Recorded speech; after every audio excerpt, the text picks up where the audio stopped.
Good afternoon to our students, staff, families, and MCPS community. Thank you for joining us for this virtual board meeting today.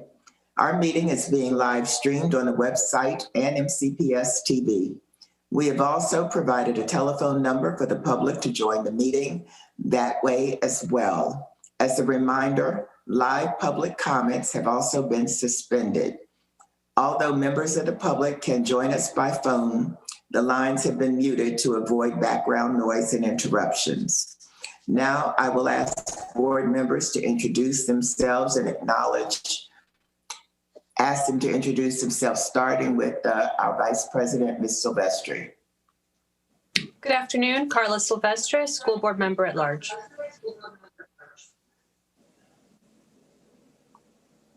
Ms. O'Neill. Good afternoon, Pat O'Neill, District 3. Dr. Daka. Judy Daka, District 1. Ms. Smandrowski. Hi, good afternoon. Rebecca Smandrowski, District 2. Ms. Evans. Good afternoon. Shebra Evans, representing District 4. Ms. Harris. Good afternoon, Lynn Harris, at large. Mr. Asante. Good afternoon, Nick Asante, student member of the board. And I'm Brenda Wolf, District 5 Board President. We're also joined today by Dr. Smith, Superintendent, and Dr. Monifa McKnight, Deputy Superintendent. Can we begin the meeting with the approval of the agenda? Can I get a motion? I move approval of the agenda. Second. All in favor, raise your hands. And that is unanimous. Thank you. Dr. Smith, you have some recognitions.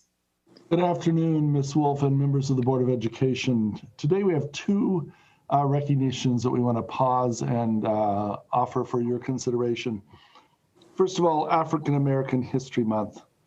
Whereas there have been vast and varied contributions by African Americans to the history of the United States of America, the state of Maryland, and Montgomery County, and reflecting on the work and lives of African Americans throughout the history of Montgomery County, acknowledges their role in the development of our county and the price so many Montgomery County African Americans have paid for our progress. And whereas African Americans in Montgomery County, such as Noah Edward Clark, fought for educational opportunities for African American children at a time when segregation relegated them to makeshift classrooms in one-room buildings and churches. Noah Edward Clark, a 1901 graduate of Lincoln University, returned to his rural Poolesville community to teach and work for better educational opportunities for African Americans in Montgomery County. When Mr. Clark went to Lincoln University, he did so without the benefit of a high school diploma because there was no high school available for African American students in Montgomery at that time. Trying to ensure that poor African American children in Montgomery County have an educational opportunity, he worked to build a high school. Remembering and celebrating those who fought throughout the history of Montgomery County to create an educational system where access and opportunity is afforded to all, it is our responsibility as we continue their legacy and fight for equity. Now, therefore, be it resolved that the members of the Board of Education and the Superintendent of Schools hereby declare the month of February 2021 to be observed as African American History Month and encourage staff, students, parents, guardians, and community members to actively honor the courage and contributions of African Americans in Montgomery County, this state, and this nation. This is offered for your consideration.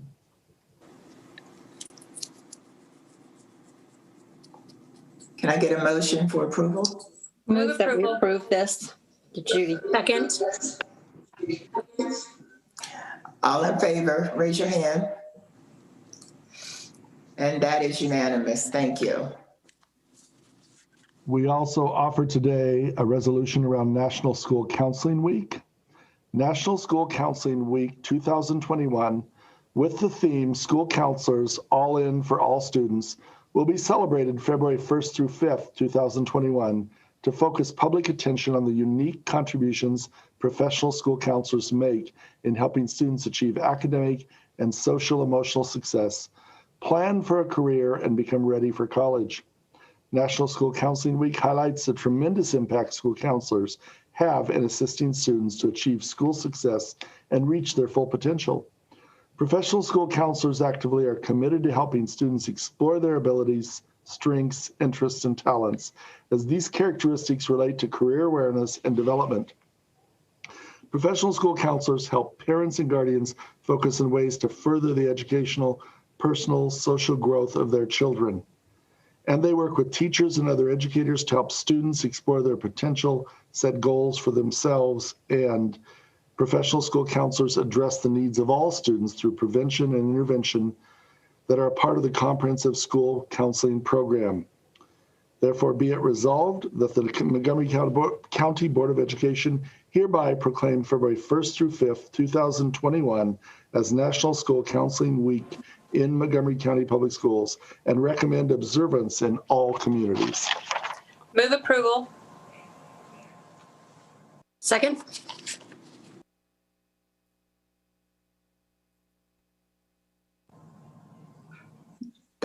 All in favor, raise your hand. Thank you. And that is unanimous. Our next item on the agenda is public comments. Given that we are conducting this meeting virtually, we ask the public to submit testimony in a variety of ways. Our community has submitted testimony in writing, by audio, and by video. Public comments is one of our opportunities to hear the views and receive the advice of community members. Board members will take your comments into consideration, but it is not our practice to take action at this time on issues that are raised. We encourage public input on policy, program, and practices. This is not the proper avenue to address specific student or employee matters, so we encourage everyone to utilize existing avenues of redress for complaints. Please check our website for information about upcoming board meetings, hearings, and work sessions, including any changes to our meeting start times. 15 video testimonies. Can we get the video, please?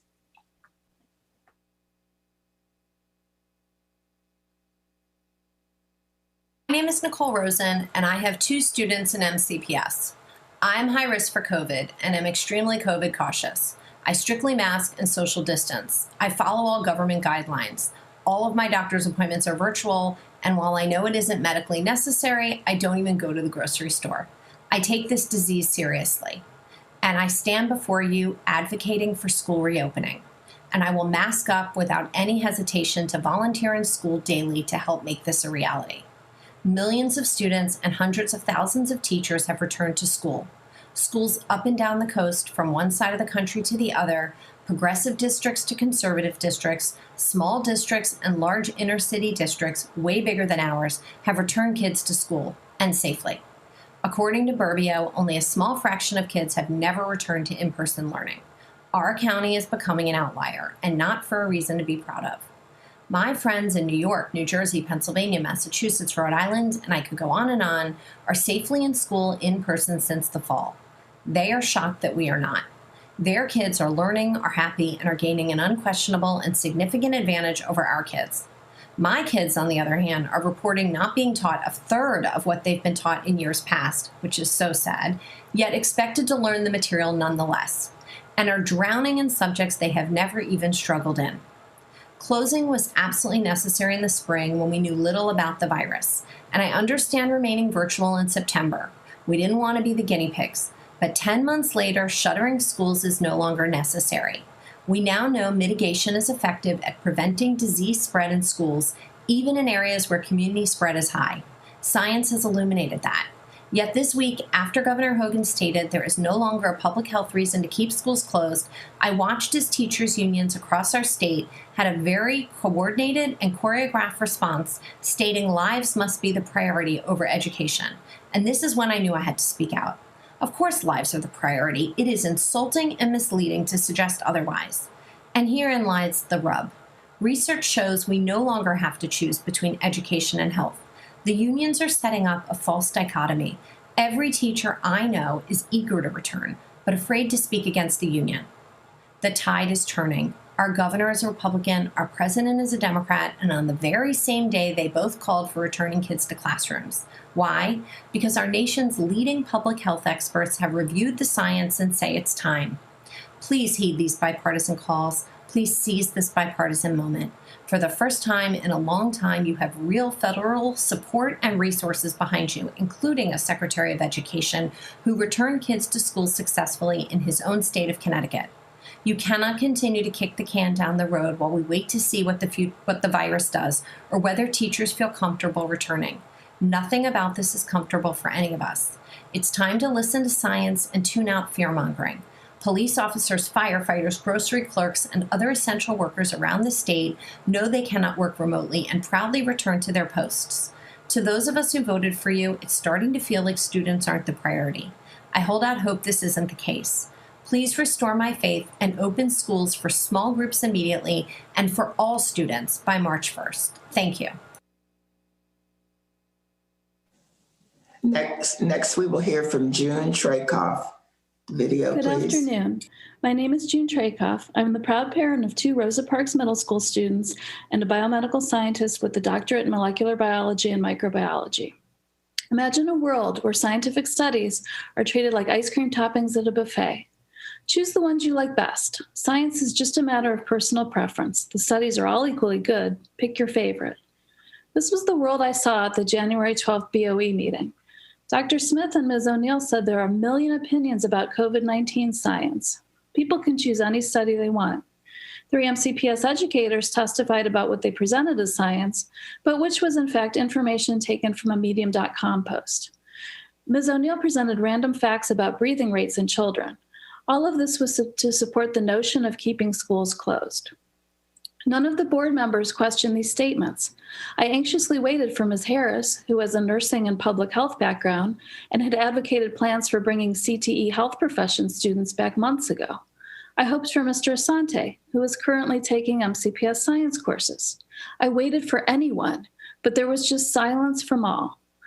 MCPS staff and the BOE discredited science with their words and actions. They left the impression that beliefs like drinking bleach to fight COVID or that COVID vaccines cause infertility are simply a matter of different scientific opinions. Words matter, and they can have unintended consequences. I sincerely know this was never your intent, but these types of comments about science from leaders can contribute to people refusing vaccines for their children, trying dangerous treatments, or dismissing climate change data. Science is a rigorous process with careful studies and reproducible data that lead to an accepted consensus. It's why we have reliable and effective medicines and vaccines. Nonetheless, let's move forward together. The state of Maryland has now strongly stated the scientific consensus by the leading world experts and has given clear guidance to MCPS. It is safe to open schools with the current case rates, without a minimum threshold of vaccines administered, and following the MCPS reopening plan that was approved last August. Governor Hogan, Dr. Chan, and Dr. Salmon agree. There is no public health reason for school boards to be keeping students out of school. Nearly every other state has known this for months. Dr. Smith stated on January 12th that MCPS was ready to go on February 1st if the BOE directed MCPS to open. Today, I request one action from the BOE. Direct MCPS to release the detailed school reopening plans to families by February 1st and prepare for an immediate reopening with the full return of all students who selected in-person learning by March 1st. All means all, K through 12. Thank you for this opportunity. And next is Claudia Fennell. Good afternoon, members of the board. Thank you for allowing me the opportunity to advocate today for the urgent need for MCPS special education students. In fact, any child with an IEP to return to their classrooms. Many children, like my daughter, Penelope, rely on critical support from their teachers, special education services, therapists, and support staff to access their legal right to a free and appropriate public education. I will explain why it is critical for my daughter and others like her to return to school and ask for MCPS to provide immediate support for families needing therapeutic services. My name is Claudia Fennell, and I'm a parent to a first grader who's in a general education classroom but receives extensive supports and services at school. I'm also mom to a fourth and fifth grader who are enrolled in private school, which they've been attending in person safely for 5 months. Penelope is affected by a neurological disorder, which has taken from her the ability to walk and speak more than a few words. It will eventually leave her blind in the next 6 to 8 months. It is life-limiting. We desperately need our MCPS team. Imagine a neurologically impaired child returning to school blind, disoriented, without her school family having been with her, transitioning her through that terrible loss. Until last March, as a family, community, alongside her school teachers and therapists, and with the daily encouragement of her sweet schoolmates, we fought every day to maintain what she has, meeting her IEP goals and helping her live her best life. It worked. She relied on her school day, that context, to maintain her fine and gross motor abilities, communication skills, adjustment to decreasing vision, and frankly, her overall physical health. Many kids like her will only thrive as part of a team. Our teachers, therapists, vision support specialists, and paraeducators being at the core of it. Any plan short of full-time in-person school is failing children like my daughter. I also urge MCPS to immediately provide funds for families to access therapeutic services in their communities, at their clinics, or through home visits, many of which are too expensive to pay for independently. Many of them want to do their jobs in person. Just like many other kids, Penelope has no time. Please be brave, like our kids and many schools in our community have been already. Embrace some level of risk and do this. Thank you for your time today and for your efforts on behalf of our kids. Next is Betty Ball. Hi, my name is Betty Ball, and this is my son. Can you introduce yourself and say your name? Beckett. Beckett. And how old are you, Beckett? 5. 5. And how 5. And how old will you be on your birthday in a couple weeks? Batman cake. We'll have a Batman cake. How old are, what number comes after 5? 4. Not 4. 6. 6. That's right. Folks, I am here today to make just one point and one point only. So I ask you to take a moment to listen. Stop reading your emails during these testimonies presented today and listen. My son is one of just thousands of children in our community, particularly our special needs community, for whom virtual learning is not accessible. And this is an example of how Zoom school goes every day for so many children in our community. This is not just about slow progress, it is about no progress and even regression in our most vulnerable populations for whom virtual learning is not accessible. My son and his peers have been virtually locked out of equitable access to not just an academic education, but equitable access to all of the other services our public school system provides, like speech therapy, physical therapy, occupational therapy, not to mention socialization, sports, and all the other individualized services. If you don't believe that, just look at the dropout numbers. In my own son's class, there are normally 10 to 12 students. These days, it's rare for 2 students, or even 3, to show up for Zoom school. That means there are 8 to 10 special needs children out there falling off the grid, because virtual learning does not work for them. And this is happening in every school, in every grade, across the ability spectrum. I would liken it to climate change in that we don't truly know just how devastating the impact will be of this lost year for years to come. MCPS has worked hard to acquire PPE, to improve air quality throughout their HVAC maintenance program, and you've now had an entire year to plan for social distancing on buses and in classrooms. It's time to put all of that hard work into action now by bringing our special needs children back immediately, and all kids who want to be back by March 1st in person with their teachers and all of the support staff and therapists in person. Next is Jessica Hassan. Hello again. My name is Dr. Jessica Hassan. I have a PhD in clinical psychology and I'm a licensed psychologist in multiple jurisdictions. I cannot emphasize this enough. Schools provide more than just an academic education. School is where our students develop friendships, learn to advocate for themselves, figure out how to navigate tricky social situations, how to self-regulate, and other essential life skills. In other words, this is where they develop the social emotional skills that will carry them through their life. It is the place where students spend most of their time, and it's where they seek support. The teachers and staff are not simply conduits through which students learn algebra and sentence structure. Teachers are more than educators. For so many, they are attachment figures that students strive to impress and make proud. They are active members of the students' lives, and these adults are no longer as accessible because of virtual learning. It is clear that we're in the midst of a mental health crisis fueled by a variety of factors, including pandemic stressors, the political environment, the inequities in the United States, just to name a few. Compounding this is a lack of easily accessible mental health services. Many students typically receive mental health services through the school system, through school counselors, school psychologists, and the support of staff and teachers. Remote schooling has essentially eliminated this source of support for many students, as teachers and staff are no longer easily accessible. Even when school counselors can meet with students virtually, the student may not be in a confidential space where they feel they can share their experiences. Imagine trying to meet with your therapist while your parents are in the next room or your little brother is screaming in the background. This is a reality for many students. At this point, we do have some preliminary data on the mental health impact of 2020 on our students. For instance, in places like Las Vegas, they've noticed an increase in the suicide rate of their students, actually prompting them to reopen schools to provide an additional layer of support for students. A Texas hospital saw a, quote, alarming increase in juvenile suicide patients, over double the rate they saw only 5 years ago. There's been a 30% increase in emergency room visits for mental health concerns for tweens and teens between 2019 and 2020. Psychiatric units are overrun and there's no bed space, often leaving children to, quote unquote, board in emergency rooms while they wait for a bed. I've personally worked with a teenager who boarded in an emergency room for 10 days without access to a bed on a psychiatric unit. While schools going remote is certainly not the sole cause of the increase in mental health symptoms, it most certainly is a contributing factor for many.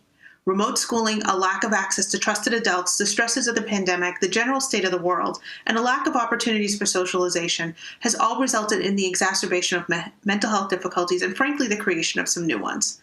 We need to acknowledge the role that virtual schooling has played in the exacerbation of mental health symptoms for many of our students. But unlike the pandemic, this is something we have direct control over.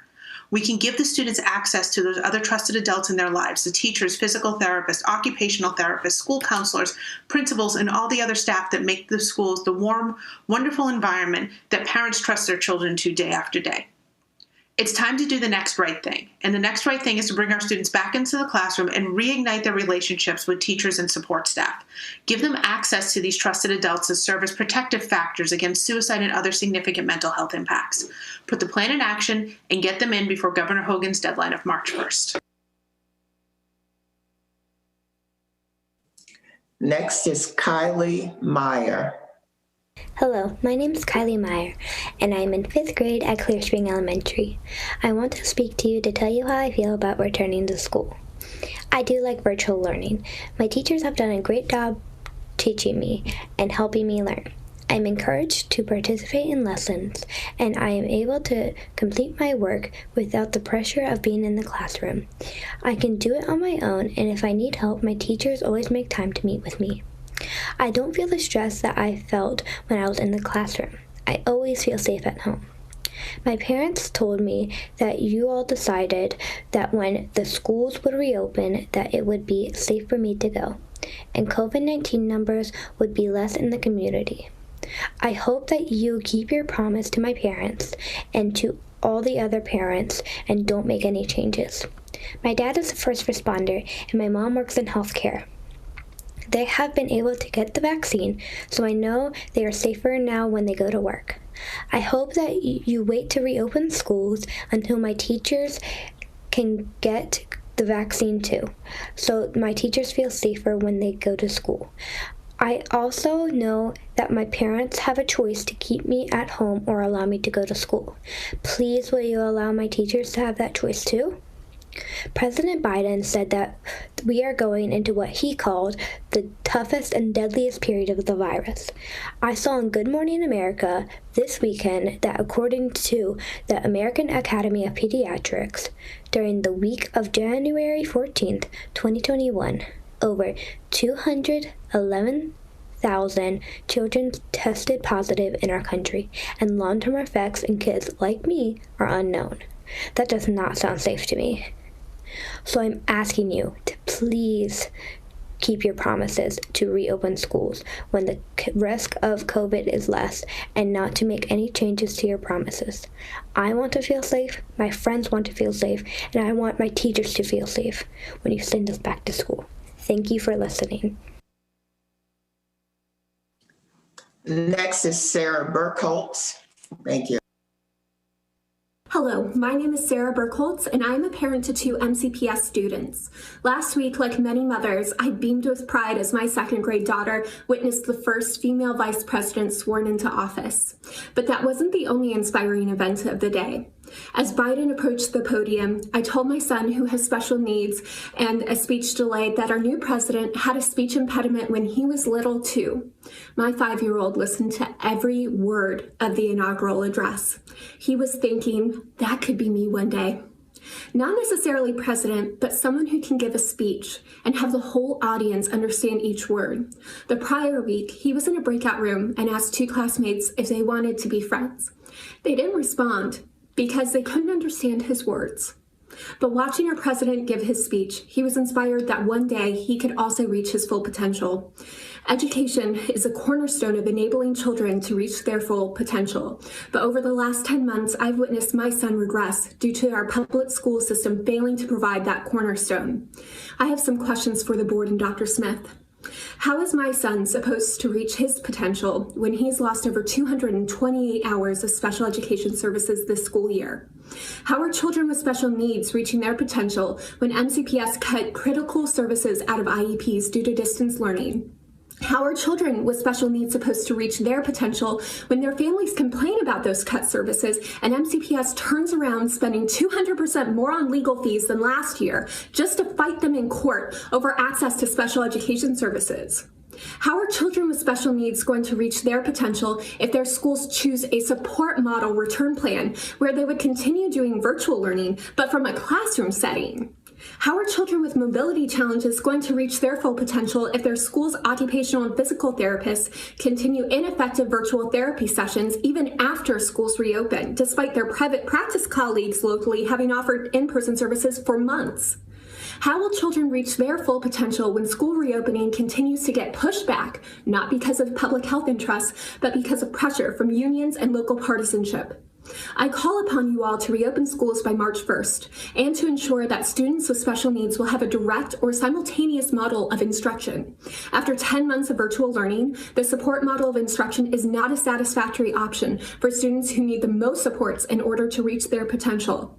I ask that you also ensure that there's access to in-person therapy and intervention services.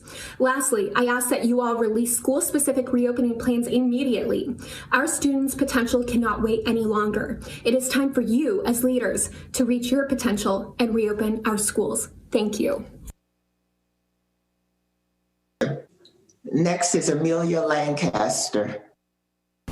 Hi, I'm Amelia Lancaster, a 7th grader in the magnet program at Martin Luther King Jr. Middle School. I desperately want to return to in-person schooling. I loved my school when it was in person. However, since school has gone virtual, I've lost all my previous motivation. There's no point in staring at 20 black screens that are supposed to stand for our classmates. Also, it's far more difficult to understand the material when it's presented virtually. I've sat through numerous social and emotional lessons, but a lesson cannot replace a friend.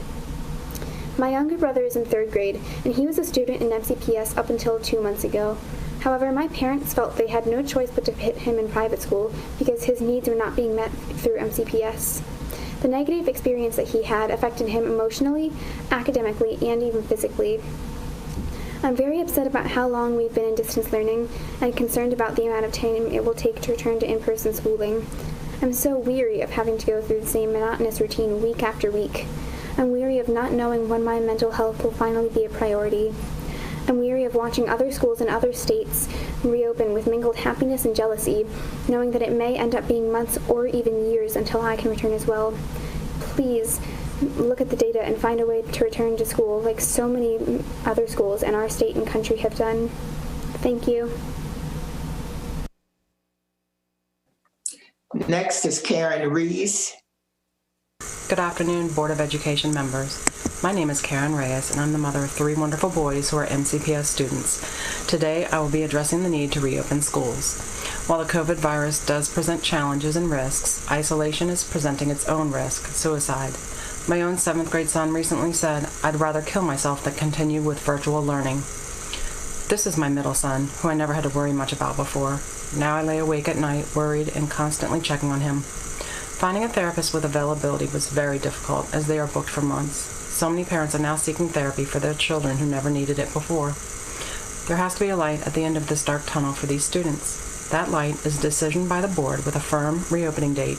We cannot keep delaying the reopening of schools any longer. I also have a 10th grade son who has an extensive IEP like my youngest son. They both have autism, ADHD, and learning disabilities. Imagine being a parent to 3 awesome boys and having their spirits slowly become crushed the longer schools stay closed. Imagine having to become their only in-person support and being split in 3 ways, never feeling like you're giving them the academic, emotional, and mental support they need to succeed because you are drowning trying to keep up with everything. Can you put yourself in someone else's shoes and see why the push to get students back in school is so strong? I try to remain strong for my boys because they look to me for strength, to know that everything is going to be okay. Will everything be okay? Not as long as the schools stay closed. Kids need to be in school, and it can be done safely. Virtual school is not sufficient. If MCPS schools can be used for daycare, they can be used for what they are supposed to be used for, education and in-person teaching. We know schools can be open safely. The learning hubs in schools within MCPS have been up and running for months. All students need to be back in school in person, not for daycare, but for education. MCPS is prepared with the necessary PPE for these teachers. Do not let those supplies go to waste, just sitting in closets being unused. On Thursday, January 21st, Governor Hogan called for all schools to be open by March 1st, stating that school systems should not have to wait for all staff to be vaccinated before opening. It has been stated many times that schools can open safely with proper safety measures in place. Private school teachers and childcare workers have already been teaching and working in person without vaccines. Our children cannot wait anymore. Many students are struggling greatly. We can no longer ignore the shortcomings of virtual learning. Special education students, among others, are in dire need of getting back to the classroom. Their distance learning plans are not always being followed accurately, and they are regressing. Some may never make up for their learning loss. I fear one of my sons may have to go from a diploma track to a certificate track the longer he is not in school. This will be a life-altering change for him. I know there are teachers and staff who have health issues that make them fearful to return right now, but there are many who are ready and can go back. Please provide us with a concrete plan for getting these teachers and students safely back in school by March 1st. Listen to us who are advocating for a safe return to the classroom. It can be done, and it needs to be done now. Send our children back to school by March 1st at the latest. Thank you for your time. Next is Megan Cleveland. Hello, my name is Megan Cleveland, and I'm a resident of Montgomery County, Maryland. I have 2 children enrolled in Montgomery County Public Schools, a 1st grader and a 4th grader. I'm testifying today to ask the Board of Education to reopen schools for in-person learning by March 1st at the latest, in line with Governor Hogan's recommendation. I have a PhD in molecular biology, and I am familiar with following changing science. At the beginning of the pandemic, in March 2020, we did not yet know what a great help face masks would be to preventing COVID-19 transmission. But as the pandemic has gone on, we have accumulated a lot of data that shows that face masks help prevent transmission of COVID-19. It's a similar story with schools. In March of 2020, public health experts believed that it was in the best interest of public health to close schools. But as the pandemic has gone on, we have gathered data that shows that students can safely learn in person with appropriate mitigation measures. I am asking the Board of Education to consider the current science on reopening of schools, the science of January 2021, not the science of March 2020. If the Board of Education fails to consider this new science and continues to rely on the recommendations from the very beginning of the pandemic, they are no better than those people who absolutely refuse to wear face masks in Target and Walmart and grocery stores because it wasn't recommended in March of 2020. The Board of Education must consider the current science, and the current science says that schools can safely be reopened as long as appropriate mitigation measures are taken. Montgomery County doesn't need to reinvent the wheel. There are many models of how to reopen schools, with hybrid, with concurrent instruction. There are many, many models. This is not something that is impossible at all. It just needs to be done. It has been done through districts throughout the country. It has been done in private schools here in our own county. It is definitely possible. My own mother-in-law is an elementary school art teacher in Louisiana, and she has been teaching in person since schools opened there in the fall. It is absolutely possible. I ask again that the Board of Education please consider the current science. I don't blame the teachers here. They have been working very, very hard, very long hours. But the virtual education is not what our children need, particularly young children. I again ask the Board of Education to please reopen schools for in-person learning so students can get the education that they deserve. Thank you. Next is Dawn Marie Iannuko Hahn. Good afternoon, members of the board. Thank you for allowing me this opportunity. My name is Dawn Iannuko Hahn. I am the parent of 4th and 6th grade boys and a licensed mental health therapist with over 20 years of experience working with children. My testimony today addresses the need for kids to return to school now. It seems to me that the decision thus far to keep schools closed has nothing to do with what is best for students or with following the science, and everything to do with fear and complacency. The irrational fears related to COVID due to the misinformation and fear-mongering being spread by the anti-return people, and the fear of the repercussions of school staff and their union should you go against them. Regarding complacency, teachers seem to like being at home because it affords them personal opportunities and advantages that in-person teaching cannot. In December, we pulled our 6th grade son out of MCPS and started him in Catholic school. Virtual learning was an awful experience for him, as it was for many others. He had an IEP and his needs were not being met. He was falling behind, crying every day, and had no motivation for school as he once did. The happy-go-lucky boy he'd always been was gone, and my heart was breaking. Pulling him out was the best decision. When I picked him up at the end of his first day, he was glowing. It had been way too long since I had seen him that happy. Now we have a fulfilled child who is getting what he needs educationally and socially. I want to share part of an email we received from my son's private school principal. Quote, "This year I am especially thankful for our faculty and staff. They come to work each day ready to fulfill their vocation and to be strong for their students so that the students can meet and exceed their potential. It does not matter that coming to work is scarier than it used to be, or that the work that they do can look drastically different than what they have previously known. They are here with smiles under their masks, sharing Christ's love with each of our students," end quote. I understand that MCPS teachers are scared, but with many private schools and childcares all over this county being open since the beginning of the year, and without a vaccine, I might add, do we not think those teachers and childcare providers weren't also scared? Of course they were, but they didn't let their fear get in the way of them doing their jobs. Governor Hogan recognizes the need for kids to return to school now, with or without staff being vaccinated, as does Dr. Chan when she said, quote, "However, and I would emphasize that school reopening decisions should not be based on the availability of vaccination or the level of vaccination among staff," unquote. So it is time, MCPS, to start listening. You need to take a page from my son's private school and from schools all over the world that have been open since the beginning when there was no vaccine. Instead, MCPS lags behind. A school system that was once top in the nation now plummets as test scores drop, learning gaps become caverns, and enrollment dwindles as families pull their kids out for homeschool or private because virtual learning is failing them. An area that families used to move to specifically for the schools is now seeing families fleeing, moving out of the county so their kids can get the education they need and deserve. You can restore MCPS to what it used to be by being brave enough to vote yes to real in-person learning and say, we are opening schools and the time has come for teachers to return to their classrooms so students can meet or exceed their potential. Only you, members of the board, have this power, so I implore you to do the right thing and allow schools to reopen in March. Thank you. Next is Erica Marat. Hello, my name is Erica Marat, and I'm a mom of a first grader. Our goals today are the same.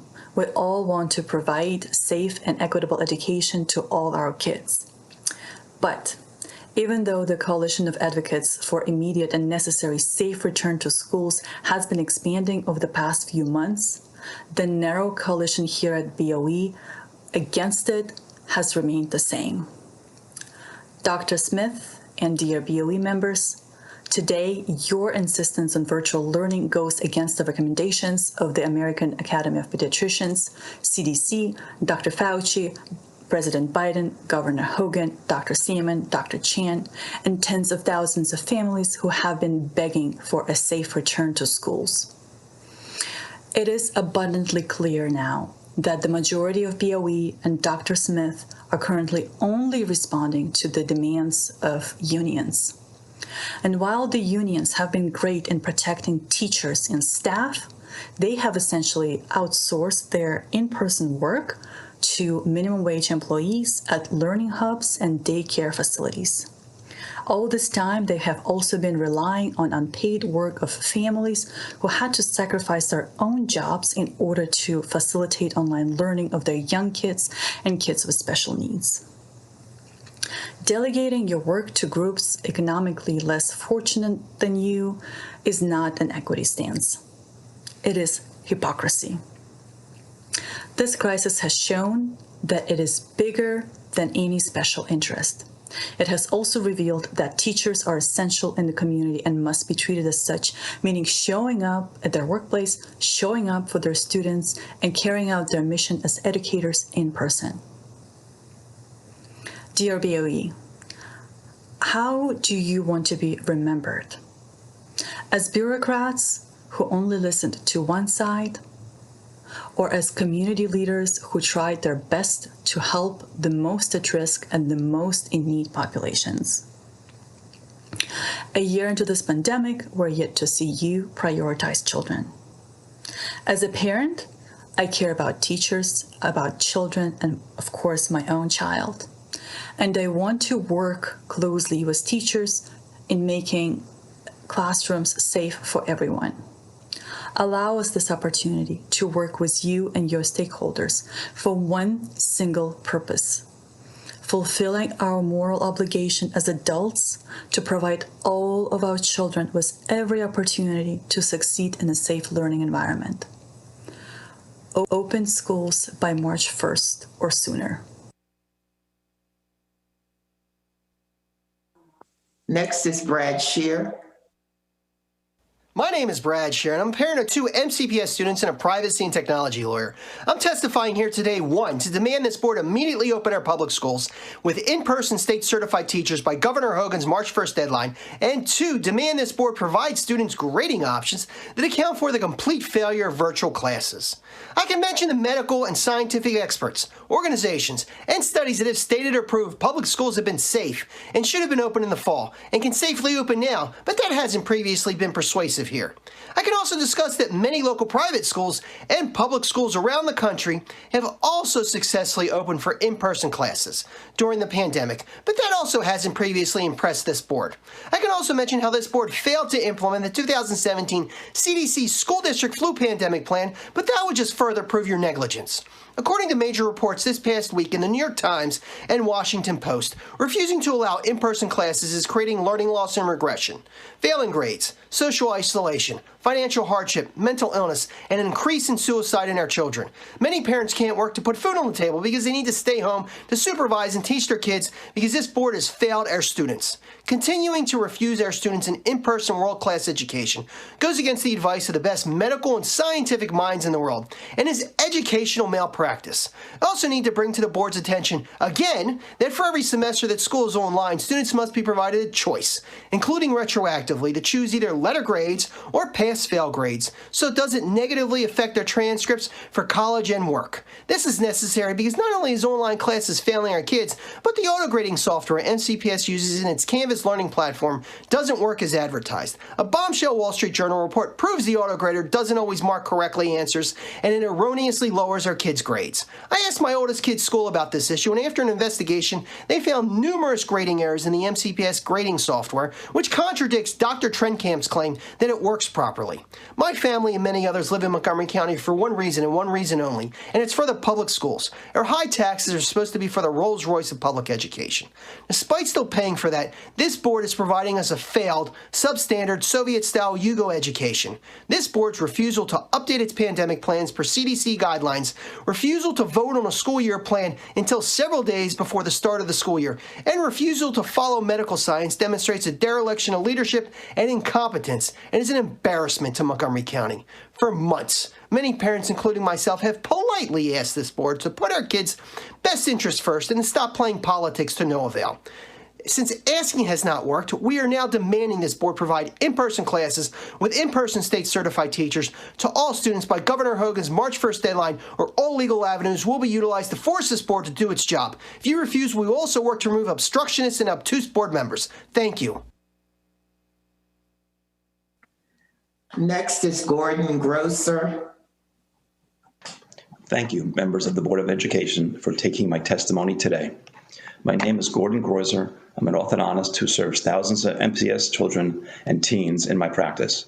My wife teaches in MCPS, my two older daughters are MCPS alumni, and my youngest daughter was an MCPS student who we transferred to a private school for in-person learning this year. I'm here today because, like all of you, I care deeply for the children of this county and the health and safety of our community. Dr. Chan, our State Secretary of Health, emphasized this past week that mitigation works. The state of Maryland is providing 2 million face masks, 200,000 face shields, unlimited virus testing, and hand sanitizer. Transmission is very low in schools. When transmission does occur in schools, adult transmission is the most common route. In published reports of studied outbreaks, the virus was more likely to be introduced by an adult. It usually comes from exposure in the community. Mitigation works. Vaccination should not be required prior to opening schools. Dr. Chan says open the schools, and so do most public health experts, including most recently those at Children's Hospital of Philadelphia. This is personal for me. My wife of almost 25 years is a full-time science and theater teacher at Hoover Middle School. She loves her work and career. I'm in awe of her dedication. We have had many discussions about the safety in schools. She feels safer seeing my own work example. I run an orthodontic practice. My staff and I have seen 9,000 patients 12 inches from their unmasked mouths since May, and none of us have contracted the virus. My wife understands that mitigation can work because she knows firsthand that in my office we use face shields and masks, not N95s, by the way, and that these work. I care more than life itself for the health and safety of my wife and children. I sincerely trust and believe all MCPS students and staff will be safe with the mitigation protocols proposed by MCPS. Even better, many staff should have received at least their first vaccination for additional protection by March 1st. How is it that we currently have low-wage hourly workers in our MCPS buildings supervising students in the Equity Barty Learning Hubs 5 days per week safely? Why is it safe for those dedicated workers who do not have union backing, yet not safe for MCPS staff? It does not seem equitable, frankly, and I think it makes us all look like hypocrites. Please require MCPS employees to return on March 1st, regardless of vaccination status. I'm encouraged seeing that many teachers in our community have been actively searching to get vaccinated and get back in the buildings. If some staff refuse to be vaccinated, even once the vaccine is offered, then this is their choice, and they still need to educate their students in person. My staff comes to work every day, vaccine or not, with face shields and masks and They have been safe for the last 9 months. Like Dr. Chan and the overwhelming consensus of public health experts in this country, I know that MCPS can do this safely. There is no more reason to delay. Thank you again for your time and attention. Our final video comes from Tacoma Park Middle School Gay Straight Alliance. Samuel Christensen. Hello and good afternoon. We are the GSA Club of Tacoma Park Middle School, and we thank you so much for giving us the opportunity to speak before you today. We feel it was a large step in the right direction when the LGBTQ+ pilot course was introduced into some MCPS high schools, and we do have some suggestions for next steps. Go.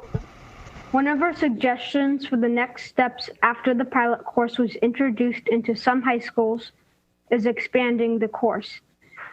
It has been shown that in schools that have LGBTQ education in the curriculum, bullying in the general student body was brought down by 13%, and in the LGBTQ student body, specifically bullying was brought down by 13% as well, with the introduction of a curriculum with LGBTQ subjects in it.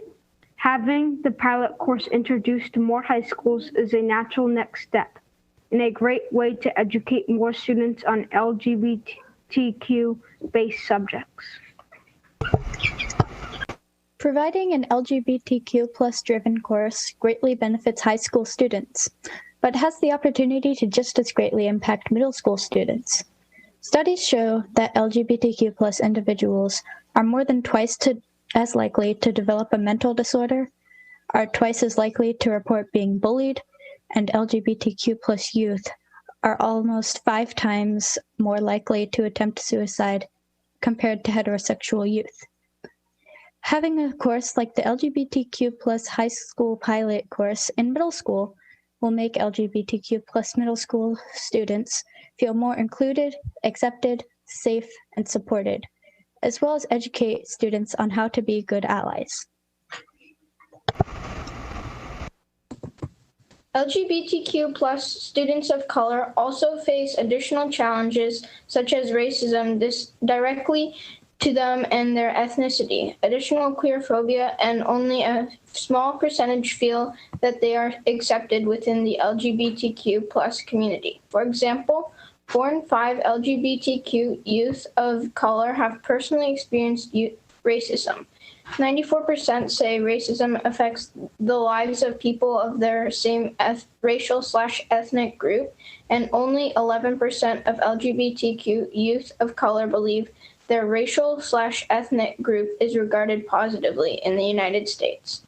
Introducing a section that is geared towards students of color in the queer community would reduce this racism and queerphobia throughout the school system.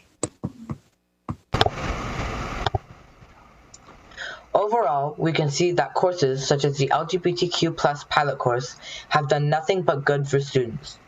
It has reduced bullying of the LGBTQ+ community in high schools and has taught members of the LGBTQ+ community in high schools about their history.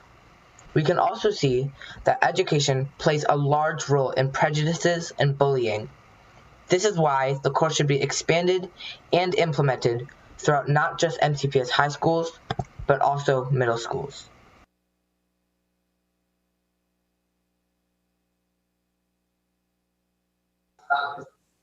Okay, I didn't get a chance to tell you that our students from Tacoma Park Middle School were Samuel Pykovsky Christensen, Janaki Katz, Jaden Bishop, and Elena Katzen.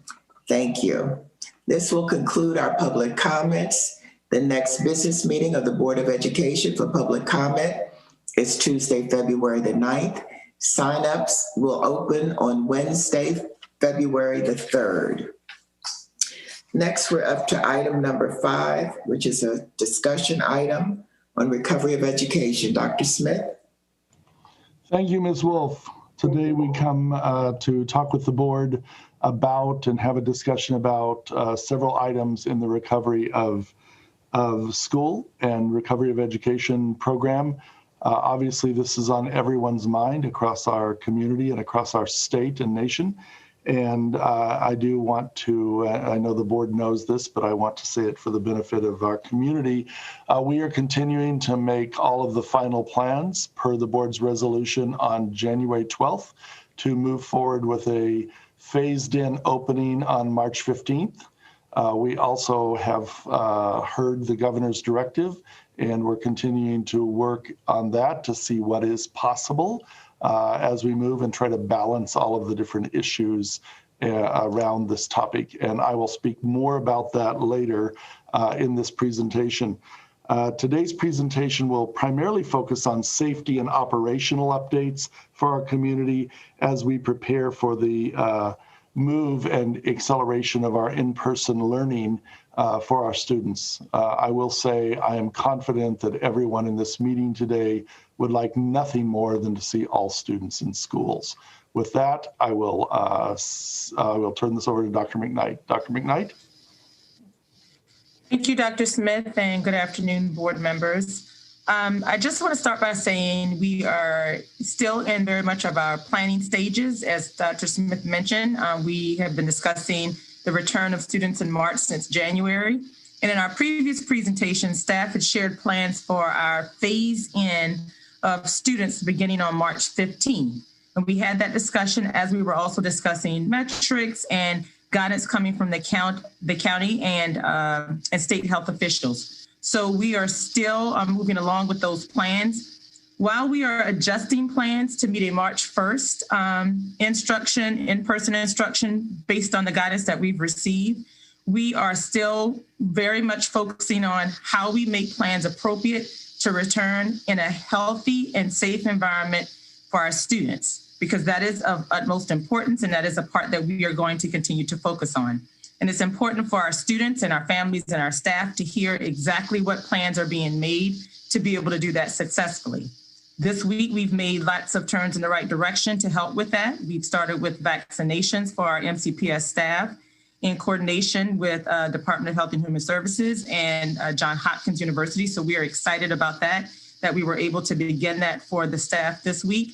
And so today we're going to start our presentation really going through much of the protocol around what are the safety precautions that we are putting in place for a safe return to in-person learning plan. Mr. Turner and Ms. McGuire are going to share updates on the county health metrics, the vaccination process in more detail, and the status of preparations for schools and offices. In addition, we're also going to have Dr. Jeff Sullivan join us and provide an update on plans to return students to MCPS athletics. So at this time, I'm going to turn it over to Mr. Turner.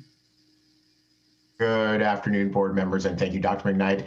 As always, we like to start our meeting with context of where we are in terms of metrics. So I'll pull up our lovely data dashboard. What you see in front of you are our current COVID rates per 100,000 residents. What you'll see is there's actually been a decrease over the last several days in the number of COVID cases. At our last meeting, we were hovering at about 40 cases per 100,000. We've dropped to 35.1 as of today. We're also seeing a decrease in the test positivity rate as well. So we're seeing for our county, it's 6.1%, where it was close to 7% last time we talked. Again, we still are seeing an increase in the total number of employees who have tested positive for COVID-19. As we're seeing nationwide, the number of positive cases are still on the rise as a whole. And we have 32 staff members currently in quarantine as part of the safety precautions for MCPS. And may we pull up the slide deck, please? Next slide, please. Next slide. And as always, we want to share with you not only where we are currently, but where we are moving forward and where the projections are. This again is the CDC COVID new case forecast. And as you can see, as we move toward middle February, end of February, we're seeing a little bit of a decline in the numbers projected out, still slightly over the 15 cases per 100,000 that the board has set as the threshold for a return to in-person instruction. Again, all of this is caveated with, as we see the numbers decrease and we see the number of vaccinations that are taking place, and we see a positive trend as we move forward. So next slide, please. Part of this positive trend that we're seeing in terms of the decrease may be connected to the ability for community members to get vaccinated. We are really lucky that we have had a chance to partner with the Department of Health and Human Services and Johns Hopkins University to begin the process of vaccinating our staff members so we can have another layer of protection as we return to in-person instruction. We are already in the process of registering those staff members, and they'll be going in for their appointments in the coming days and week. We've sent out communications to our staff. There are FAQs on the website for all of our staff members who will undoubtedly have so many questions about this, but we know that we're committed to their safety and that we're working closely with our health partners to get this vaccine to them. Next slide, please. And I just wanted to show you where we are as a county in terms of vaccination. This data is as of yesterday, and we've actually made some improvements in our county. So we have received 32,400 doses in Montgomery County. Just for context, we have a little over 1.5 million, 5 million residents in our county. So this is a small number of vaccines for a large number of people. We've administered more than 25,000 doses, and as of today, it's more like 26,500 doses. And we're at, as of yesterday, 78% administered, and we're closer to 83% administered as of this morning. For context of where we are in terms of staff access to vaccines, we are currently in phase 1B, which is designated as a priority area for educators and school staff and childcare workers to begin the vaccination process. And again, we started this process. We hope to continue vaccinating our staff as doses come in, but we know that doses are scarce and we're not guaranteed vaccines in high numbers in our county, and we're hoping that they'll come in soon, and so we'll be able to vaccinate all the staff members and all the community members we need to make for a safe community. And so I'll turn it over to my colleague Essie McGuire, who will talk a little bit about the safety precautions we're taking when we do return to school. Thank you. So we really wanted to take this opportunity today to be able to share a little actual picture of some of the work that we've been doing. Among the work that has been going on is certainly the effort of principals, schools, school leadership teams, and operational support staff to really prepare across all of our schools and classrooms that physical setup that is going to need to look and feel different when we go back to school than it has before. And so there's been a lot of work going on in schools. And what we have done here is prepared a brief video clip. It's a compilation of work that's been done at an elementary school, a middle school, and a high school. And we really want to thank so much the principals and the staff that worked on these videos to just be able to share their thought process in setting up their schools, as well as to be able to give both our school community and our broader community a visual sense of what the work in schools may look like when we do return. I think if we can go ahead and tee up that video. Welcome to Belpre Elementary School. My name is Dara Brooks, the proud principal. Hello, my name is Kevin Yates. I'm the proud principal of Damascus High School. I'm happy to welcome you to Damascus. Welcome to Farquhar Middle School. I'm Mr. Bidelman, principal. And today what we're going to do is kind of just walk you through how our team collaborated together to create a safe environment for students when they return back to school.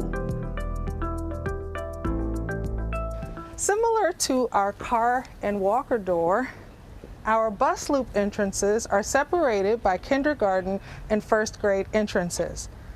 Students also have visual cues as they exit the buses on where they should walk to get into the building and maintain social distancing. Our 7th grade students will enter through the front, our 8th grade students will enter on the side of the school, and our 6th grade students will enter from the rear. As you enter in the building, in order to limit contact with different grade levels, all staff members of that particular grade level will use the same entrance. Everyone will see the same thing upon entrance, the security personnel there with PPE, with necessary masks if students have forgotten their mask or lost it from transit from home to school. We will also have additional hand sanitizer or gloves if students choose so to wear them throughout the school day. After students come into the building, they will go directly to their classroom. They will not go to their lockers because we cannot ensure social distancing. We've also ensured that we have adequate supplies of hand sanitizer and cleaning supplies throughout the building for both students and staff. One step that we took here at Damascus that I think was extremely helpful was our school business administrator, Miss Carrie Pitts, took the school map and designated which hallways would be one way and which stairwells would be one way. And she used highlighter to highlight that for our building service manager. And that helped him tremendously when he went around with his team and put down the signage.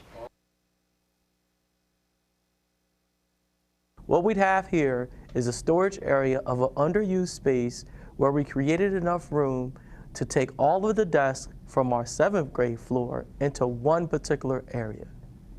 Here at Damascus, we instead decided to leave the desks in the classrooms and label the desks that are 6 feet apart so that students and staff are clear on where students can sit.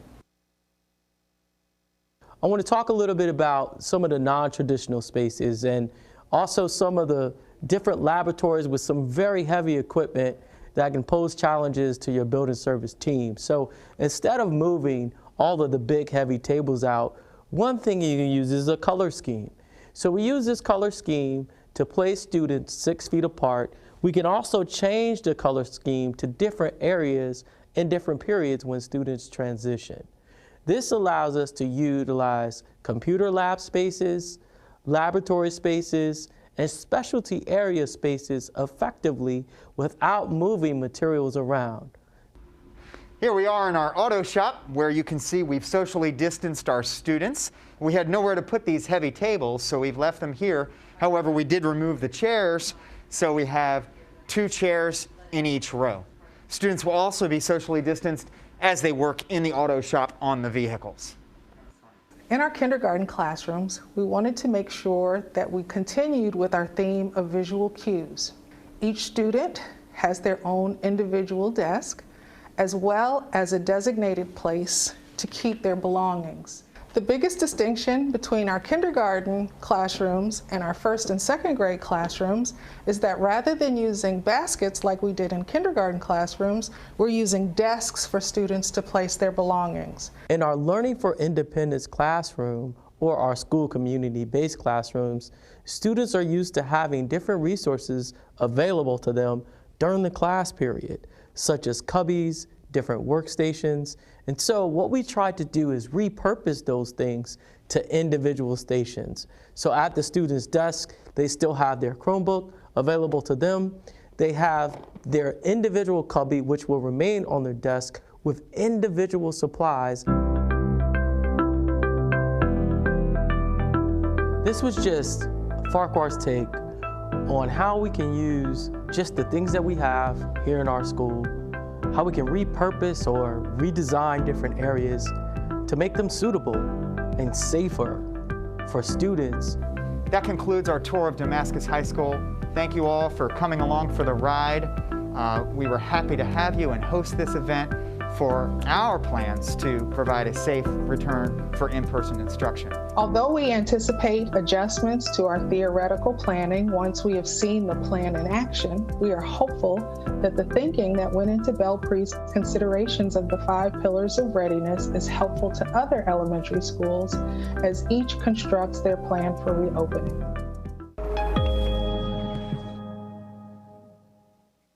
So again, I just have to say such a huge thank you to those schools and the teams that put those together. And I think, as you can see, really the experience of setting up the physical space of the classroom and the school is unique and different to every school. And each school is experiencing it in their own way and making those decisions that make sense for the unique space, programs, enrollment, that school community really coming together and making those spaces themselves. And again, we so appreciate it. And I just think that visual depiction is so helpful. One other note that I wanted to share about that is that it really is important, and I think it's a little bit of a feel that you do get from the video, that socialization is going to look very different when we're back in school.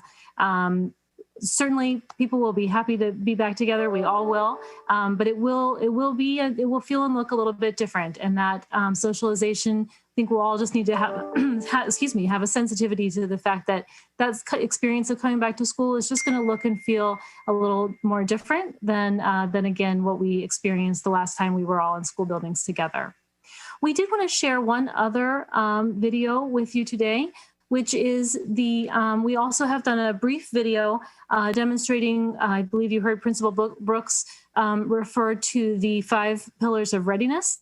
Those are really those key foundational elements of our physical health and safety that all of our staff, students, and again, our entire school community are being asked to exercise when we're in buildings together now and in the future. And again, this is just a friendly, helpful reminder video of those core elements.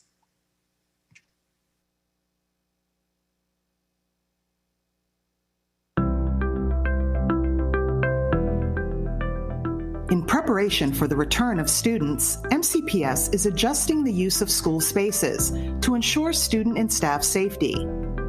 Getting to, getting into, and being in school will be done in new ways. This video will show some of those safety changes. Specific information about your child's school will be shared by school leadership. Critical steps to keep students and staff safe are hand washing and wearing masks. Hand sanitizer and masks will be available at each school entrance. Physical distance is also a requirement for safety. We must maintain a minimum of 6 feet between each other, which is a challenge to do in a school setting. In order to keep that distance inside the schools, there will be specific traffic patterns in hallways. Lunch will be at student desks. Limited number of students allowed in bathrooms. Signage throughout the building as reminders of expected behavior.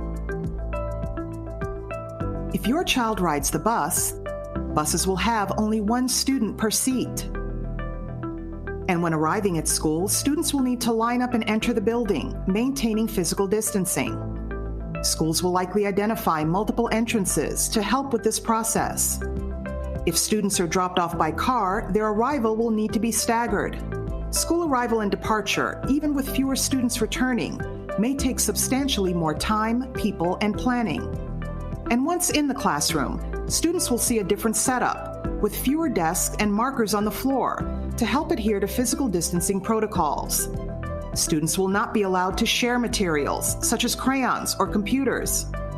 For the most updated information about the Return to School plan, please visit the MCPS website and search Recovery. As the transition back to school begins, MCPS will continue to collaborate with the county and state health departments to provide a safe and welcoming environment for all students and staff.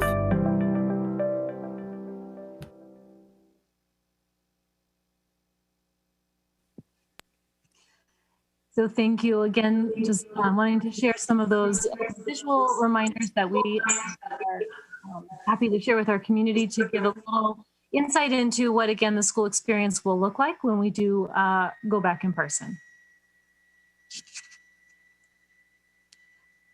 Dr. Smith? You want to take some? Mr. McGuire, were you finished? If you'd like to take questions now, that's fine. Or Dr. Smith, did you want to continue? I saw several hands. I saw Ms. Mandrowski, then Ms. O'Neill, then Mr. Asante, and then Ms. Harris. Yeah, thank you. Thank you for that update. It's good to kind of feel like we're getting a little bit more information about how this is all going to look. But I do have some couple clarifying questions, but I'll kind of try and summarize it into one. There's a lot of conversation out in the public about the fact that when we do open, it won't be real school, and that kids will be going in and sitting and have a proctor or something and still be learning everything virtually. So they won't really be having the in-person learning. Is that true? Is that not true? Can you clarify? As we've shared at several board meetings, there are a variety of different instructional strategies and programs, and we've explored them across many school systems in the state and across the nation as school systems have tried to reopen or have reopened in hybrid or opened and closed repeatedly. And so I would ask Dr. Wilson to talk a little bit about the variety of strategies we would use. And I want to assure our community and the board that no one strategy is being planned and no one way of responding to this situation has been identified as the strategy. In fact, we know we need many different strategies in order to meet the grade level needs, the developmental level needs, the subject area needs, all of those different issues when we look at how we're going to be able to serve students, those who choose to stay on an all virtual platform and those who choose to return to the physical space. So Dr. Wilson, I will call on you. Thank you. Thank you, Dr. Smith. Yes, as we moved through our recovery processes and planning, we brought before the board in the fall 3 really types of models. One we refer to as the direct teaching model. This would be where students are coming in, they're getting the first instruction, in person with the teacher. The next would be a simultaneous model. This is one that we know from our research in other districts who tried that, throughout the district. It was not something that we would want to apply everywhere, but certainly has merit. As Dr. Smith said, the type of model that we're applying certainly does depend on the content. It depends on the teacher's comfort level with navigating students in front of them, and also students are at home. And in that model, we would make sure that a teacher has support in the classroom, because if we have a few students in front of the teacher in person and students at home, they would need an additional support to make sure that the needs of the students who are on the chat line discussing the lesson, that their needs would also be met. And then finally is this indirect model.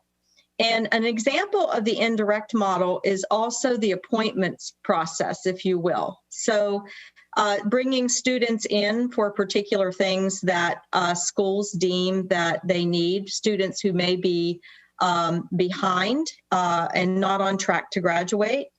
An indirect model, if you will. We knew early on that we had students who could do very well if they were on the virtual platform, but they didn't necessarily have someone reminding them to get on, helping them navigate the processes, submit their assignments, and so forth. Indirect can also be an example of interventions, if you will. Again, under the appointments model. And when we decided, as a school district to do our in-person survey, what we really essentially said was anyone who would like to send their students back to us, we certainly will provide a program for them. And we have to take a look at those needs and plan accordingly when students when we receive those results. And that's what the schools are doing right now, is developing the program that really is customized to the needs of the students whose families made the choice for them to return. So I appreciate that. And as Dr. Smith mentioned, I know you've talked about this many times. You've mentioned the 3 different models, but I think the problem that parents are having is it's unclear as to how that decision is going to be made or what it's going to look like specifically for their child. Like I said, I've gotten floods of people who are implying that their kids, when we open, it's just going to be a babysitting service, especially for high school kids. There's not going to be the in-person experience. And so I'm trying to figure out how to alleviate concerns and conjecture and all of those good things that would people fill in their own narrative when they're unsure about what ours is. So yes, Ms. Mendrowski, I certainly understand. And as we continue to plan for the model, and I think in the February 9 board meeting, we'll be giving more about what I refer to as the building blocks, which is what you're referring to.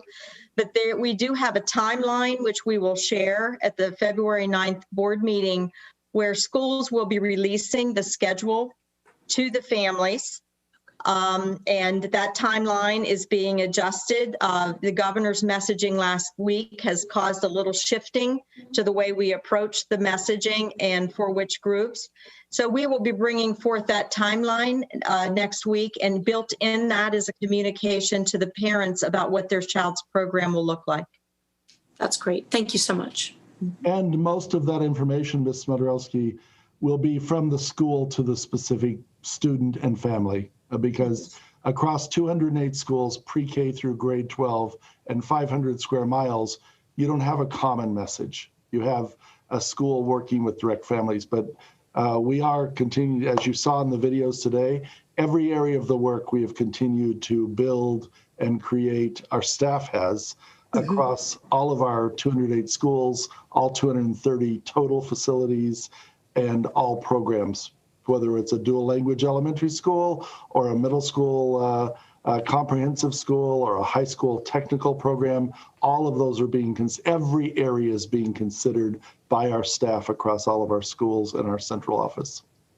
Oh, that's good. I hope when we do the notifications, if we don't connect directly with someone, I spoke to, I think, 3 students this last weekend who mentioned that they didn't fill in their thing because they just thought they would go back when we were able to go back, and then got very panicky when they realized that they were defaulting to virtual learning, and they wanted to know how to. So I said, well, contact your principals, but perhaps we need to look at that too, who we haven't heard from.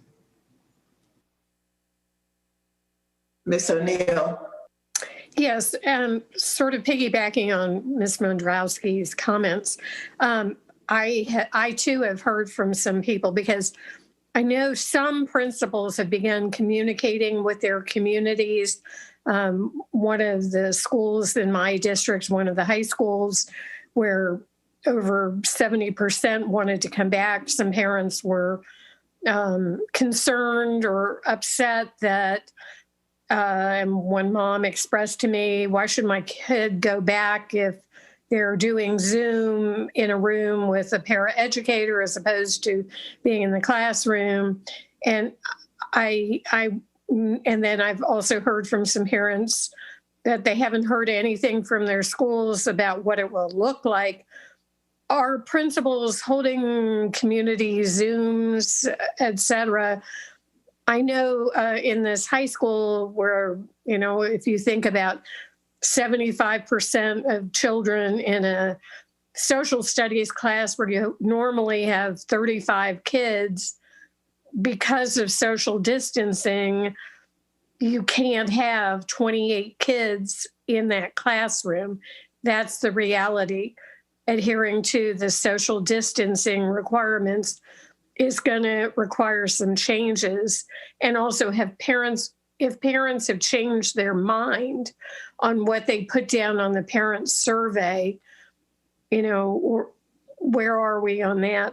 But anyway, mainly about what is the communication structure, plan, conversation. I think those videos are very illustrative of what has to happen and really put it into concrete terms. After the February 9th board meeting, then schools will swing into full communication mode with families during the last 3 weeks of February to make sure that they communicate with parents about what is possible given the protocols, And all of our speakers today, for example, on public comment, all of the things that we read, whether people are in favor of opening schools today or 6 months ago, or they want them to remain closed, until everyone's had a vaccine, no matter where they fall in that, everyone agrees that we should be wearing masks, washing our hands, using hand sanitizers, and maintaining the physical distancing. And so that will have to be a part of the reality of schools, that instead of having, as you say, 25 or 27 students in a classroom, there will be 10 or 11 or 12, because they have to maintain, depending on the size of that classroom, maintain that physical distancing, with the adults and with one another.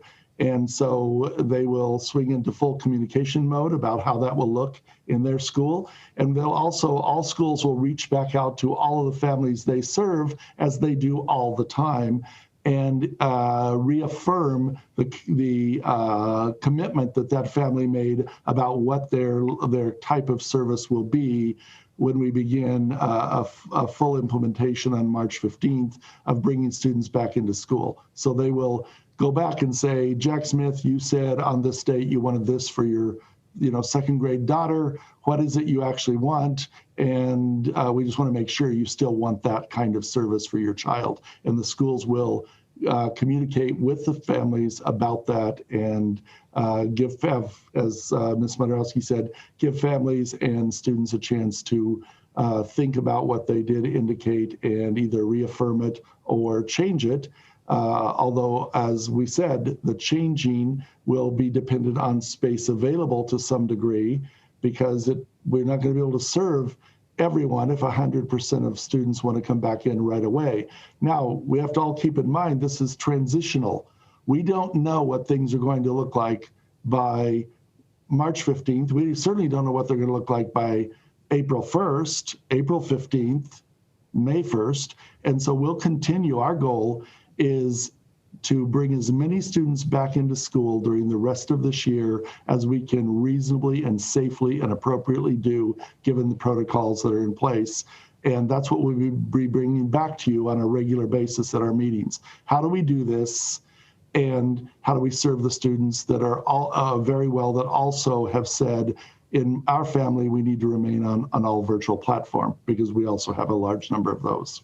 And there is changing guidance. I know on the issue of masking, some recent articles have indicated double masking is recommended. In fact, this morning, the Washington Post is such an article. What about monitoring? We don't have testing yet. What is our monitoring? Is that guidance changing? The monitoring of student health circumstances. We will ask for attestation every day from families, as we've indicated before. Ms. McGuire, do you want to talk about that protocol? And that's another one of the protocols that will be in place.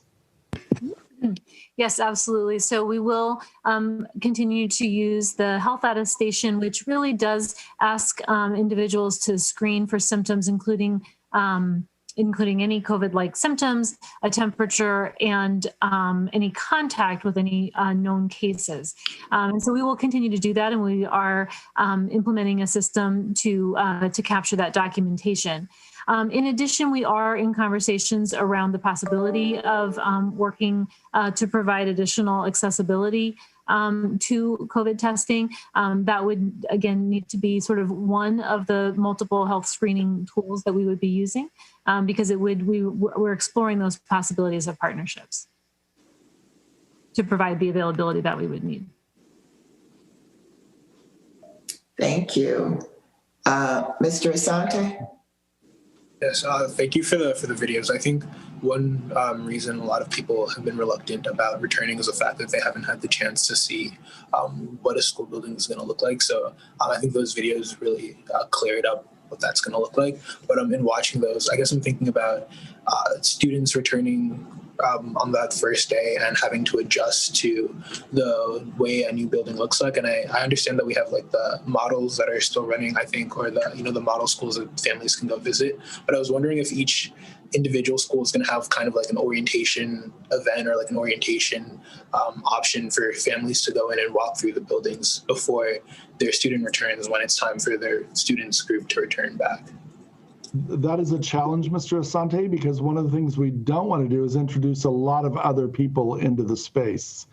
And so we will handle that orientation with the students when they return and with the staff that is in that enclosed space, because another thing that people may not have realized is there will not be the same sort of free access to the inside of school buildings that our families, parents, and community members have expressed, have experienced, and are used to having. And so we will make sure that we make that very clear to people, that we are not going to be able to just have the door open and you walk in and sign in and do those things, because the closed environment is one of the protocols that has been shown to make schools much safer when you keep that environment closed to all the people that come from the outside, typically in a school. So, but there will be an orientation schedule that each school will have to devise those first days.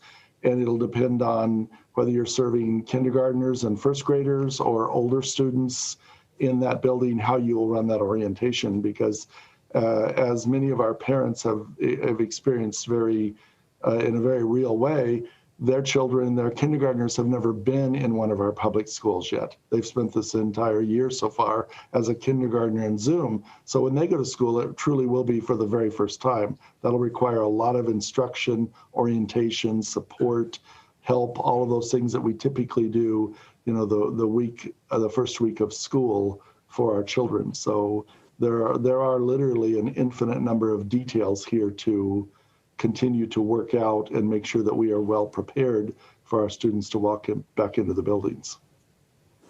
All right, thank you.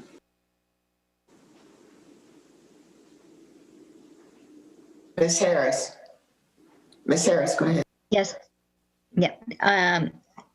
First of all, thank you for sharing the information here and the informational videos that have been created at certain schools. And I just can't say strongly enough that I believe we need to be moving forward as a school system from a position of we are going to open and not being in a defensive crouch.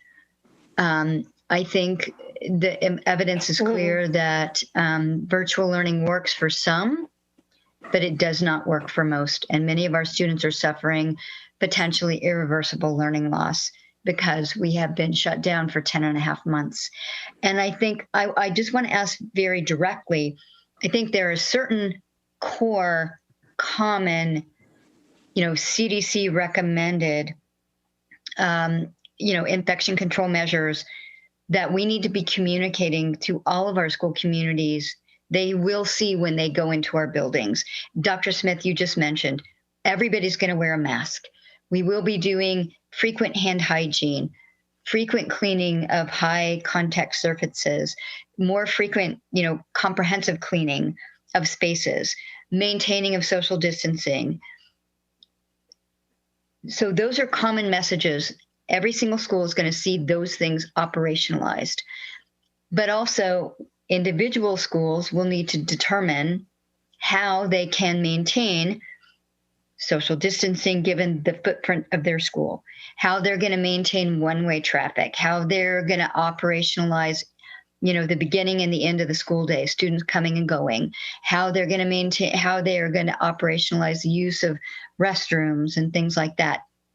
So I see two things we need to do. One, common messaging to every single family, every single student, through every single school community. These are the infection control measures that will be operating in your school.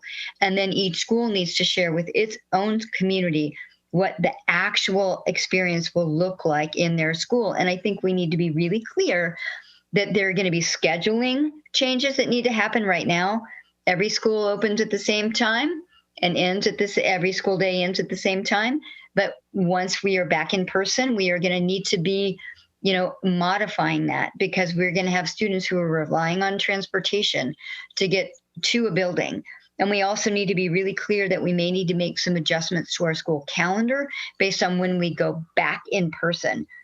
And I really do think, too, we've heard in the past from some of our school staff who work with our most significantly impacted students about the fact that they cannot deliver the instructional services that they typically deliver by maintaining social distancing, without, being very hands-on with their students. And I want to know if we are looking at reassuring that those staff members that we will have perhaps a pre-entry testing protocol in place so that they know that the students with whom they will be engaging very, very directly are not COVID positive.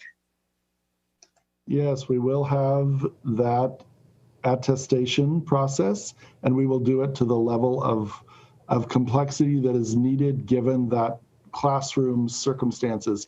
Ms. McGuire, you want to talk about some of the PPE and other efforts, because we understand the classrooms are very different based on the age, the needs, and the circumstances. So Ms. McGuire, you want to talk about a lot of the work that you have been doing in that area?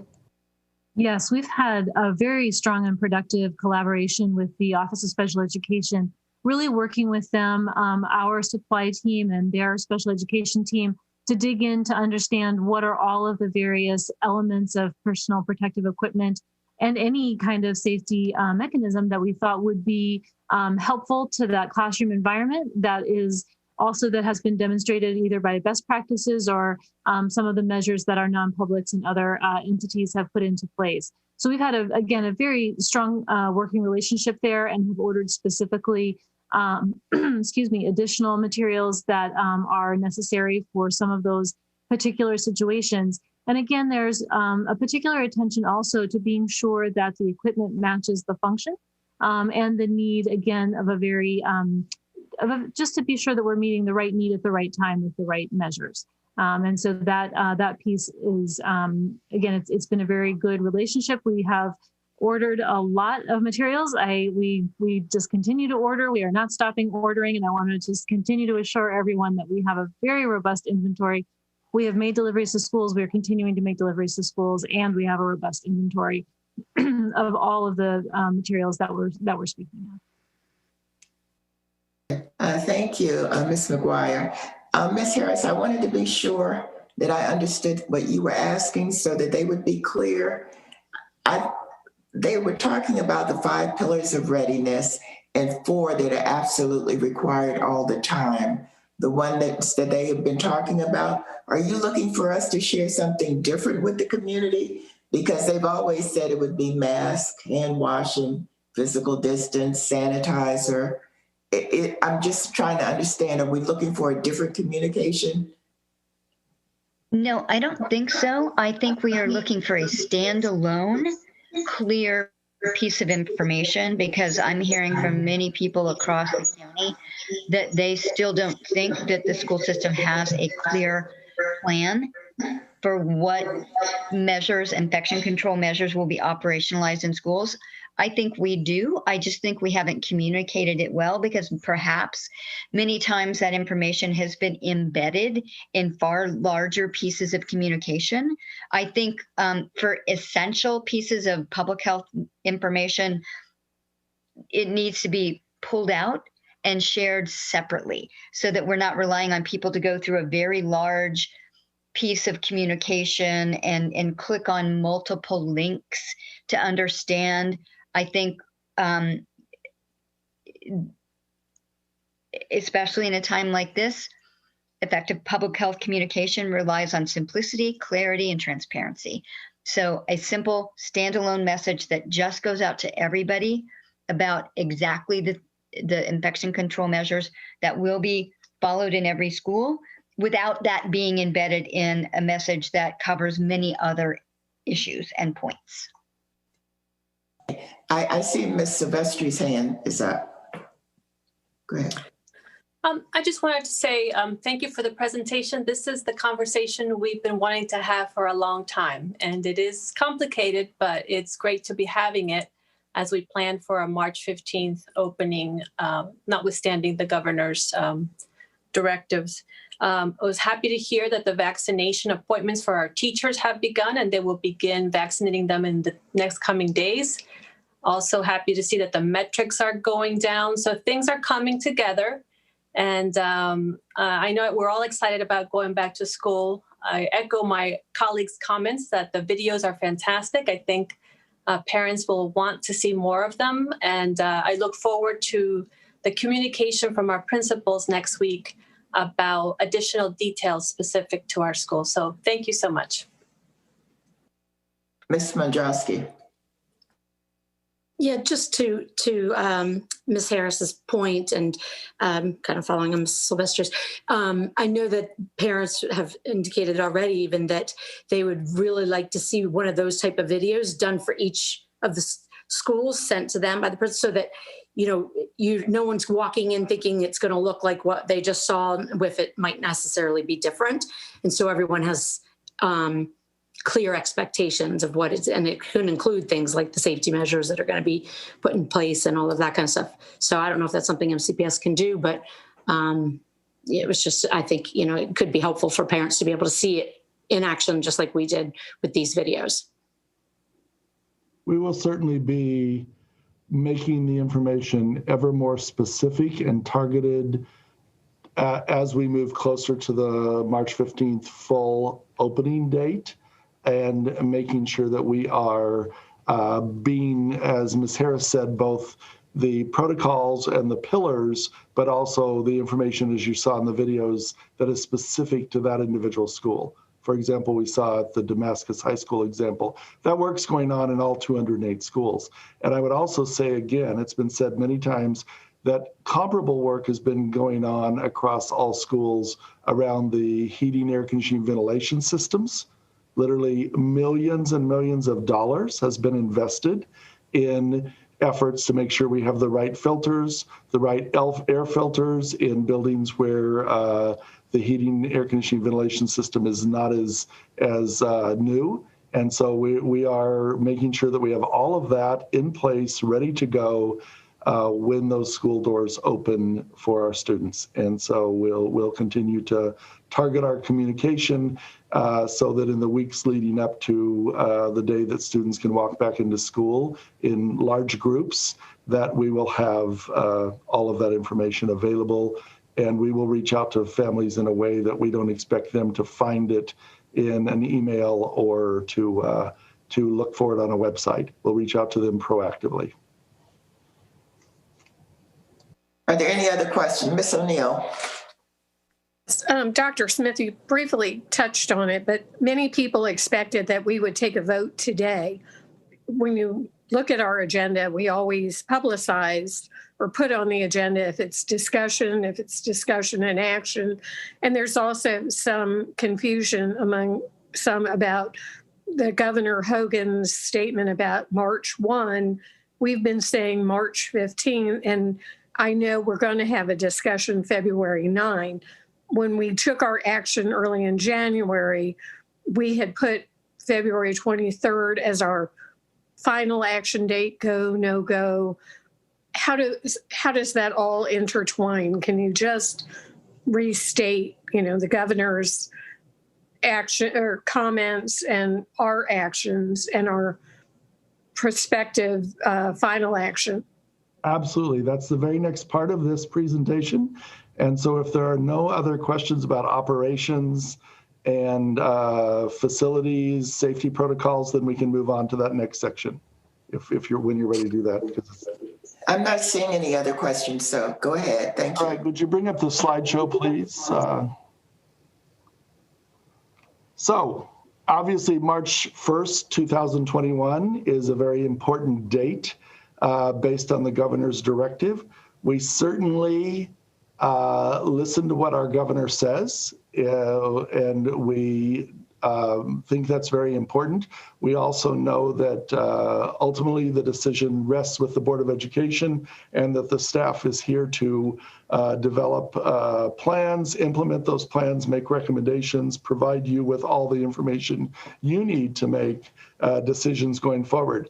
So given the directive of March 21st, and even more importantly, as we move toward March 15th with very real hope and expectation that we will be able to bring students back in, then we want to, and we have been since the January 12th board meeting, exploring how we can do during the month of February, late February and early March, how we can look at our special education services and our career and technical education services as a place to begin doing some initial work with students in buildings.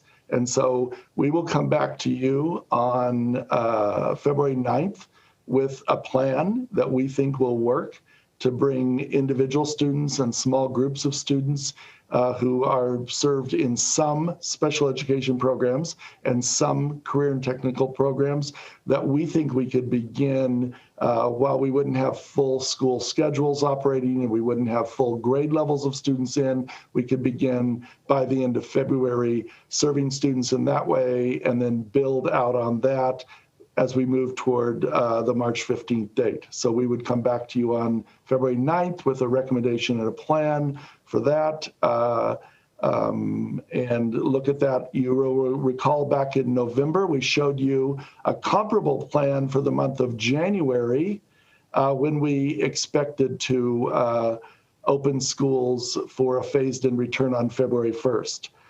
That did not happen. The number of cases spiked profoundly, as everyone knows. People have different perspectives on that, but the fact is the number of cases spiked profoundly. So that was all delayed on January 12th. Well, we've continued to work on that, and now we're going to resurface it as a part of our ongoing recommendations to the board. And so on February 9th, we will come back with how can we begin to serve individual and very small groups of students in special education, certain special education programs, and individual and very small groups of students in hands-on and career and technical education programs by the end of February, beginning of March. And that's the kind of next step in all this, while we continue doing all of the other things that we've discussed today, as well as many, many other areas of work that are before us all right now. So that's how that all fits together in response to your question, Ms. O'Neill. And certainly we can have follow-up questions now. You can take the slideshow down. And then we have a presentation on athletics, because we do think we can move forward with our athletics program as Mr. Sullivan is going to present it today.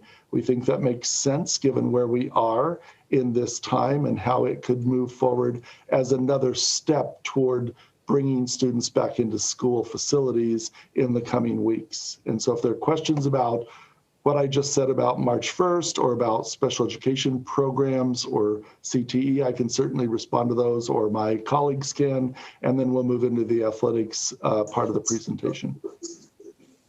Ms. Mandrowski.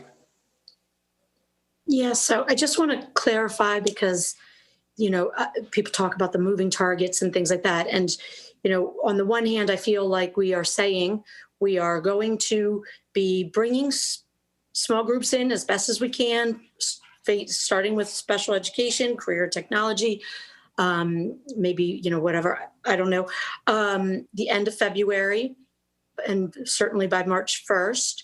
And then we will fully open on March 15th, begin the phasing in that I think you had suggested would take about 1 to 2 weeks in total to phase in. Anyone who wants to come back, it doesn't, obviously they still have the option, but we're not going to be reevaluating on February 9th and determining whether or not we're going to continue with that. Is that correct? Like I said, I'm just trying to clarify so that. We're going to make a recommendation on February 9th about how we could bring in individual students and small groups of 1, 2, 3 students by the end of February for specific services in buildings. There would be no regular daily schedule on February 25th, but we would begin to serve students in our school buildings for those very specialized needs. Today you heard a parent talk about supplemental services in special education. That would be an area that we could look at. There are many areas in these different programs as to how we could look at that. And so we won't come back and ask you to reevaluate, or we'll just come to you with a recommendation about how we can do this.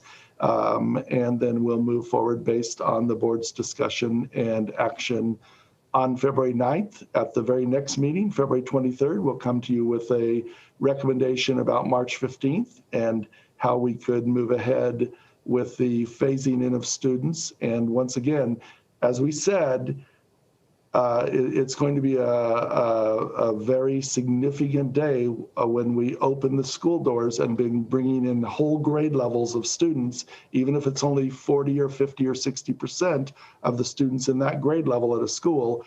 That will be a significant action. And so we'll come back on February 23rd and we'll say, you know, this is where we are with the metrics, with vaccinations, with preparations, with programming, with the way we'll provide instructional services, and make a recommendation to the board. And then obviously the board ultimately will make that determination to go forward or not at that time on February 23rd.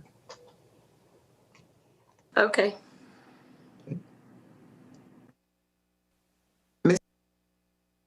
So a couple of thoughts, and I know that it's percolating through in your mind. But, you know, some teachers have not, or some teachers are teaching in their classrooms now virtually. Some are not doing that. Some are new to their schools and the principals haven't physically seen them in person. You know, when in August, when we get ready to open, teachers have dedicated time in their classrooms to prepare bulletin boards and materials and such. I think, you know, it is all going to be new to our staff. And I know we had requested some waivers from the state and it was denied this week, but it is a really important point. Teachers are going to need time to prepare themselves, to physically prepare their rooms, but also the protocols of actually enacting it. And also looking at our calendar as we phase in kids beginning March 15th, almost boom, we're at spring break. And I know people make plans well in advance, but I think it's important to know because everyone's anxious to have their kids in school, or many are interested in having their children physically in school. We still need to look at the calendar. We need to look at how we're going to help our teachers have that time to prepare as well. Absolutely. That has been an ongoing conversation since before the new year, as we were anticipating February 1st initial phase in. And so we did, as it was widely published in the newspapers this morning. I saw it in the news clips. That our waiver request was denied, and that's certainly the purview of the state board and the state superintendent. But we will continue to work on how we can provide our classroom teachers, our teacher leaders, our paraeducators, our front office staff, sometime on the days leading up to March 15th, so that they will have an opportunity to get acculturated to being back in the school and prepare for those students and make all those final last decisions and actions they'll have to take to do the orientations that Mr. Asante talked about, to work together as teams in an appropriately socially distanced way, to make sure they have the materials they need, to make sure their instructional models are ready to go. There's just literally an infinite number of details.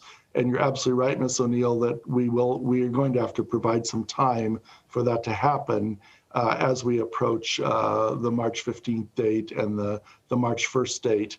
If we are able to bring in individual and very small groups of students in special ed programs and career and technology program. So we will make sure that happens. In terms of the calendar, we'll be back to you on February 23rd with a recommendation, and that will include any adjustments to the school calendar around all of these issues and how we would manage the time we need for staff, the way that spring break, for example, falls this year, all of those things. And once again, Ms. McGuire, I'm going to put you on the spot. You've been working on the calendar. If you could just share a little bit about what you and many others have been doing to look at that. Certainly. And so, as Dr. Smith said, we have been looking at various options and we will be returning with those. Certainly, it is important to consider what, how to create some continuity in the instructional schedule as we return back to school, and also be mindful of the phasing, as we've talked about, the different phases and stages that we'll be implementing as we return to school. One thing that's important to note is we do, the MCPS does schedule more instructional days than required by the state minimum. And so we do have an additional day, which we have not used for snow makeup. And I don't want to jinx anything that might be in the weather forecast for this weekend, but certainly in virtual instruction, that does give us the ability to, generally speaking, maintain virtual instruction, and therefore we may that may be one opportunity, for example, to reclaim some of that time that we need in our calendar. So we'll be looking at options like that, again, working to achieve continuity of instruction and of the school experience for families as we also plan for an effective return. We'll also be following up very quickly, as you know, Ms. O'Neill, in your role in the policy committee with the 2021-22 school year calendar. And I'll just say publicly here, I fully expect and can absolutely believe that school will open as it typically has in August or early September, whichever date the policy committee chooses for the beginning of school, as it has in past years. I've heard people say, well, and some of the rather hateful emails, like one I got today that was very hateful, accused me of wanting schools to stay until all students are vaccinated. I want to say, first of all, there is no vaccine on the horizon for children or adolescents. No one under the age of 18 is on the horizon, so that's not an option. And secondly, I fully expect that this school system and all others in Maryland and the nation will open as they typically do next fall. So there is no thought at this time that schools would be closed beyond this time in this school year, and that the goal is to have them open and operating this year as soon as we can, given all the different pressures, interests, and the very real concerns that individuals and our health officers. I heard Dr. Chan quoted many times. I speak with her every Friday morning, so I have a lot of interaction with her. I'll hear from her tomorrow morning. There are a lot of different perspectives and thoughts about how we can move forward, but school does need to open back up, and it needs to be fully open as we move through this year and start again as usual next year. And we're planning a very, very robust summer program, even more robust than last summer. And all of those things are in the works. Ms. O'Neill, thank you. I don't see any more questions right now, so do you want to continue?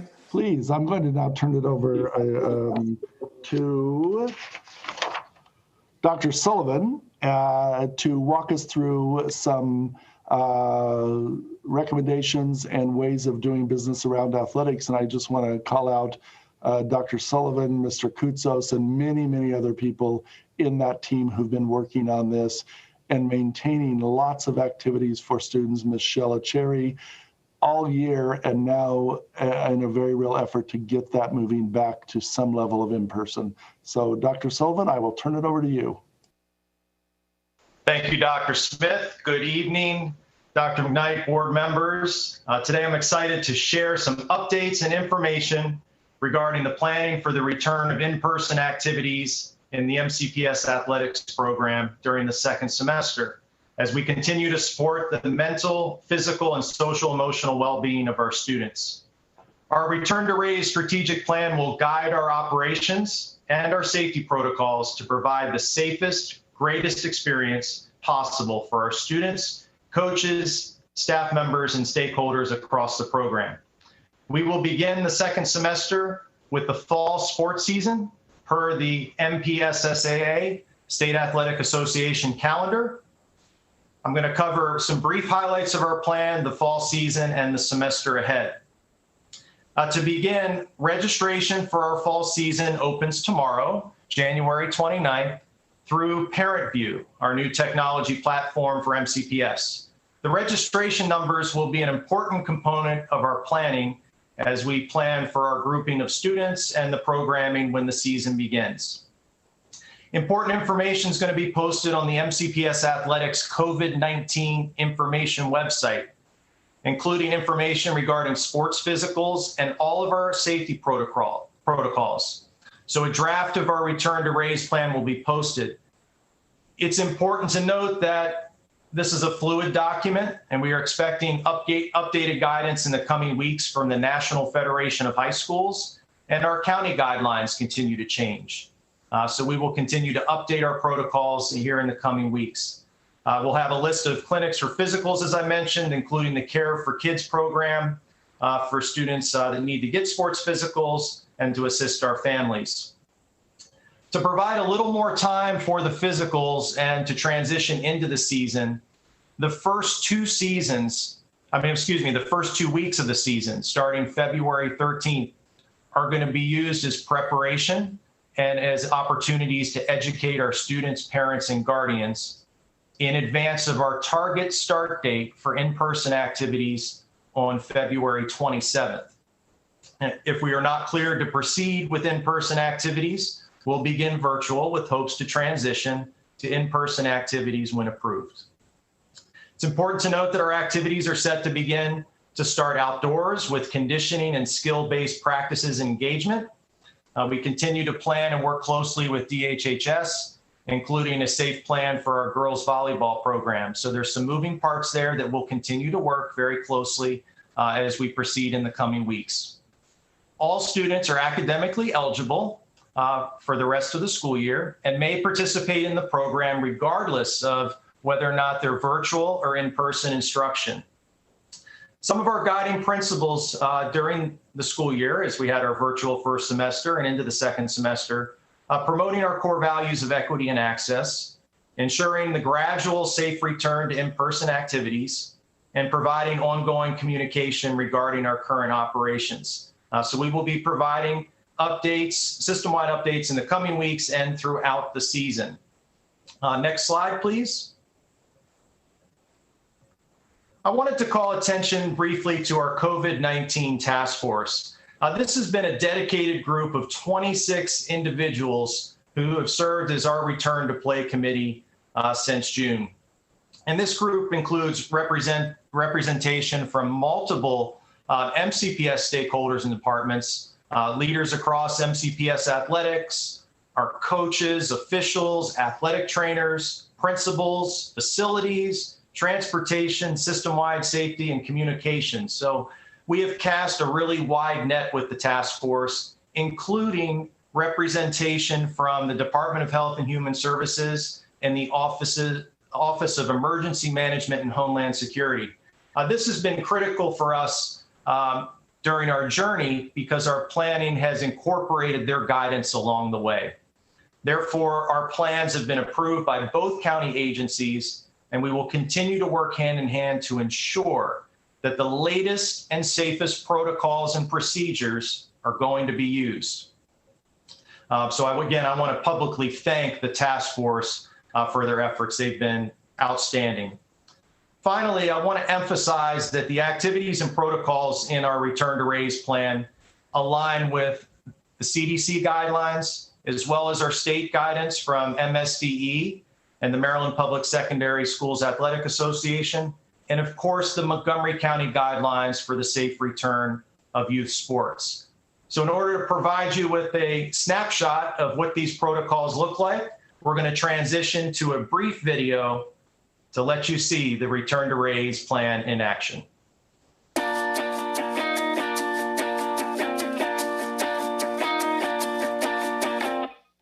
MCPS community, we're excited to welcome our student athletes, coaches, spectators, and fans back on campus as part of the Return to Raise plan for MCPS athletics. The procedures and protocols you're about to see have been developed in close collaboration with multiple stakeholders in MCPS, as well as our partners in the Department of Health and Human Services. The procedures have been put in place to maximize the safety of our student athletes, coaches, and stakeholders. We're very excited to welcome our student athletes back on campus, and I'm going to turn things over to Cliff to show you how we're going to do just that. As we return to play at MCPS, each high school will have a designated traffic pattern for both the entrance and exit for all students.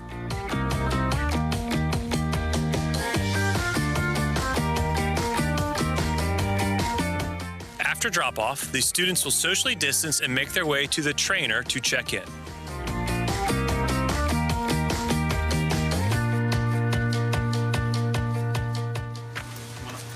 You can go ahead and scan in, Irene. Students will use their phones to scan a QR code.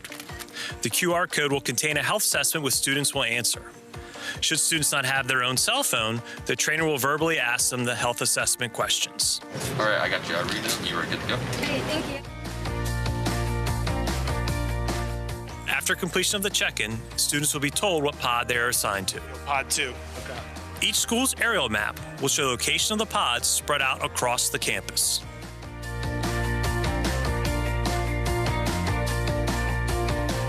As each student makes their way to their pod, they will have their own designated space. At that space, they must bring their own mask, towel, water bottle, and sanitizer. Time to start warm-ups. Take a step in front of your cone. We're gonna stay spread out. We're gonna jog to the GLE and back, arm circles, go.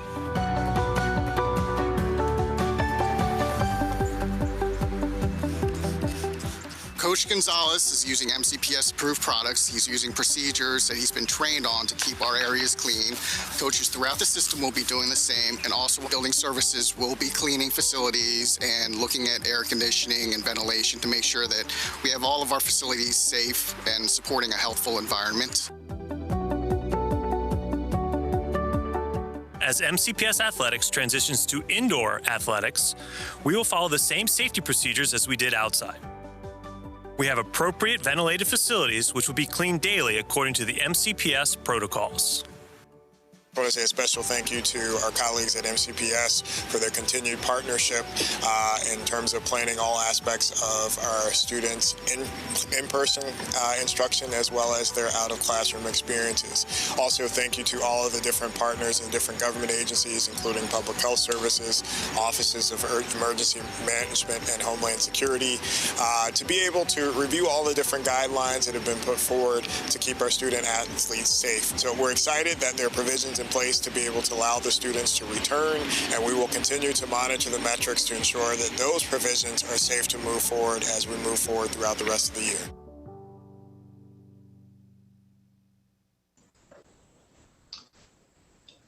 Mrs. Wolf, we are ready for some board discussion. I'd be happy to answer any questions. Thank you. Ms. O'Neill and then Ms. Evans. Well, I know that our student athletes will be so excited to begin active in-person participation.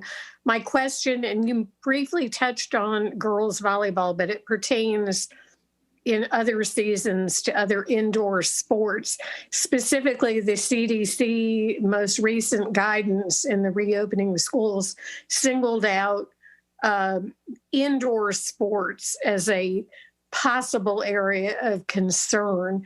And I really worry about that.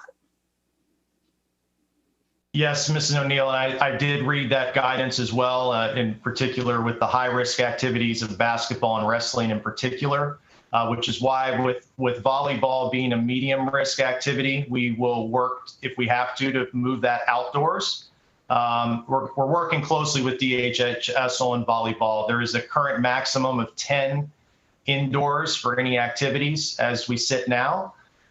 So we are prepared to be flexible in the 4.5 weeks leading up to February 27th to fully align with the guidance from DHHS as well as MCPS leadership in conducting that activity. So we will be fluid and flexible to provide that to maintain the utmost safety for student athletes and coaches. Ms. Evans? Yes, thank you. So thank you, Dr. Sullivan, for this presentation and for the video. I'm very confident that we can do the outdoor sports. I loved how you have the kids, the students are able to scan the barcode to be able to answer the questions. It reminds you of when you go to the doctor office prior to, they have you answer some questions before you're able to enter the office, just to make certain that everything is on par. So remind me again, the last time we talked about athletics, we had talked about, you just mentioned it briefly a minute ago, we talked about the students having, needing to get updated physicals. Is there a deadline date for that? So I know currently we allowed students to have the physicals from last year to be on file to be able to do the sports in the beginning. I know we have to get new physicals for the students. Can you give us is there a date, if this target date to start is February 27th, is there a date that the students have to have those physicals in place before they start or a few days after? So our target date for that is February 22nd in order to allow schools and coaches to plan leading up to the 27th. There will be situations, I'm sure, where we're working with student athletes and families during that week. But it's going to be important for us. And that's really why we wanted to dedicate that February 13th to 27th, that 2-week window, to allow student athletes with a little more time to secure that physical and to assist with planning and educating our stakeholders. So the 22nd is what we're listing as a target date for families, but we're going to be flexible and schools will be flexible as well. Okay, thank you. You might have said that I didn't hear. Okay, thank you. Yes. Are there any other questions? Ms. Harris, and then Ms. Mandrowski.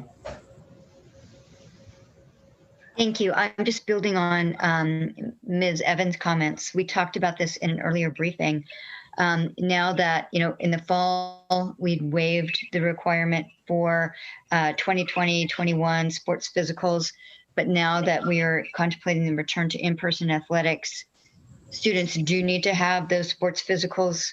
And we talked about how we can make that information both very clearly and transparently shared, but also how we make it possible for students, regardless of their socioeconomic ability, to obtain those physicals timely.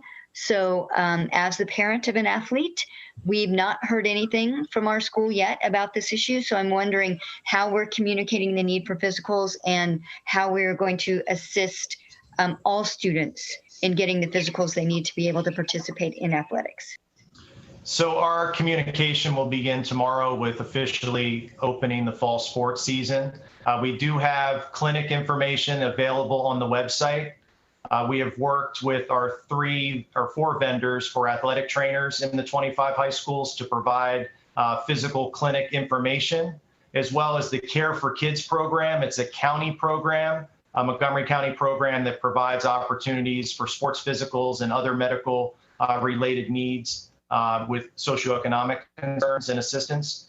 So we do have those programs that are included in our literature to make sure we're providing that as much as possible, and anticipate a flood of information here in the 4.5 weeks or so leading up to the season as we prepare student athletes, parents, and families for the in-person engagement.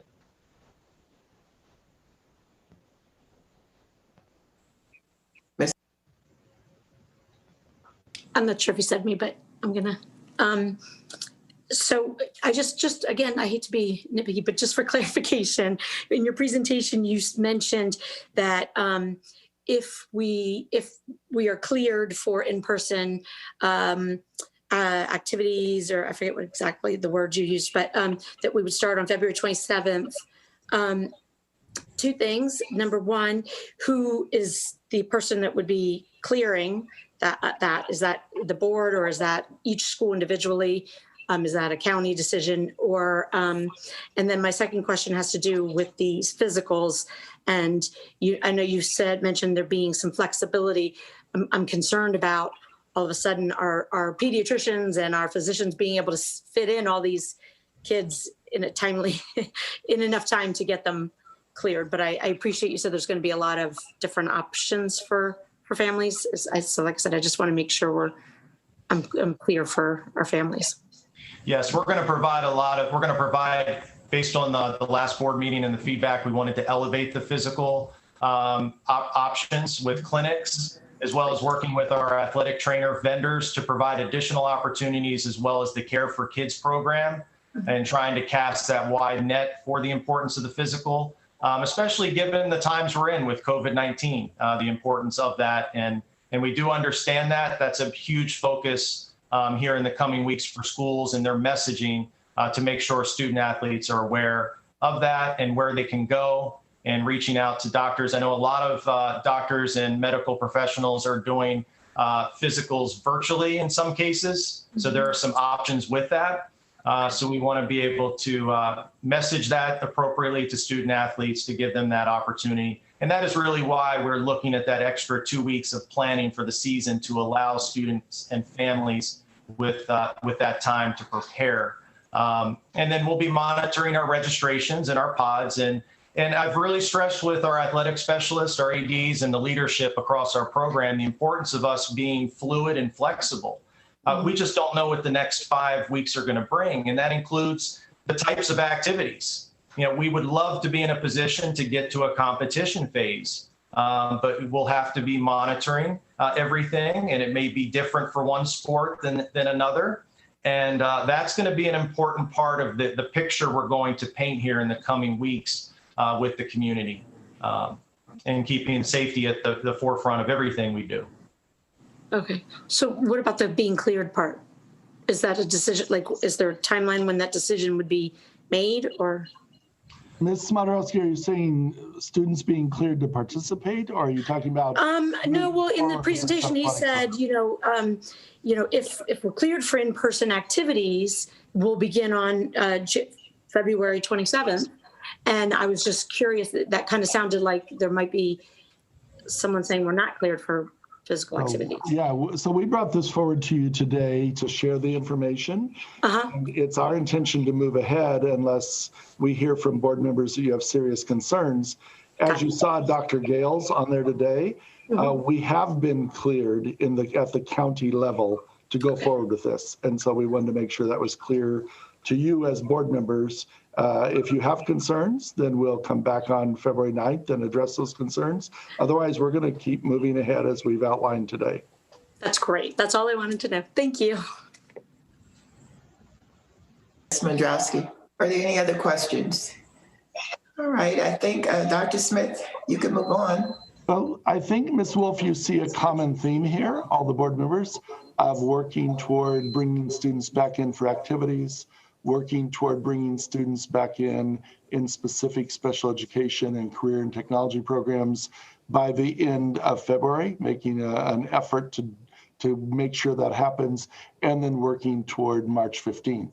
And as the board reviews all of the information and we talk with our health professionals at the state and local level, we will keep you apprised of that. I also know you have your own sources of information and people that advise you through the Maryland Association of Boards of Education and many others. But I think here there's a real initiation of a real effort to bring kids back into in-person experiences as we move forward during February, late February and March, and then have school in person. We've been having school virtually. We've heard lots of different reports on that from different individuals, and we know that variation exists based on the student and the family, but we do think that in-person learning is something that is critically important for many, many children and essential for many. And for those who choose to be all virtual, we will continue to maintain a high level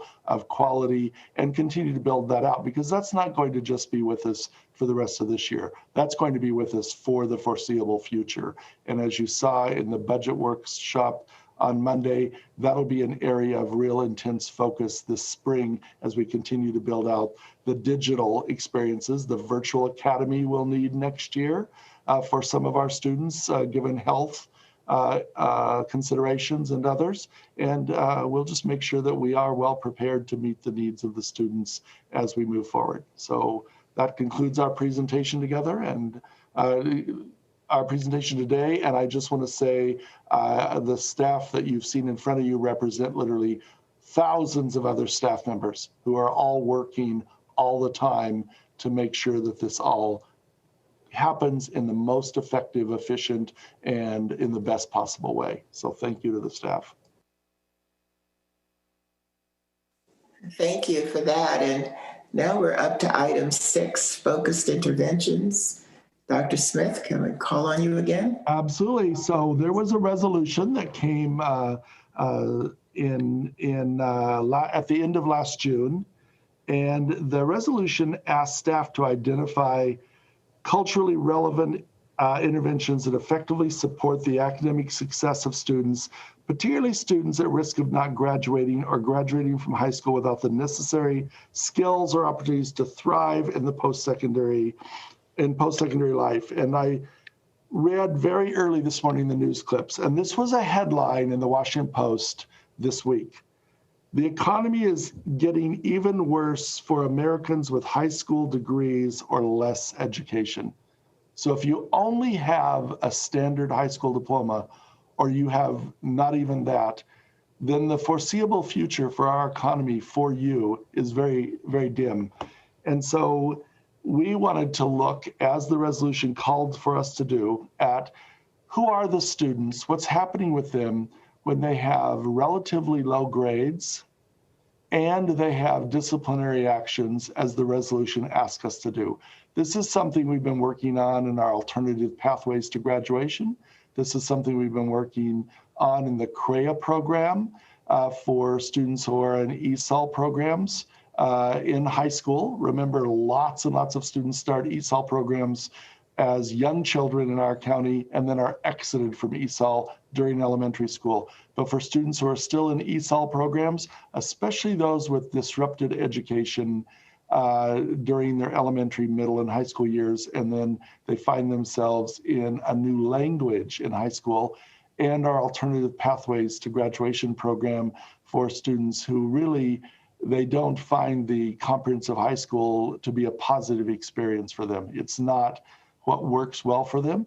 So we've been doing that, and we've been reaching some kids. It's time now, given the pandemic and what it's continued to show us about our most vulnerable students, to do even more work in this area. And we want to show you today some very interesting and challenging and difficult data to look at and think about, and then talk with the board about how we move forward this spring to really plan a much, much more robust program to reach the students that we're talking about. And once again, back to the budget presentation earlier in the week, that idea of making sure that we're using the resources we can bring together to create a different experience for our students who are in secondary schools and struggling, and do that as early as possible. But even if the struggle begins in the 10th, 11th, or 12th grade,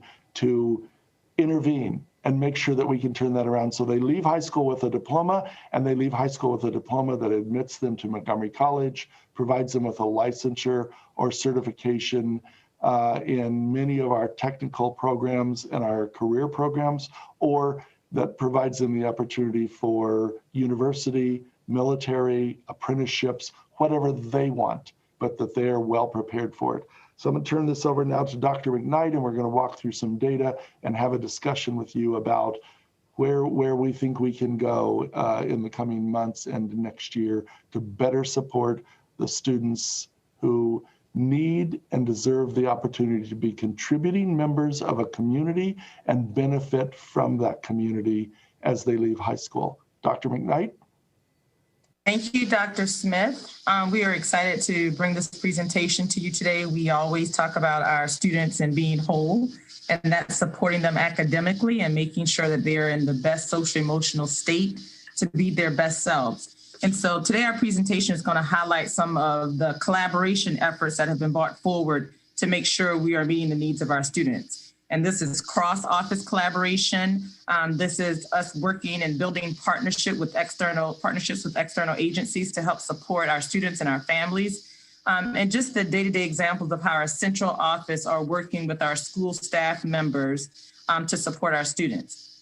Today, the suspension and graduation data that is going to be shared with you is going to be familiar, and it's going to also set the context for the work schools and offices partner around to support students and their families. And so we're going to hear a little bit about that and see some trends in that. You're also going to hear some enhancements to some of the existing work, such as the international admissions and enrollment process and alternative programs, and how we're working with students and adults to change mindsets and behaviors through professional learning for students and adults. So I can't emphasize that enough.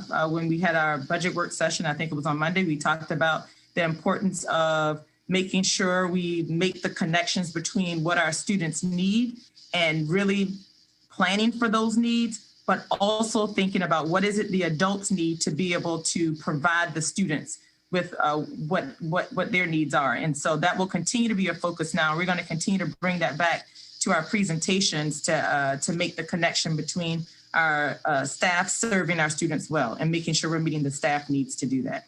So at this time, I'm going to turn the presentation over to Ms. Rochelle Rubin and her staff, who will walk us through that process. Ms. Rubin? Thank you, Dr. McKnight. Good evening, everyone. Dr. Smith, Dr. McKnight, board members, and certainly a good evening to our community members watching at home. The lead-in was a great example of what we would like to share with everyone this evening. If we can bring up the slideshow, please. So the resolution asked for focused interventions for some of our neediest students. And as I go through each bullet here, I would also like to take the opportunity, if you would indulge me, to recap a little bit of what we've brought forward thus far for this school year at the board table. So the first identification was for us to take a look at our secondary students who have a GPA at or below a 2.0, and then that addendum with a history of disciplinary consequences. There are just a couple of things that I want to raise around that in particular.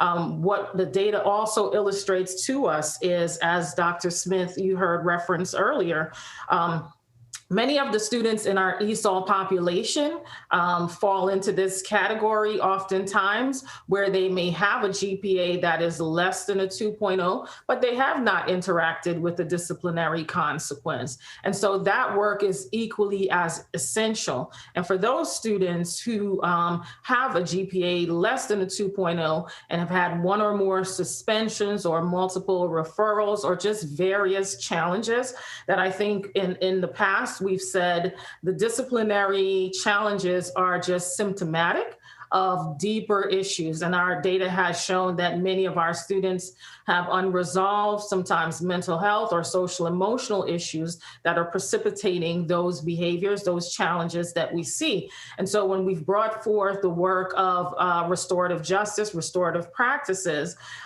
where we're moving with that as a result is that we have been able to build the infrastructure, right? Because in Montgomery County, we talk about multiple measures.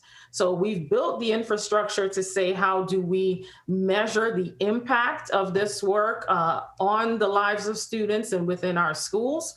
And so when we get to the summer, for the very first time, you will see we'll have Tier 1 training across our district. So we will no longer have to ask the question, well, which of these schools are restorative justice schools, right? Because the message that we're sending is that MCPS has a restorative mindset as it pertains to all of our students. So that's some strides that we've been able to make. The second bullet asks us to identify research-based and focused, culturally relevant interventions that will support the academic achievement of struggling students. When we think about the well-being teams, and which is a brand new initiative that we were able to launch certainly as a result of the COVID-19 pandemic.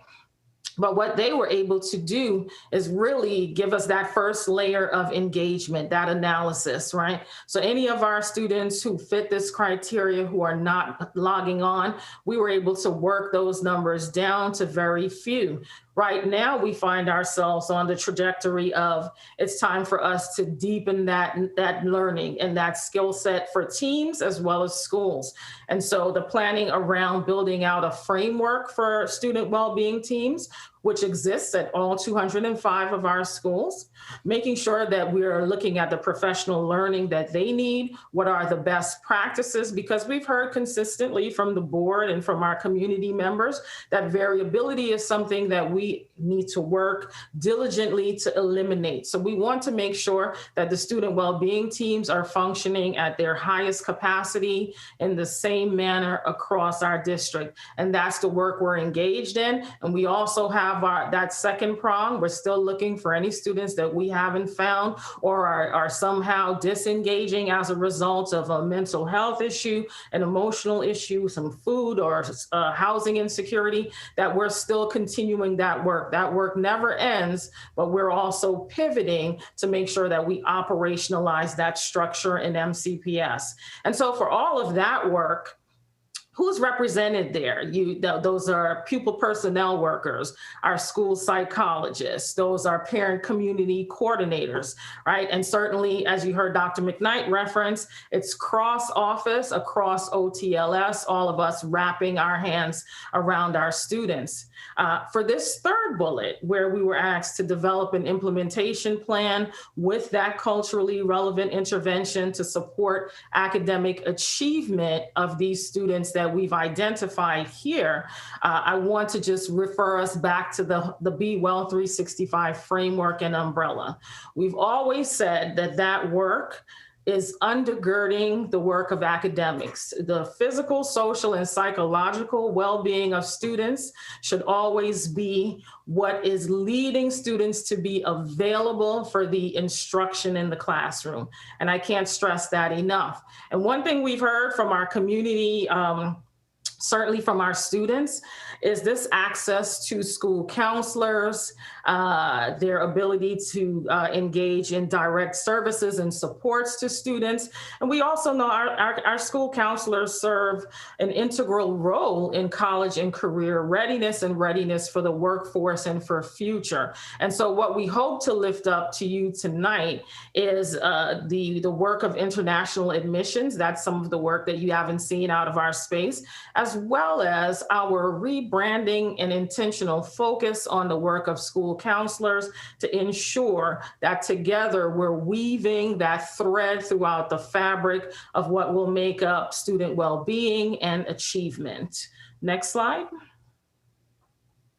So how fitting it is that we are embarking on National School Counselor Week, which will occur February 1st to the 5th. So please send a shout out to your favorite school counselor if you have the opportunity. And so we would like to, as we lead into tonight's presentation, we'd like to share just this brief video about how we have this intentional focus on elevating the work of our school counselors and enabling them to serve students in a meaningful way throughout the year. The video.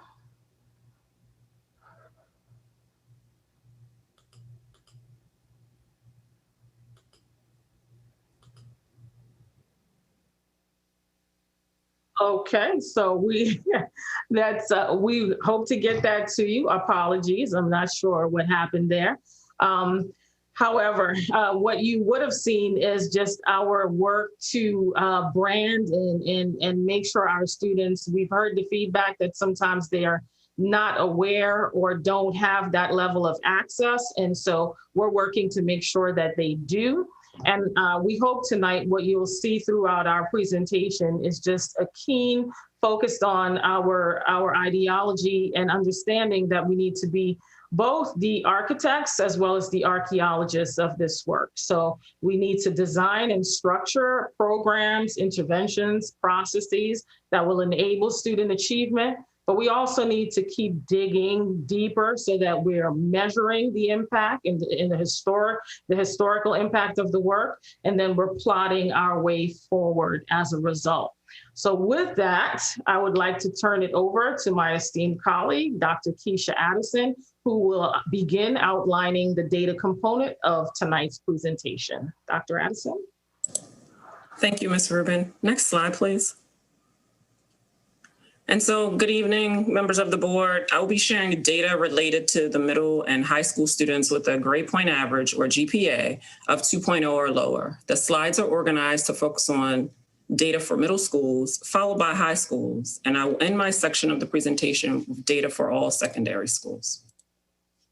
On this slide, you see data for 3 school years representing the number of students at the middle school level with a GPA of 2.0 or lower. These data are organized by race ethnicity. As you look at the bars on the chart, you will notice a reduction in the numbers of students with a GPA of 2.0 or lower across the 3 years. To see this pattern, you should look down the column for the respective racial ethnic group indicated. For example, in school year 2018, there were 743 Black or African American middle school students who had a GPA of 2.0 or lower, and in 2020, the number was 219. Next slide, please. This slide provides information for the number of middle school students who had a GPA of 2.0 or lower and had at least 1 suspension. I do want to point out that the data for student groups that are less than 10 students are indicated with the less than or equal to sign of 10.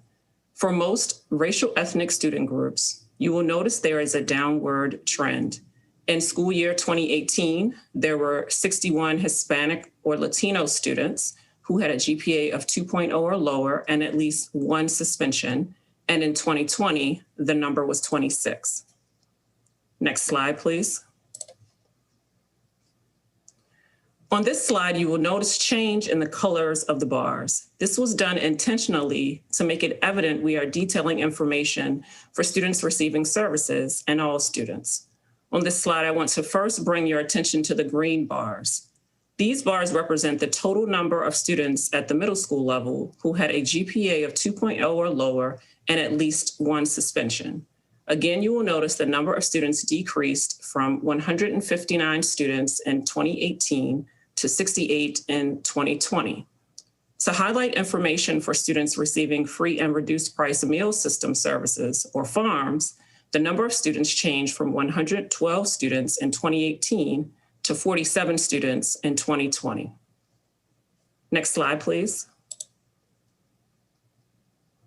Now we are shifting to data for high school students. On this slide, you see data for 3 school years representing the number of students at the high school level with a GPA of 2.0 or lower, organized by race ethnicity. As you look at the bars on this chart, you will notice a reduction in the number of students with a GPA of 2.0 or lower across the 3 years. For example, in school year 2018, there were 446 white students who had a GPA of 2.0 or lower, and in 2020, the number was 325 students. Next slide, please. This slide includes information on high school students who had a GPA of 2.0 or lower and had at least 1 suspension. Similar to what was observed for middle schools, for most racial ethnic student groups in high schools, you will notice there is a downward trend. In school year 2018, there were 292 Black or African American students who had a GPA of 2.0 or lower and at least 1 suspension. And in 2020, the number was 172. Next slide, please.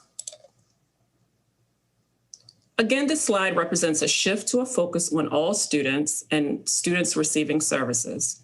To focus on the green bars first, which is data for all students at the high school level, there were 590 high school students who had a GPA of 2.0 or lower and at least one suspension in 2018.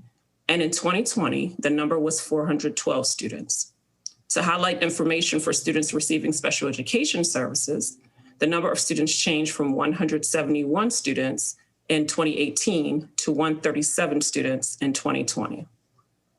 Next slide, please.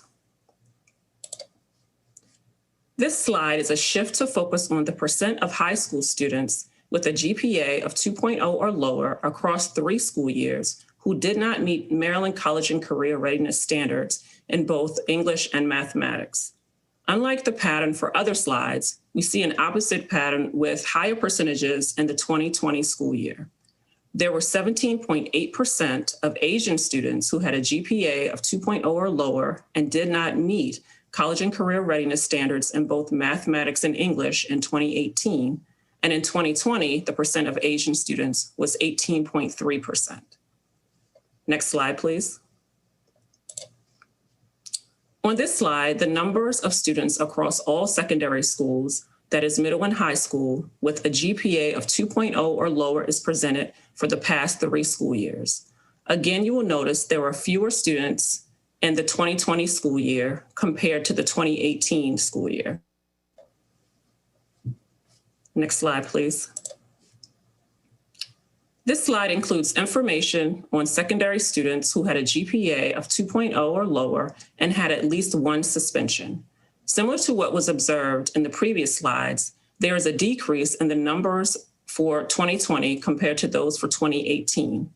In school year 2018, there were 389 Black or African American students who had a GPA of 2.0 or lower and at least one suspension. And in 2020, the number was 208.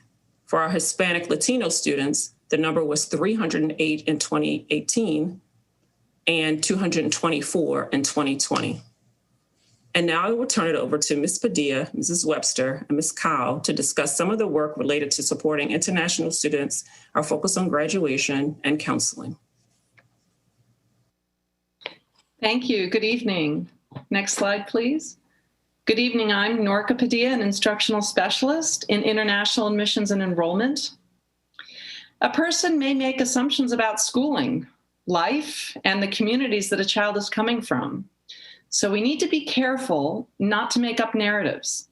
Ongoing conversations with students, families, caregivers, teachers, and counselors in tandem with our own internal self-work, unpacking our own biases, helps us meet the specific needs of individual students and families. We'd like to highlight one of our international students who came to us with a GPA below 2.0. It's the relationships and the competence of the adults who are serving a student, getting to know her, her experience, and her caregivers that informed her team's approach to programming that was specific to her situation. The student and her mother have expressed appreciation for her team, her ESOL transition counselor, Ms. Jean, and her appreciation for her English teacher, Mrs. Gordon, while her mother is grateful to her parent community coordinator, Ms. Antati, who provided wraparound services in French in coordination with her school's well-being team and her school counselor, Ms. Kim. This student is one of many success stories. She's thriving in all of her classes with academic and social emotional learning supports in place, including weekly meetings with her ESOL transition counselor. She also has a path to graduation through collaboration with her counselor and instructional specialists in counseling and the International Admissions and Enrollment Office that recently added my position to support this work with schools. Next slide, please. Our collaboration, coordination, and communication is in dedication to ensuring all of our educators working with students have the information required for student success in alignment with MCPS's core values. Our cross-office collaboration successfully supports schools, students, and families Student family support and engagement, which includes international admissions and enrollment, is coordinating with counseling, secondary ESOL, and school support and improvement to support programming for ESOL students for graduation. When all of the adults in MCPS work together, providing services, supports, and communication with students and families, to the complexity of strategic programming for graduation, our students and families feel a sense of belonging, receive a warm welcome, and meet with academic success, just like the student we just spoke about. Schools have support from all of us, delivering individual school professional development on programming ESOL students for graduation, social emotional learning, and restorative justice. Our ESOL transition counselors, parent community coordinators, and pupil personnel workers with families ensure high quality wraparound services that meet our families where they are. Equity is at the center, which not only includes checking our implicit bias, but also ensuring we work with our families to embrace and support their unique circumstances. Next slide, please. And welcome to Ms. Cow, who will continue. Thank you. Good evening. My name is Lindsay Cow, and I'm the coordinator of school counseling. The graduation validation process is in its second year of implementation. The process was created to provide all high schools with a common data monitoring tool, processes, and accountability for monitoring student progress towards graduation from grades 9 to 12. The central office team leading the work consists of the area director, the coordinator for school counseling, supervisor of student record management, coordinator, Department of College and Career Readiness and district-wide programs, and finally, the supervisor of testing and reporting. The required members of the school-based team include the principal, the administrators, all school counselors, the registrar, the testing coordinator, the SSL coordinator, the pupil personnel worker, the college and career information coordinator, and ESOL transition counselors or school-based ESOL counselors if the school has them on staff. It is also highly recommended that the team includes the ESOL resource teacher and the resource teacher for special education. Both central office and the school-based teams use a graduation validation database that merges student data on credits and other requirements for graduation. This is where we keep the latest information on graduation requirements for schools to stay up to date on any changes. Regular reports from the database are pulled, reflecting courses required and progress. The graduation validation database is standardizing the process across all high schools. It has led us to be able to support schools in creating a monitoring process of all students whose original year of graduation is 2021, but also putting a focus on practices around supports for students in grades 9 through 11. School counselors indicate in the shared database the level of monitoring for each of their 2021 students based on advancement in coursework and relevant progress towards graduation requirements. The countywide process also kicks off internal graduation validation meetings, looping in the student well-being teams, where the teams focus on appropriate interventions based on the individual student needs. Students who are not making progress towards graduation are then the focus of school-based intervention. At this time, I turn the conversation over to Ms. Wolf for questions. Are there any questions? Dr. Daka. I want to thank you for all the research that you've done through Ms. Rochelle Rubens and her staff. I really appreciate you taking seriously looking at students that have 2.0 or below and where they stand academically as well as with suspensions. However, I think the comparison with 2020 doesn't work because 2020 is not at all like 18 and 19. I think we should look at 18 and 19 to see if we've gone up or gone back or kept the same.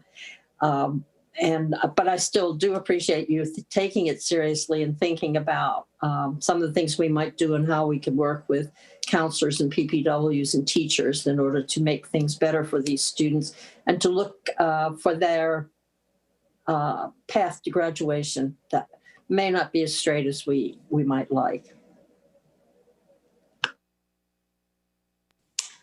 Ms. O'Neill, I think I saw your hand. Yes, to Dr. Daka's point, I feel like the data on 2020 almost all needs an asterisk that it was only 3/4 of the year in person. I mean, you can't be suspended for the most part if you're not physically in the building, the interactions of students. But also we made a change in the grading for the spring. I mean, that final quarter, the option of pass, fail, or a grade. So I feel like the grading made a difference, but also that it was 3/4 of the year in person. Ms. Wolf, if I could, I think this is an incredibly important point. And when I was reviewing this data, I actually pulled the percentages. But to your point, Ms. O'Neill, it's even more severe than 3/4 of the year because it was only one semester for high school students. And so the 2020 data is an outlier, and we certainly didn't mean to imply that it was improvement. It just was a very strange year. And this year we'll have equally strange data when we look at it across all areas. So thank you. Yeah, I think that we need to make that note because people, who look at us over time, just as we made the notations on transcripts about COVID, I think that we need to always note the 2020 and the 2021 as, historically COVID period. Absolutely. We'll take care of that before this is posted for the public. Thank you. Are there any other questions? Ms. Harris. Yeah, and I want to echo the thanks for the deep dive into the data. But, just pointing out the obvious that the disproportionality is still very concerning. And this lays out sort of an impressive web of interventions that we're implementing in high school when our students are showing up and being at risk of not graduating. But I'm wondering how much of our focus we are also shifting to the prevention side, to what we're doing, K-12, to prevent any student from getting into that place where their GPA is low and perhaps they've had negative interactions with their school discipline procedures.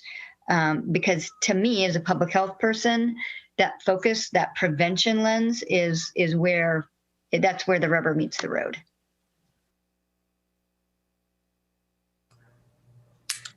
Thank you. Ms. Silvestri.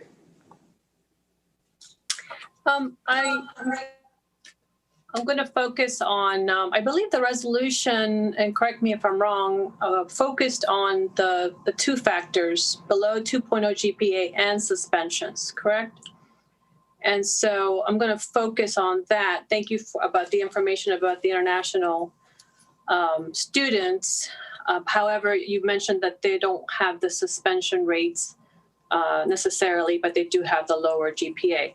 So what we're saying is that this strategy to help these students with those two factors is restorative justice across the system, well-being teams, and graduation validation interventions. Is that correct? Those are our three of the foundational services that we do to provide students. As I said in my introductory remarks, this time period calls upon us to do much deeper and broader work in the coming year. And it really fits under the whole idea of mitigating the disruption that students have experienced during the pandemic and the disruption that many students were experiencing before the pandemic. And that's what we're going to have to do, and that's what we're going to have cross-functional teams and substantial amounts of our federal legislation money directed toward in the coming year. That's what the groups will be working on. How do we take this foundational work, which is very good, and people have found a lot of success with students and for students in it, but obviously we need to reach each and every student, and that is not yet happening. So for the high school, we're talking about 300 to 200 kids for African Americans and the same for Hispanic. I would love to see more like a case management model where we're really hand-holding these students to where they need to be. It's still very nebulous, kind of system-wide. We hope we touch them, but not sure that every student will be touched. So I thank you for the presentation, and I ask us that we keep striving to provide more individualized attention to these students. Again, the kids that have both of those factors, the low GPA and the suspension, because that was the intent of the resolution. Thank you. I also have a comment. I know that the resolution told us to look at secondary students, but I think Ms. Harris raises a point. I think what she's trying to say is what I'm thinking, that I wonder if we shouldn't be looking below the high school level, because what happens is the students reach that level and their grades are already slipping. They don't have the foundational skills they need for high school.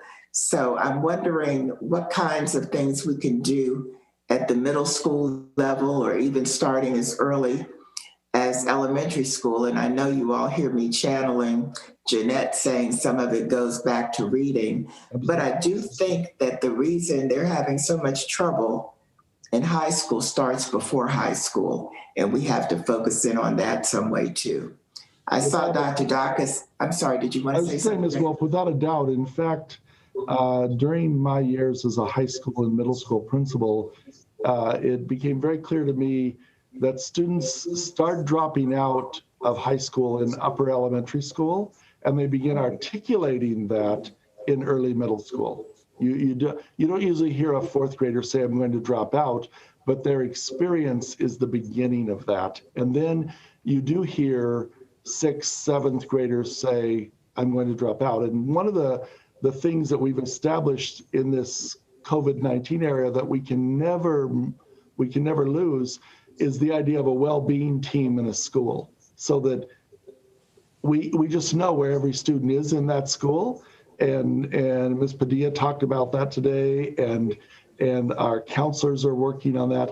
The next question has to be, we can do the systematic things, but the next question has to be, where does the well-being team go then to get the placement, the services, the support for that student when they need something beyond what the typical comprehensive school can provide?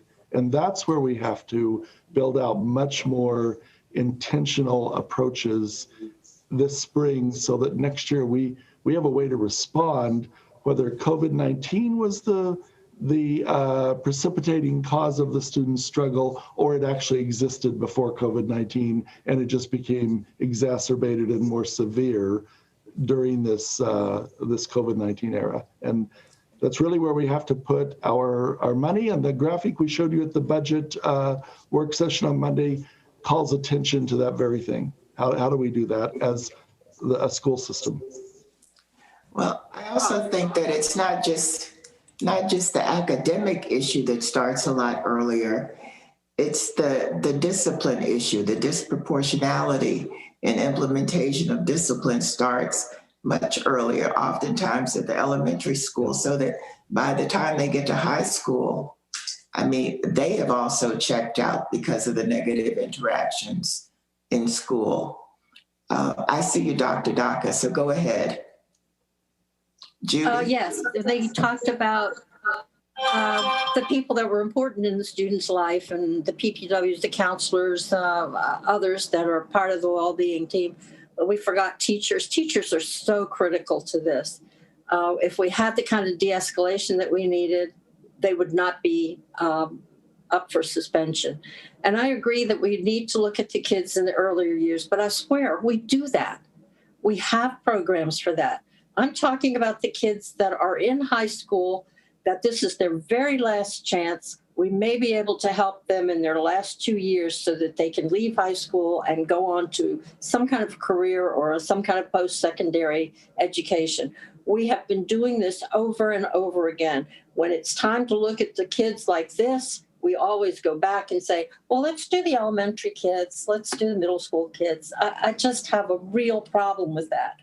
And I just really want to say thank you very much for, I think it was Ms. Silvestre who said this, we need to do a case-by-case study, which is what I've been asking, that we need to interview these students, find out what it is that we can do to help them to be able to get over that hump, those of them who are still left in high school, because you know the ones that are having problems leave in 9th grade. The numbers are very large there. So if we still have them in high school, if we have them in 9th grade, maybe we can keep them to the end so that we can point them towards some positive things when they leave school.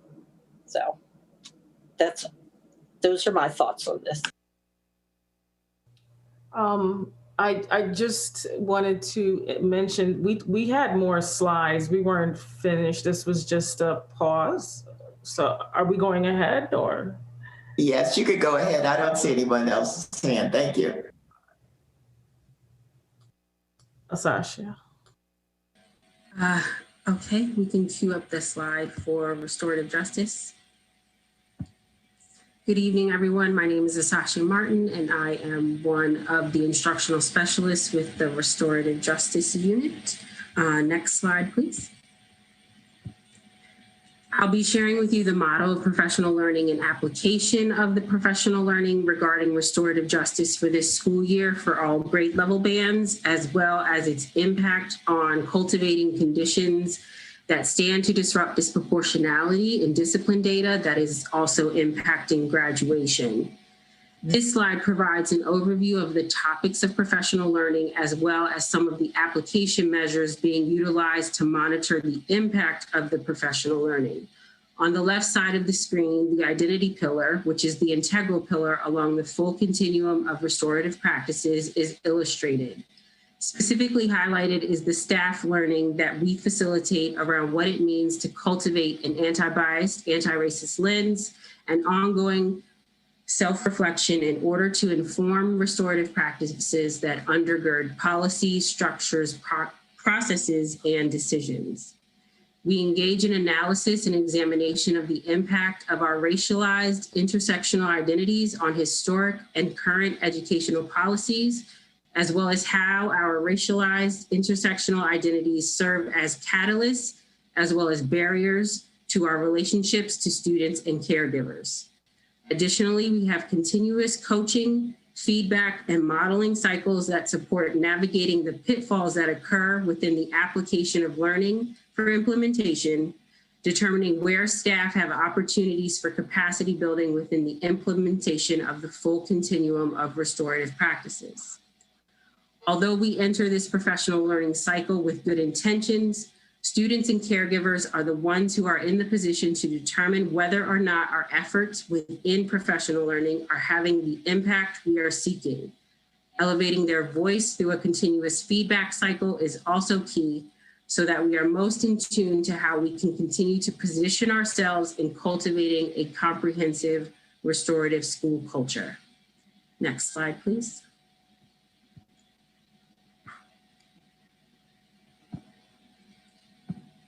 As adult learning and application deepens and grows within the identity pillar, the next step in the continuum of restorative practices is the classroom practices pillar, which is highlighted here.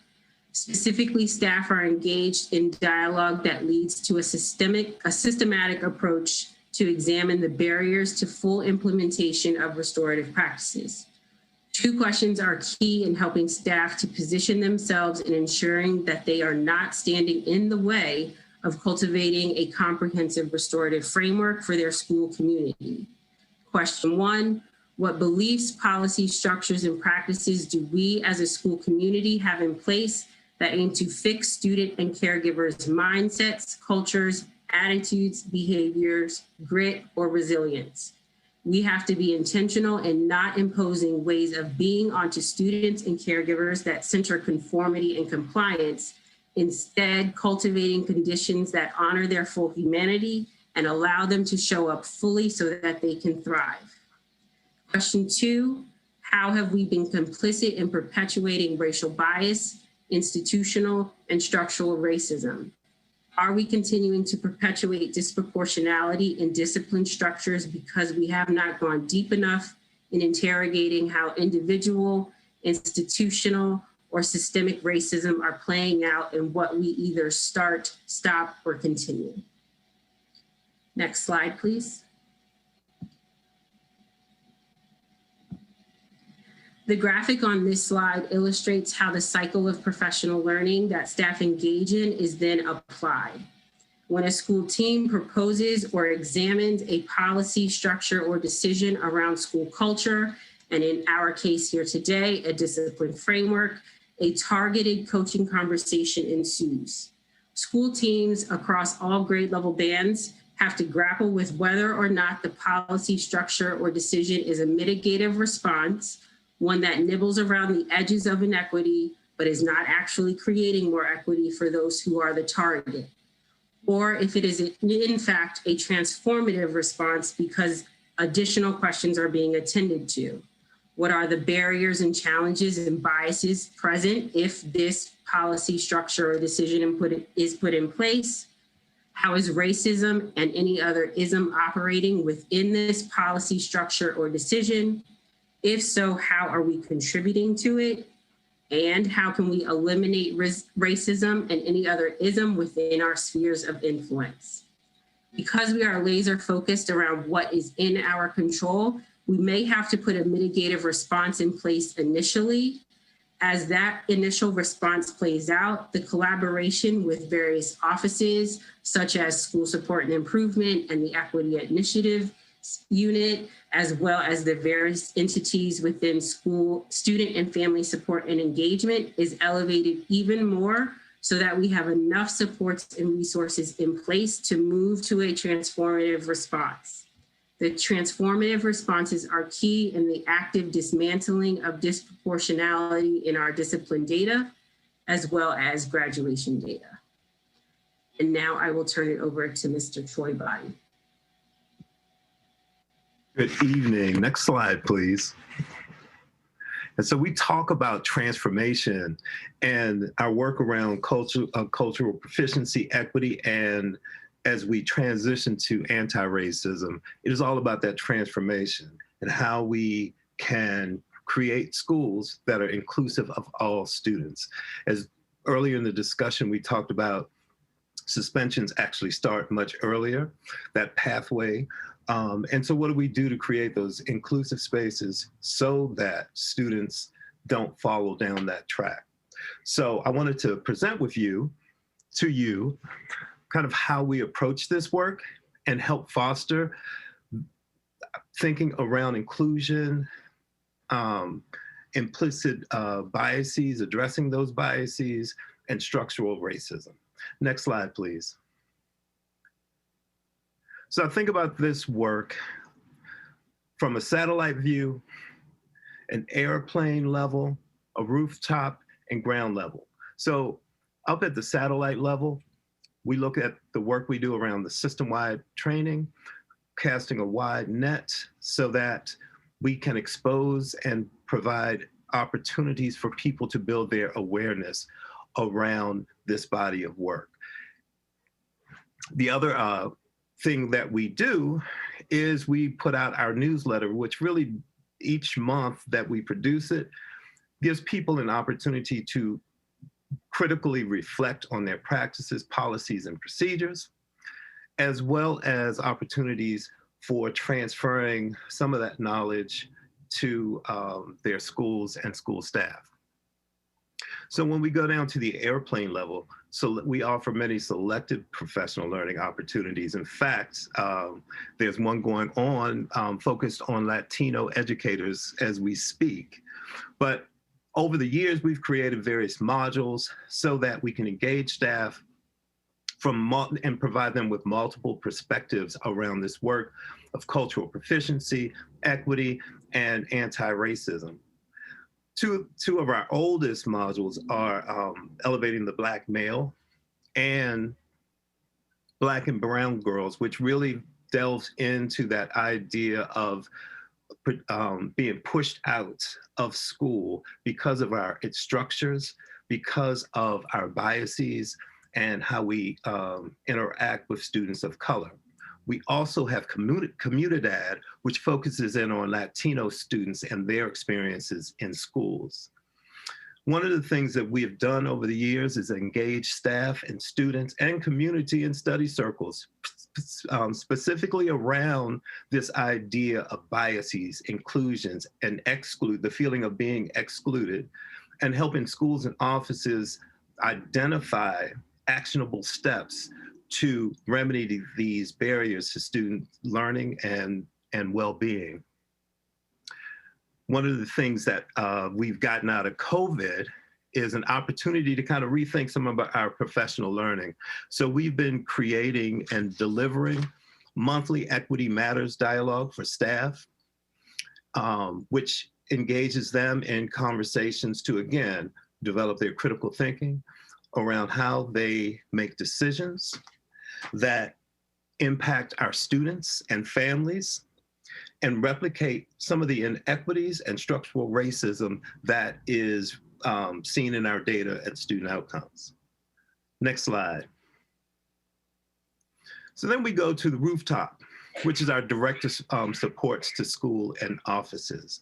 And again, our mission and of our office is to really help people develop the mindset, be able to develop their lens for being able to name and label these inequities around them so that we can do better by our kids. And so we do that through consulting, co-planning professional learning, training, facilitating study circles. For the last 2 weeks, we've been training 70 students and staff members from about 6 or 7 schools to be able to replicate this process in their schools so that as issues arrive or students will have a place to go reflect and engage with one another and actively problem solve around the inequities that they discuss in these circles.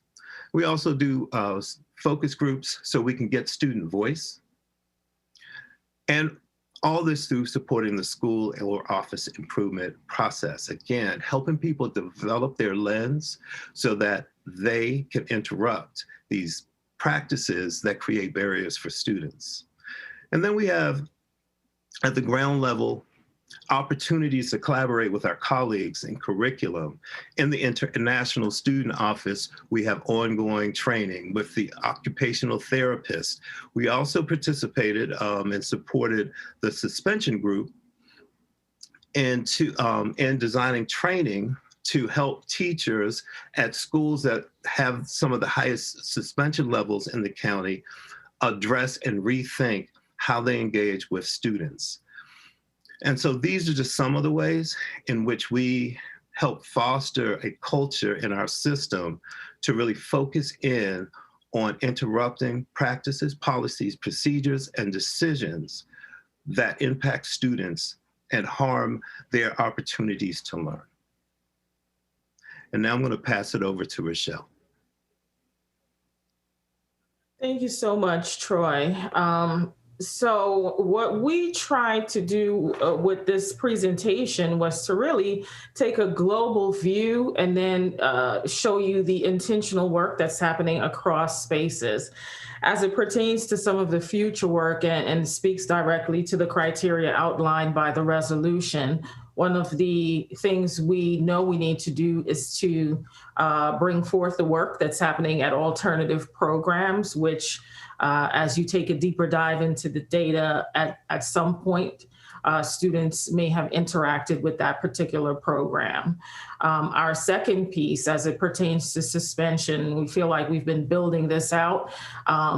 the work that you're hearing is the adult learning that we feel like we have to engage in to change mindset, that cultural shift in our district. But as it pertains to discipline and suspension, we're also embarking on the diversion program work, where that will be an MCPS diversion program that will allow us to put in place academic structures as well as social well-being structures for students who fall into this category, so that we are dealing with them in-house and providing them those opportunities to be able to access college and career. So those are pieces that we would be happy to bring back again in a robust fashion, but wanted to offer you a sense of where it is that we're going in order to shift the entire district around the students and the data that you saw presented here this evening. Thank you. I'll give it back to Ms. Wolf at this point. Are there any questions? Ms. Silvestri. In that last slide, there was a school suspension unit, Mr. Body, and CPI. What do those things stand for? Or what are those things? There's a group looking at suspensions and looking at putting a process in place to help reduce suspensions, particularly at high school. So members of my team, and along with members from the special education department, collaborated on this particular project. So really helping schools examine their practices around suspension, how to reduce them, and help training teachers in order to rethink how they interact with students so that we reduce the likelihood that students are suspended. And then sorry, go ahead. That was at schools that have high suspension rates? Yes, yep. And then CPI, sorry for using the acronym, but it's really the restraint training. And what we did with our unit was to help them identify where decisions people make, or the individual bias informs decisions people make in terms of navigating when to restrain, how to respond when a student is kind of spiraling out of control. And so how do we think about approaching that work differently through the lens of biases and slowing our thinking down so our responses to students don't trigger or escalate their behaviors. So that's something new that actually I think we put that in place over the summer. So now it's built into that required training that staff have to go through. And then the well-being teams and the graduation validation work, have those folks had some training in order to make their interventions culturally relevant to our students? So that's training that we are actually starting to build out. We've been having a number of meetings prior to COVID-19. This was always the work that was intended. And so between the months of February and June, we hope to take our internal central services staff through a series of trainings as we prepare also for summer training and what that will look like. And there are even components of student training that's being developed within spaces such as restorative justice, restorative practices. And so our hope is to have everyone be well steeped and well versed in the training so that we can actually see the results in the data.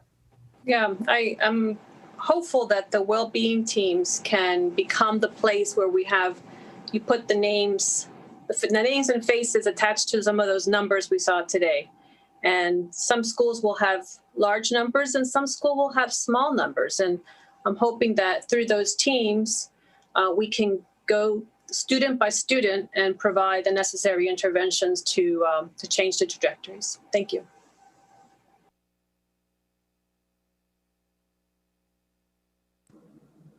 Ms. Harris? Yeah, thank you. First of all, I just think the work that the Office of Student and Family Support and Engagement and the Equity Initiatives Unit are doing is so incredibly important. And it really goes to everything that we say we value as a school system. Our core values, our strategic plans, everything that we want to accomplish is encapsulated in the work you're doing. And I so appreciate it. And so I want to start just by echoing a request I've been making and other advocates have been making for a couple of years now. And that is the Equity Matters newsletter is an amazing resource. It is of such high quality. Every time I see it, I am absolutely amazed. And yet we don't make that available outside MCPS. It's not one of the resources that families, students, community members can subscribe to on our website. They can subscribe to quick notes and things like that, but they can't subscribe to that amazing newsletter. And I would just encourage the system once again to please think about taking a victory lap and sharing that resource widely, because it is incredibly it is so well done. And then echoing Ms. Silvestri's comments, I think one of the challenges that we face as OSFSE and Equity Initiatives is doing so many things in so many ways to tackle some of the disproportionalities in our system, is that we aren't seeing really great initiatives like restorative justice implemented with fidelity across the system. So when families have students in multiple different schools and they see similar incidents being responded to with dramatically differently, and we see high-level administrators down to students not understanding what restorative justice practices mean and how they'll be implemented. I think that's one of the things that we need to tackle, is that system-wide fidelity of the work. Are there any other comments? Ms. Mandrowski? I think Mrs. O'Neill was before me, but mine's a quick one. Okay. Go ahead. Okay. I was just curious as to, because this comes up frequently in like our appeals and things like that. With restorative justice practices, how does it work when we're trying to utilize it as a growing tool or a and when one party wants to participate but the other party does not? So the practice is the restorative response that's one response that the school can utilize. I think it was Ms. Dixon that said that's one quiver. That actually is not a data point that we've collected. That does happen sometimes, more than often, in a school that's practicing it with fidelity, that understands, that has the equity components in place. They have a restorative mindset to how they deal with challenges with students, how they approach things.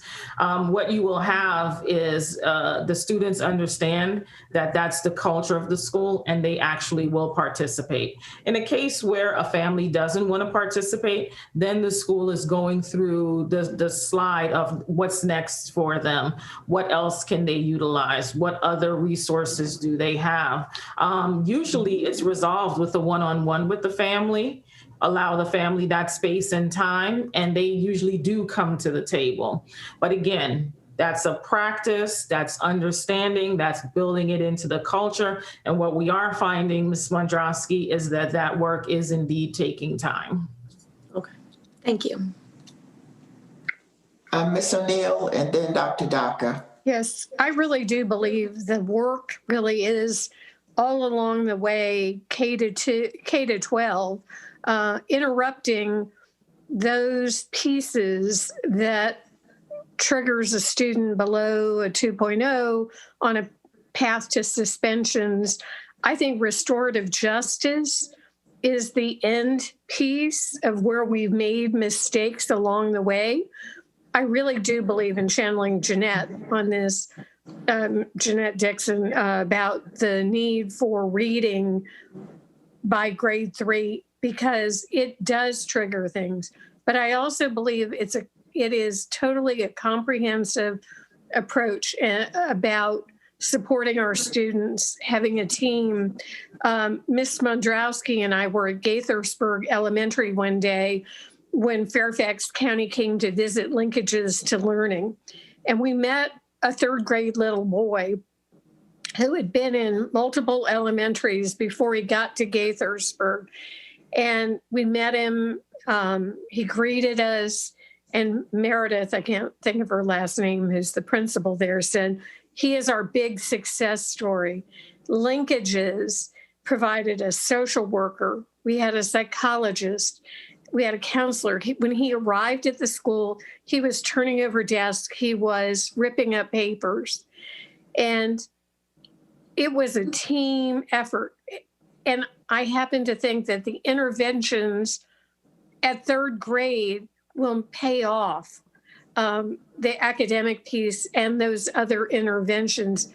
Unfortunately, she was so disappointed that day. It was March and he was leaving. His family had been evicted from their home or from their apartment in the Gaithersburg Elementary Service area. And he was going to another elementary school and, helping when kids, we don't have a stagnant population. Kids enter the system, even as late as 12th grade.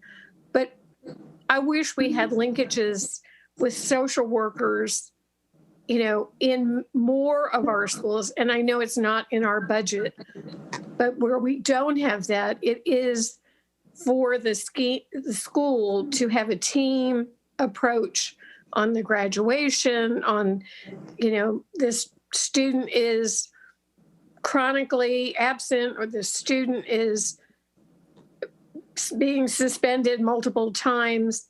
What is it we need to do to help this student? Dr. Daka.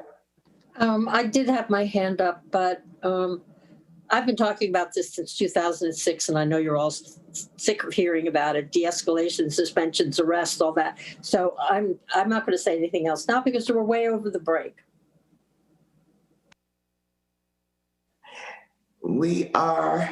I don't see any other hands, and we have come to the time for a break. Now we have 2 options. It calls for a 30-minute break, or we could stick with 7:20 and hopefully end pretty much on time. Does anybody object to coming back by 7:20? Okay, then I'll see you then.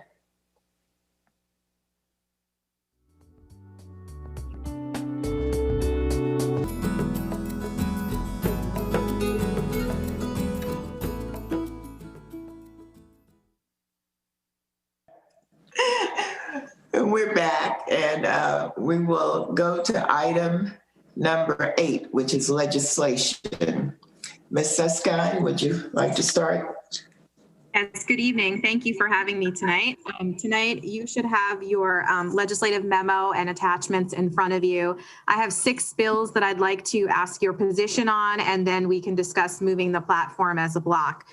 The first bill is House Bill 0071. This is the Juvenile Services Education Board and Program Establishment Powers and Duties. This is a returning bill. You have voted on this bill, or this board has voted on this bill in the past. This bill would allow, right now, the State Department of Education oversees the Juvenile Services Program. As you know, Montgomery County was part of a pilot where we took on one of our juvenile services programs. And based on that, in part on the results of our successful pilot, this bill has been brought forth to ask if they can create a juvenile services board that would be separate from MSDE. In the past, we have supported this bill. The recommendation is to support this bill again. Move approval? Second. Oh, that wasn't my job, but second. Is there any discussion? All in favor? Go ahead, Dr. Daka. Is RICA part of this, or is there something else? No, RICA is not part of the Juvenile Services Program. Oh, okay, thank you. Sorry, Ms. Susskind, I know you know the answer to that. No, thank you. Sorry. Are there any other questions? All in favor, raise your hand.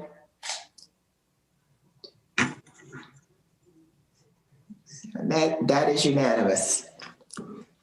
Go ahead. Moving on to the next bill, Senate Bill 210, House Bill 508. This is a bill I actually told you about in the last meeting, but we didn't have the text yet. This is the COVID-19 claim civil immunity. As you know, we are planning to return to school as soon as it is safe to do so. And once that happens, there's still some concern about how public agencies can be held legally responsible for what happens. So if somebody does get sick, this bill would provide immunity for the school system. The recommendation from staff is to support with amendment, and the amendment is actually just to clarify that when they're talking about schools, they mean local school systems, and also that when they talk about person, that they're really talking about government entities. So the two amendments that we're asking for here are just to clarify our position, but the request is to support this bill, as this will greatly benefit our school system once we return to schools. So again, the recommendation is to support with an amendment. Move approval. Second. Is there any discussion? All in favor, raise your hand. 1, 2, 3, 4, 5. And that is unanimous. Continue. Okay, next I have Senate Bill 225, House Bill 370. This is also a returning bill. This is the Seizure Action Plans bill. So we discussed this bill last year. This bill would require 2 staff members in every school to be trained in how to handle seizures. And so the way this bill is written, we had a couple of concerns about. We actually support the overall concept of the bill. We have about 500 students in MCPS that have seizure disorders.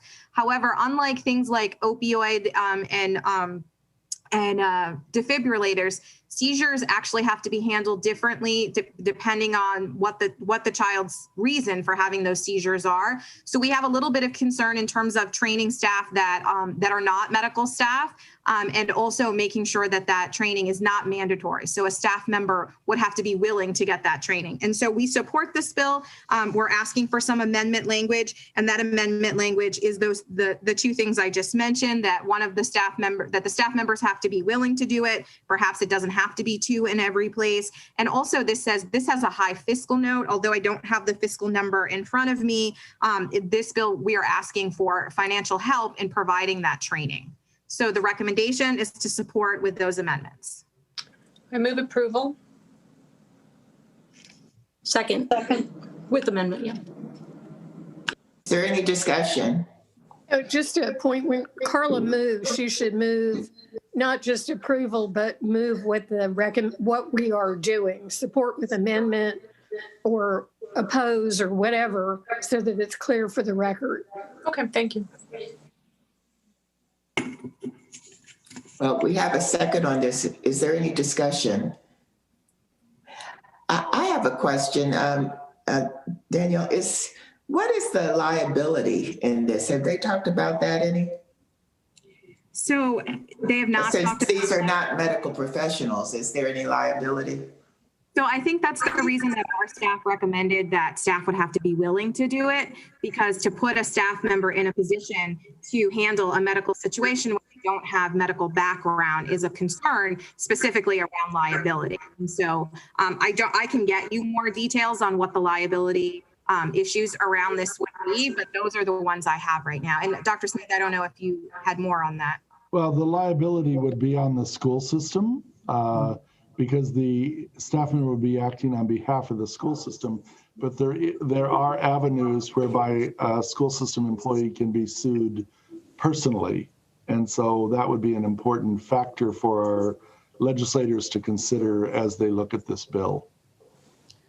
Yeah, well, I would have some concern about that, because just because you volunteer, that doesn't mean the liability goes away. And so I would want them to have some sort of language in there that addresses that. So I could bring this bill back. We can hold this one. I can get some more information about the liability, and I can bring it back to the next meeting, and we can weigh in at that point if that is okay with the board. Is that all right with everyone? So we still have a motion on the floor though. So I guess what you're saying is that we would have to vote down the motion. Is that what we would have to do? Or Carla could withdraw it. Okay. I withdraw the motion. All right, thank you. You can continue, Danielle.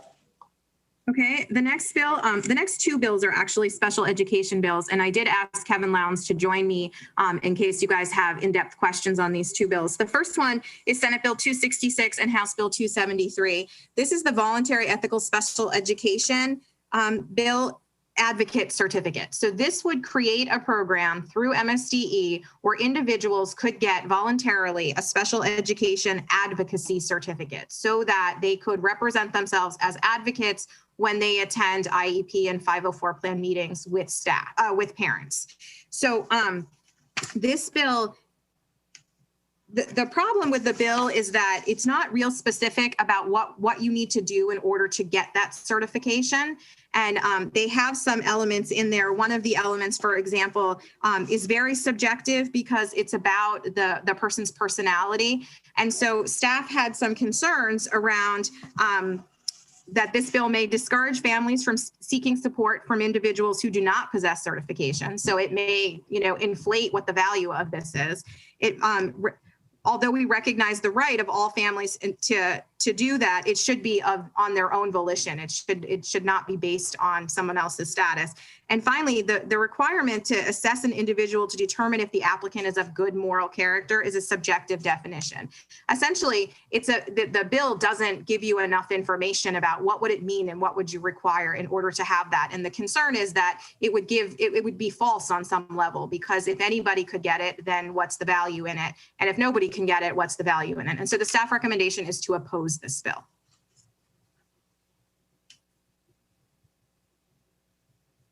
Dr. Daka? Yeah, isn't there a federal ruling from 1972 for handicap and that parents can bring any advocate they want? And I think this would be contrary to that. Yes. Move approval? You're moving what? That we accept the recommendation or? Wait, move approval to oppose? You're moving to oppose?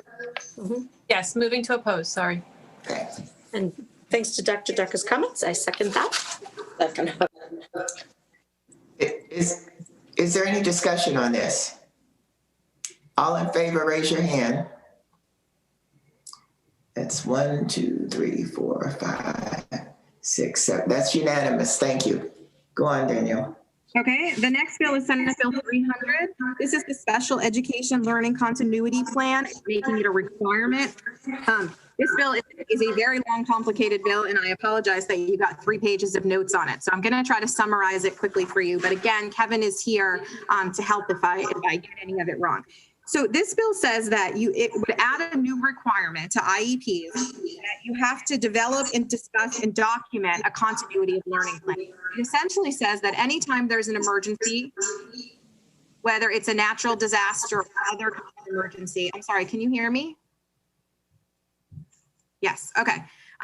That you would have this plan in place. The problem with that is how that would actually play out. And so what we see is that emergency circumstances dictate different recovery efforts, and we can't know ahead of time what those recovery efforts need to be. Additionally, students, depending upon what their special need is, may have a specific service delivery model that, for example, if it has to be in person and we have the situation that we have now, we can't necessarily do that. And so it doesn't allow for those contingencies. It would also add a significant amount of time to IEPs into developing plans that may never be used. And again, it would require us to do this for every IEP. And so the estimate is that it would add an additional 2 hours. Or up to an additional 2 hours, the staff said on this one. And finally, there's a good possibility it would increase litigation because there would be more opportunities for individuals to argue what the IEP should be, where, what the services are, regardless of the circumstances. And there's a great example in your documents about Hurricane Katrina, when Hurricane Katrina hit and the school buildings themselves were destroyed, the solution was that students went to schools in other areas. That was the contingency plan. However, in a situation like COVID, nobody could go into the school building. So that contingency plan wouldn't have worked in this case. So the idea is that this would cost a lot of time and labor and potentially increase litigation and would not necessarily result in what it is they're really looking for, which is some kind of continuity plan for special education students. And also, I think it's important to note that there are very strict laws already around IEPs and how they work, and this is not part of them currently. So the recommendation on this bill is to oppose this bill for all of those reasons. Move approval to oppose. So, I was going to say, for the point of discussion, I'll second, but I do have discussion. I see Ms. Harris. Ms. Harris's hand. Go ahead. Yeah, I would like to talk about this recommendation. I've looked at this bill very, very closely, and I think some of the staff concerns are valid. I think some are a little overblown, but at base, this is a this bill is very responsive to the environment in which we now find ourselves, and it asks simply that school systems going forward look to have a plan for when schools are closed for 10 days or longer. And it lists a very discrete set of circumstances causing those closures that would trigger the need. But I think we all know now that many of our special education students, or students with IEPs, have suffered regression, learning loss, difficulty during this pandemic and school closure. And I think this bill is asking us to think very intentionally about if our ability to deliver the services that are key to meeting the requirements of an IEP, that we have a plan to replace those services so that the students' loss, regression is minimized or mitigated, instead of waiting until the end of a disaster and then trying to backpedal and figure out what we can do to make up for not having had a plan in the first place. So I think at base, this bill is looking to prevent as much learning loss and negative consequence from prolonged school closures as we can in advance. And it seems to me in keeping with our core values and our strategic plans. I agree. Did you want to say something, Ms. Mandrowski? I agree. I think that, we've heard from so many parents concerns about their IEPs, them struggling. And this to me offers the opportunity to make sure that every student is checked in with through their, with their families to ensure they have what they need to minimize learning loss. So I can't oppose this. Ms. O'Neill. I'm uncomfortable with the 10-day threshold. I have been in this system in some way, shape, or form long enough. We've had 10-day closures due to blizzards, back-to-back blizzards. I realize, that our special ed children have been losing a tremendous amount during this closure. This is a once in 100-year event. Yet Katrina did hit, and, God forbid we could be in a situation like that. But I'm not comfortable with the 10-day threshold. I can't support that because, I think it is an undue burden on the system with that kind of threshold.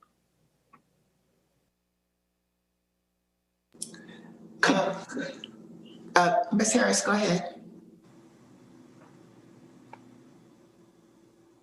Getting to Pat's point, is there another threshold, 30 days, something like that would seem more reasonable? That was my question too. I think 6 weeks or something like that. Because I think 10 days is unreasonable. I really do. So I don't know. I would offer an amendment of 6 weeks. I would second that. Silvestri. Just so that I'm clear, this would require that every student with an IEP, which is how many thousand? We're over 20. I would, if Mr. Silvestri, if I can just explain how it would play out possibly in the school.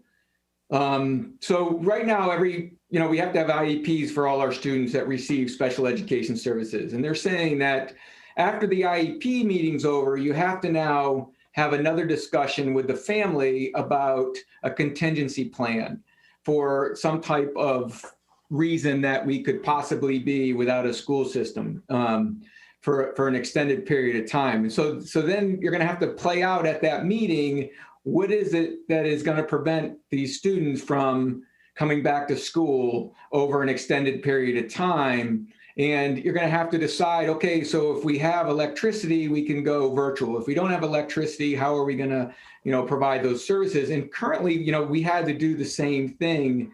When we went into distance learning, we had to reach out to all our families. It was, and make sure that we talked to them, and we had to adjust their current IEP to meet the services in a way that we were able to do so in this period of time. And so I don't know if it's going to add, something or a criteria that we didn't have to do this time, but it is going to have a meeting that the average meeting right now is lasting an hour for each student, and many last up to 2 to 2.5 hours. And it's going to then require a whole nother meeting after the IEP meeting for every student at the IEP. And I think that's where the concern was, that we're going to be trying to plan for some reason to be out of school for 10 days when we really won't have an understanding of what's going to hold us out of school. I do agree that we should have contingency plans, and that we should be thinking in the long term, and how everyone now has a Chromebook, and we can go into a distance learning in a fast fashion. But I think the way it's going to actually play out is it's going to extend a lot of our meetings that are currently happening into this debate about how we're going to provide services if we can no longer be in schools. Yeah, of the examples that are given, natural disasters, medical emergencies, strikes, and pupil transportation services, I guess the one that seems most realistic to me is if a student were to come down with a serious illness that would require them to be out of, okay, what would happen if a student were to be out, special education student with an IEP for 6 months because of a medical emergency, or, that's the one listed here that I can see happening if we didn't have these plans as suggested. We meet with the family and we find out how we can provide services depending on what the medical emergency is. We are still obligated to make sure that student is receiving services while they're out. And so, it really does depend on what that emergency. So that's why it has to be so individualized based on the emergency that's taking place. And I just have a hard time predicting what that emergency might be and the circumstances around it in order to design something that's going to be meaningful. Ms. Harris. Yeah, I just want to redirect us to what's actually included in the bill, and medical emergencies are not included in this bill. This goes to system-wide school closures, not individual student issues that would prevent a specific student from engaging in learning. This, again, goes to the kind of situation in which we find ourselves now. And I guess listening to Mr. Lowndes, I kind of come back to the fact that if we had sort of a prevention lens in place, it probably would have saved us a lot of time and trouble in this pandemic, because we would have had plans. And I think, if we're looking simply at prolonged school closures for a lot of IEP students, the interventions would be similar. you know, if school's closed, you know, and you get these services, then this is what we would be able to do. And that I think it might not be as individual to every single student with an IEP as it might seem at first blush. And again, I am looking at this from a prevention lens.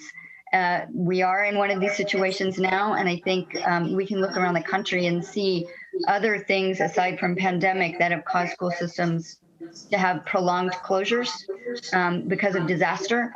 And it never hurts us to be prepared.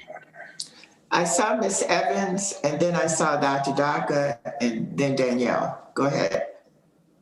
Yeah, I just first want to start off by saying that I know that we're all concerned and want to make certain that our students that have IEPs have something in place in the event of disaster or catastrophe. Could we, I can't remember, did we make a motion already? And if we did, can we withdraw it to have a discussion and talk a little bit more about this, since there's so many questions? I just don't want to I don't want to just like play it all out here at the board table when we all seem to be a little unclear and have a little bit more questions. So can we withdraw? Motion? Carla would have to withdraw her motion because we were in discussion. Right. So I'm asking her to do that. Would you like me to do that, Ms. Wolf? If you would like to, yes. I'm not sure that, can I just ask one question? It's a procedural question. Do you want to have this table for another time? Is that what you're talking about? Or you want to get more information on it? When is the hearing? It was yesterday. To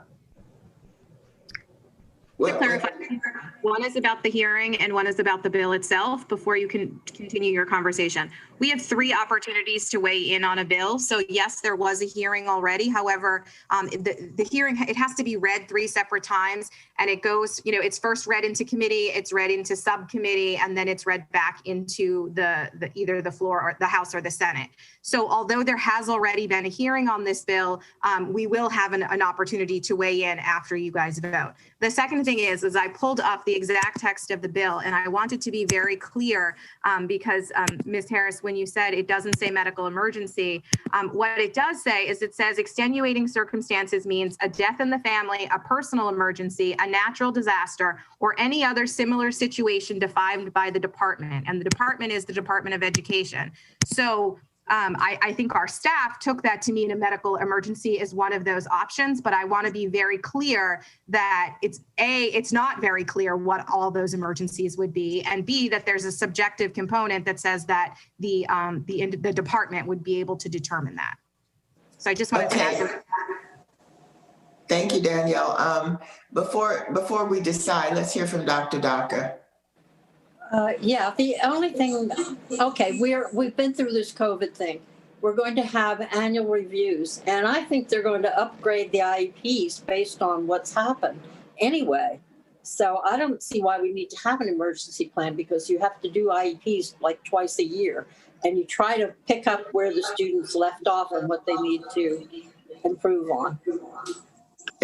So back to Ms. Evans' concern, do we have unreadiness here? Do we need more information? I'm not clear what the desire is. So Ms. Evans, could you restate what it is you'd like us to consider? So it seemed as though there was not clarity from everybody, but if everyone's clear and ready to vote on the bill, we can. But I just thought that there were more questions than time to answer and go through it right now. But if we're ready to vote, then let's vote.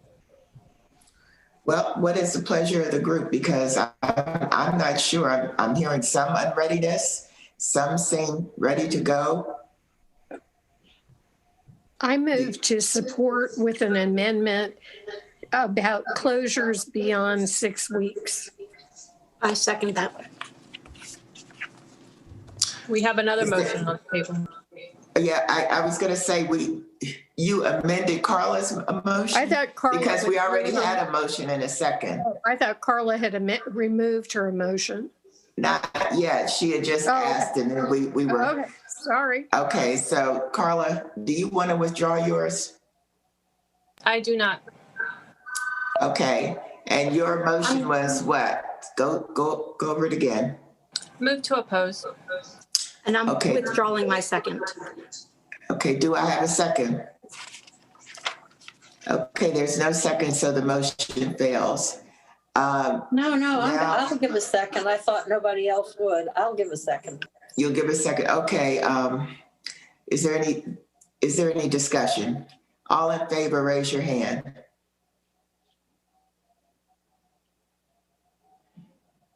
That is Ms. Evans, Dr. Daka, and Ms. Silvestri. All opposed, raise your hand. That is Ms. Mondrowski, Ms. Harris, Ms. O'Neill, Mr. Asante, and Ms. Wolf. All right, so the motion failed. So I move we support with a 6 week, beyond 6 weeks. I'll second that. Second. Is there any further discussion on this? Ms. Silvestri? I just want to be clear that this, as been stated, would put an enormous amount of work on our staff without any additional resources. So I want us to think carefully as we try to meet the IEPs and have all those meetings, that we are being responsible in terms of the workload that we're asking our staff to do as a result. And if we can't handle that, then maybe we amend for resources. Yeah, I have to admit, having had some unreadiness about it, and like Ms. Evans originally did. Dr. Daka? I just agree with Carl and Ms. Silvestri, because if you know how long these meetings are and how detailed they are and how you try to get them all done with a case manager, it's very difficult. To add 2 more hours to it, I don't think that's necessary. Well, actually, you all are saying pretty much the same thing, I think. Right. She did not see any need for it either. Well, we have a motion on the floor and a second. All in favor, raise your hand. I'm sorry. Okay. Say the motion again. I wish we would have waited. Move to support with an amendment requiring it beyond, for closures that would extend beyond 6 weeks. Is there a second? Rebecca, second. Second. Is there any discussion? Rebecca already did. Thank you, Ms. Harris. Is there any further discussion? All in favor, raise your hand. That is Ms. Mondrowski, Ms. Harris, Ms. O'Neill. All opposed? That's Dr. Daka, Ms. Evans, myself, Ms. Wolf, and Ms. Silvestri, and Mr. Asante. The motion doesn't carry. Where's Daniel? Can I move that we get more information about this and table it, please? Yeah, that's what I was just going to offer. Thank you, Rebecca. Would someone like to second I think we do need some more information. I'll second. Okay. And what information would that be so that Ms. Susskind has clear marching orders? We'll give them to her. Go ahead, Mr. Asante. Yeah, can we just get more information on the what these meetings look like and the process for creating that IEP plan? I think that would help in understanding, what it would take to create another one of these contingency plans. I think that Kevin could help you understand that some of these meetings can be quite lengthy already. Mrs. Wolf, so I can bring this back and I can talk with Kevin about any further information that we can provide. I will just say, as your coordinator of legislative affairs, it's kind of my job to tell you, this is a requirement. You don't have to be required to do anything. So if you wanted to do this, one option is it's something that we could pilot, we could amend and ask for a pilot. Once this goes into legislation, it will be required for everybody. So that's always something when you can see the third part of the bill names this requirement, that it's really important that we just acknowledge that the difference, that you have the purview to do this if you want. This is requiring you to do it. And what is the burden? Can you get some information on what they view would be the burden for this on the district? I can do that. I can work with Kevin. I mean, we have a number of things in here, but we can try to solidify that a little more, and I'll bring it back at the next meeting. And Danielle, I think one thing that we can add is we can add what we already addressed within the current IEP, so everyone has a really sound understanding of what we go over in a typical IEP. I think that will be helpful. So Kevin, I'll be in touch with you after this. Okay, should I keep going, Mrs. Wolf? Yes, thank you. Ms. Wolf, can I offer 2 quick thoughts? Sure. That'd be helpful. One is when Danielle read the verbiage right from the bill, it talked about a death in the family, and therefore it is an individual issue, not just a systemic issue. And so I heard that conflict in your discussion, and I think that would be something you'd want to clear up, because 6 weeks wouldn't help you with an individual issue. It would be an individual issue. And secondly, asking the Maryland State Department of Education to interpret this, I'm just going to be frank with you, I guarantee you're going to get a whole lot more than what's required in the bill through their guidelines and requirements around this. It will happen. So just 2 things that would be worth investigating next time you discuss this. I can add those to the list, Dr. Smith. Thank you. Thank you.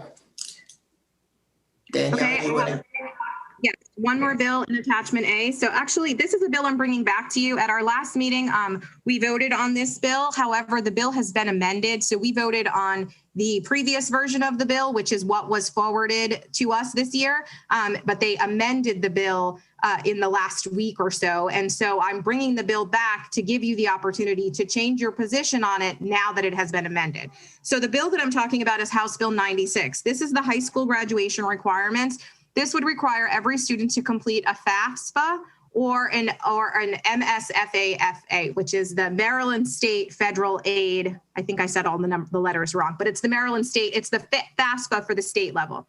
But it would make it a graduation requirement. So if a student did not complete this, they wouldn't be able to graduate. Last year, our concerns about that is that we have a number of undocumented students, and this would force students to reveal their undocumented potentially reveal their undocumented status.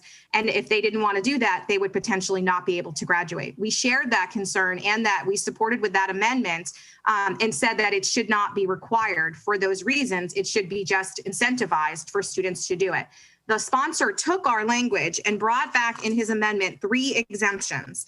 The exemptions say that a student can be exempted from this and still able to graduate. And you can see this on page 9 of attachment A.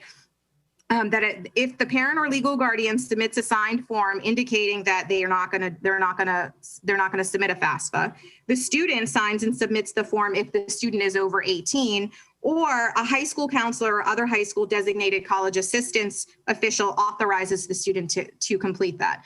So the question is, are those exclusions enough to make us agree that we think this should be a graduation requirement? Do we want to stay where we are, which is support with amendment, because we say we don't think it should be a requirement, it should just be incentivized. So we support the notion, but we think it may harm children more than help them.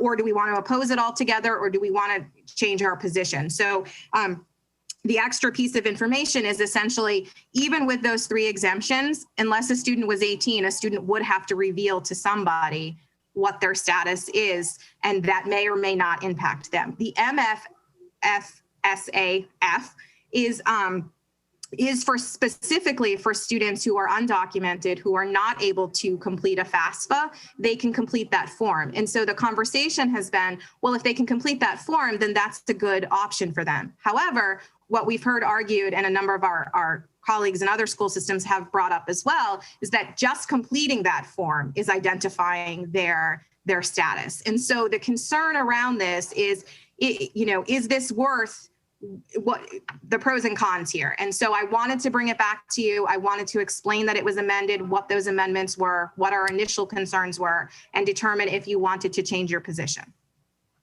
Ms. Wolf, if I can add 2 additional thoughts. Sure, go ahead. Some families live off the grid and they're not going to sign this. And we should not penalize a student because their parents don't want to engage with the public school in any way, shape, or form. And the second thing is, I think it diminishes the value of career and technology licensure and certification, because some students are going to walk out the door of our facilities because they've chosen to with really good licensures and certifications that will allow them to go right to work for good living wage jobs. And this says to them that maybe you made a mistake because you're not filling out a financial aid form for higher education. Just 2 thoughts as I think about this and the array of students we serve. I saw Ms. O'Neill and then Ms. Sylvester. I think Carla was actually before me. Thank you, Ms. O'Neill. Just wanted to clarify, Ms. Huskinen, the MIFSA allows students to take non-credit courses, to get financing for non-credit courses. So if a student wanted to continue their CTE track, they can do it through the credit side, through the FAFSA, or through the MIFSA, which is the non-credit funding option.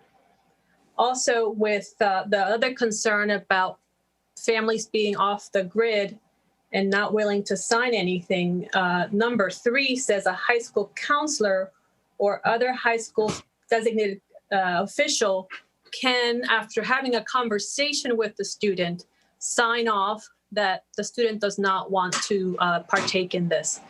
I've thought long and hard about this, and I feel that too often when we hear undocumented, we just automatically say, okay, you're too scared, you don't qualify for the funding. Well, now with the MIFSA, this really opens up opportunities for students who are undocumented or who want workforce development non-credit training certification programs. And so I feel I'm comfortable with the amendments that the sponsor has laid out there. And I think I recognize the concerns that everyone has voiced, but I think the benefits outweigh the challenges. Ms. O'Neill? Yeah, it gives me some pause to make this a graduation requirement. I feel, I know the FAFSA is important, and I also happen to believe that with this kind of bill, we need to make sure that we have all the supports in place for students and families to help them fill out the forms. I have a problem with making this a requirement of graduation. Is there any other discussion? Ms. Wolf, I want to be clear. I wasn't talking about undocumented families being off the grid. I'm talking about other families who just don't want to interact with the school system or the government in this way. And I worry about the high school graduation component, that we would deny somebody graduation ever if something got messed up in this whole process for this reason. Ms. Evans? I was going to say, I'm not comfortable making it a high school requirement. And then we're also making the assumption that the counselors can be in contact with every student. And I only say that because I have a senior this year, and the school system, the counselors, the school, the career, I can't even get it out, excuse me. The career counseling office will set up an opportunity for seniors to kind of sit and walk through the process, the FAFSA process. There's so many students that are not aware. They don't have a parent sitting there with them. And that's not every single senior taking the initiative to find out about this information. So I look at all of these and in particular, the one that stands out to me, number 3, that says the high school counselor or other high school designated college assistance official authorizes the student to decline to complete it, but we're making the assumption that they can get in contact with every single student. So that's just my comments. And I will let us call the vote and see how it goes. Can't even remember where we were. Did we have a motion on the floor? What was the recommendation again, Danielle? Without a motion, you don't have to do anything. You've already voted to support with amendment. The support with amendment is to say it shouldn't be a graduation requirement. It should be incentivized. So we should do things to make, to help and support students for doing this, but they won't not graduate if they don't. That's your position currently. If somebody would like to change that position, you need to make a motion to change the position to whatever you want to change it to. I'm not seeing anybody make a motion. I move to support with the amendment that it's not a graduation requirement. Okay, as I understood, Danielle, we didn't have to do anything if we wanted to continue that because that's the position we had on record already. Correct. All right. Is there any opposition to that, Ms. Silvestri? Danielle, I don't see anything in the document that talks about not agreeing with the graduation requirement. Are you sure it's in there?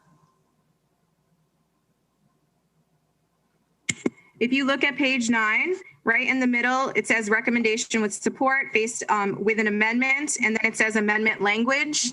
And the amendment language, MCPS respectfully requests an amendment to this language that incentivizes this initiative with supports in schools to operationalize the work by providing resources to help reach the goal to 100%. It would be difficult to meet this goal with no support and no time for transition. So that was meant to say not a graduation requirement, just an incentivizing. Okay. You can modify that language as well if you want, but that's the language we voted on in the past. Is there any other concern? Okay, I think that we are staying with the language that we already had. Thank you. Okay, thank you. And so the last thing I have for you today is attachment B, which is all of the bills that are indicated as platform. You can either pass those as a block, or if somebody wants to make a motion to remove any from the platform, we can do that as well. Move block. Is there a second? Second. Is there any discussion? Yeah, Mr. Asante? Can I move to discuss one of the bills in the block? Sure. You want to have it removed from the block? Yeah. Okay, why don't you have what you want to have removed? Tell us the number. House Bill 138. Okay, 138. And Ms. Harris, is there one that you wanted to remove from the block? Yes, For please. discussion? Yes, please. SB 209. 209. Okay, so can we move the others in block? Move the others in block. Okay, so Ms. Silvestri, did you get that all except for 138 and 209? Yes. Can I get a second for that? I'll second. Can I just verify quickly, is one of those the ones about the turning 21? Yeah. Never mind. Okay. One is number 138 and the other is 209, Ms. Okay. Ross. Thank you. All right, all in favor, raise your hand of moving those in block except for those two. That's 1, 2, 3, 4, 5, 6. Ms. Silvestri and Ms. Mandrowski, are you voting?